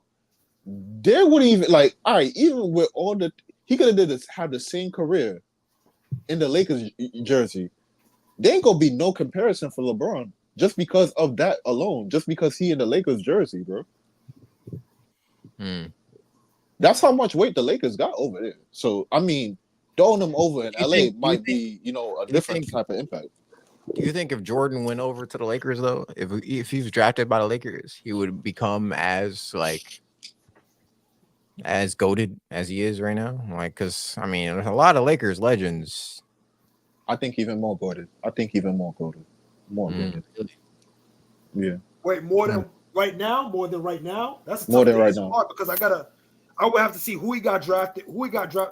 Yeah, that's tough. I'm actually gonna go look back at it. I'm gonna look at the couple of drafts before then, what that Lakers roster looked like before then, and then I think we'll have that conversation. That's why I said it was an interesting thing that D Rose brought that up. But first listen and first thought, I do agree with him. But I'm gonna go look back and look at some teams and do some research to see maybe he could have. I think he could have had the same impact in New York. Like if he was in New York, I think Jordan would have had the same impact in New York. I think it would have been even crazier if it was in New York. Because you got to think, like, if he would have gotten drafted to the Lakers, he would have been just with another player with Magic and Kareem.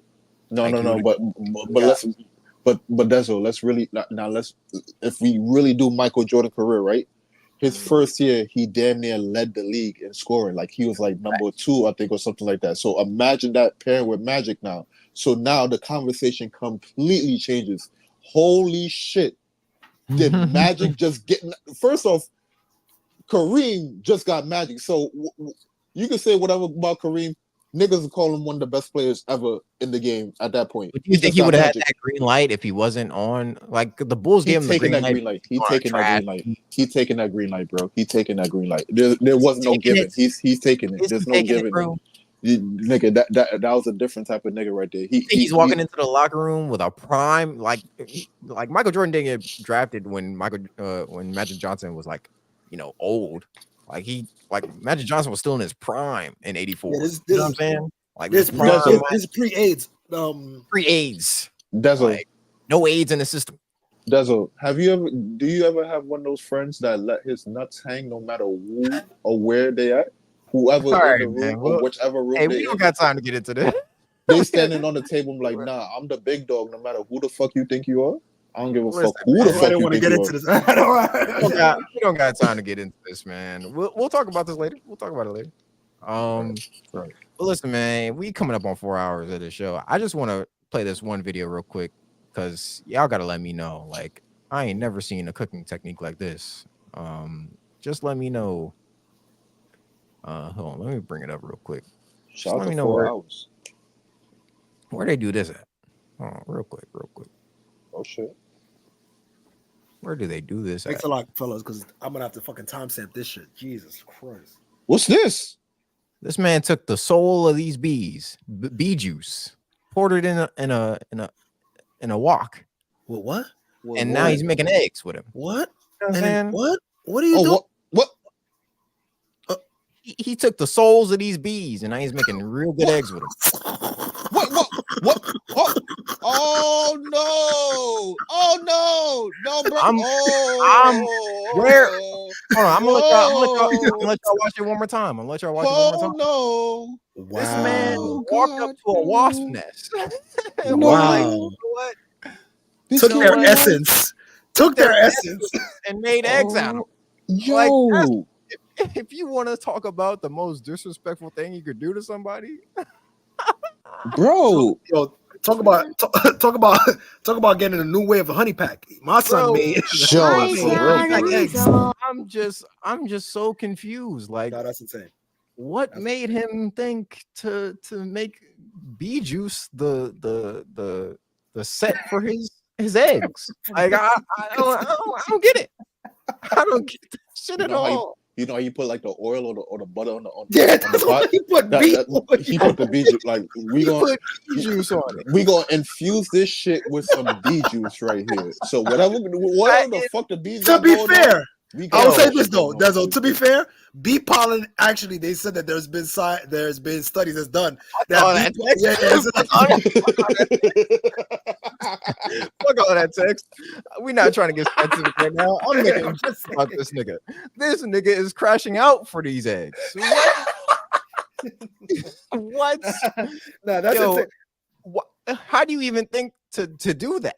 Yeah, like, and what made it worse is that he set the wok on fire too. Like, yo, what are you doing? Exactly. Why you have a stove, bro? How are you making eggs one day and think to yourself, you know what?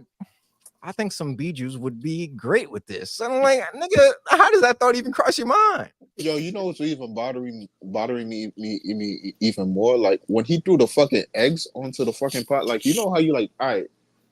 I don't know how y'all do it, but I'll scramble my eggs up. Like I'll beat my eggs up a little bit before I just throw it into the fucking pot to cook. Like I'm not just throwing it with the yolk. Yeah, just threw that bitch into the yolk with that bitch. I'm like, yo, where's the seasoning too? Where's the seasoning? No seasoning in that bitch or nothing like that. He just threw the fucking match and lit that bitch. I'm like, wait. You know what the seasoning was? Wait. You know what the seasoning was? The bee juice. No way. That was no. Just the souls of these bees are what's gonna. Yo, I ain't gonna lie, man. That shit better be fire. Because there ain't insane. There ain't no way. Nigga, your stomach is in backflips for the rest of your year, bro. You're not making this shit out till fucking the 2nd of February, 2025, bro. You can't come back, bro. No way. There ain't no way I'm doing that if it's not fire. Nigga gonna see you come back, you gonna be a fucking stick, bro. Like, yo, what happened to you? Yeah, I threw my whole life away. I ate some eggs. That shit had fucking Manola in that shit. What's that? I don't know, bro, but that shit took me out, nigga. I've been growing up my life ever since, nigga. Now I'm 50 pounds. Now I weigh 50 pounds. Now I weigh 50 pounds and I'm moving. Finally. Listen, man, that's gonna do it here for NSB, man. Right. Just wanted to end the show off with a little fun, man. Listen, if you out there and you're thinking about killing bees to make your eggs, don't do it. Just don't do that. Don't do that. Don't do it. They sell perfectly good honey that you can experiment with at the store. Like you can experiment with that. No, I need it. No, hey, listen, I'm not mad at you, man. Get it organically. Get it out the mud. You gotta get it from the skull.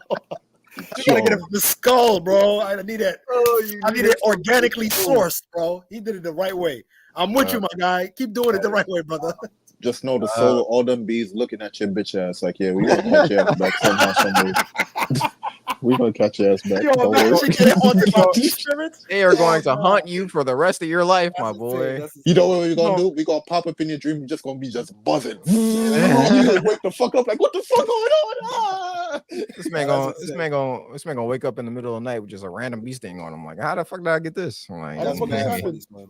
Yo, my phone vibrated? But yeah, man, I go by the name of Dezo the Introvert. I'm joined by my 2 co-hosts, man. Go ahead and let the people know, man. Yo, you already know the vibes, man. Shout out to the big girls. It's y'all time to shine.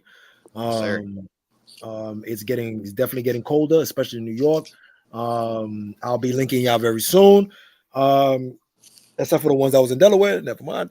But shout out to the Slim Girls as well. We still love you as well. We're just gonna have to huddle up together, collectively, as a unit, as a band, as one band, one sound. Right. So, but nah, salute to all the ladies. Salute to all the people that definitely tapped into the show. Shout out to the people that didn't catch the show, but they're gonna catch it back on the replay. Appreciate that. Definitely like, comment, and subscribe. Let us know what's going on. Yes, so that way we can let you know what's going on in your town, your city, community.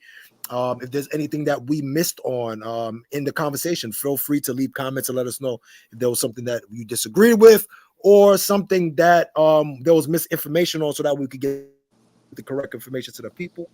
You could definitely catch us again on Mondays and Fridays, 10 a.m. Eastern time. And you know the vibes, man. Go ahead. Easy. Yo, it's your boy Neville, who you know what it is. Yo, shout out to all the people that even tuned in from Twitch. Yo, shout out to the Twitch people, cause I forgot we on Twitch. Yo, shout out to the Twitch people. I saw the guy. I forgot his name, but I saw him pop in from Twitch. Yo, shout out to the people that watch us from Twitch. Shout out to all the people that watch us from the playback. Even though you don't even comment nothing like that, we appreciate all the love. Hey, every view counting. I'm counting every view. You feel what I'm saying? Shout out to y'all. Yo, like I said, I'm only here to kick game to y'all like Michael Phelps, man. Michael Phelps is a. Hey, Constance, let him have. Let him have. You got it. You gonna let this shit go by? Don't act like this nigga don't fucking kick the swim, my nigga. Listen, man, we will. You like, got feet. Like Context said, we'll catch y'all back here on Monday. Make sure y'all exit this weekend the same way y'all entered it, man. Stay safe, stay dangerous. We will catch y'all back here on Monday. Thanks for Pirates for tapping in with us. Thanks for yeah, for sure. Thank you. Definitely tap into their show today. Yes, sir. Thank you. Leaf tapped in with us too. And yeah, so we will catch y'all back here on Monday, man. Other than that, man. Oh, go get some. Yo, you can't buy energy. Go get some sleep. Salute to Breezy, man. That is the quote of the year. Salute to Breezy, man. Y'all know the vibes. Hey, we'll holla at you. Hey, playoffs. Whoever in the Bronx playoffs. Meet me there for some reason. For some odd reason. All right, man. Peace.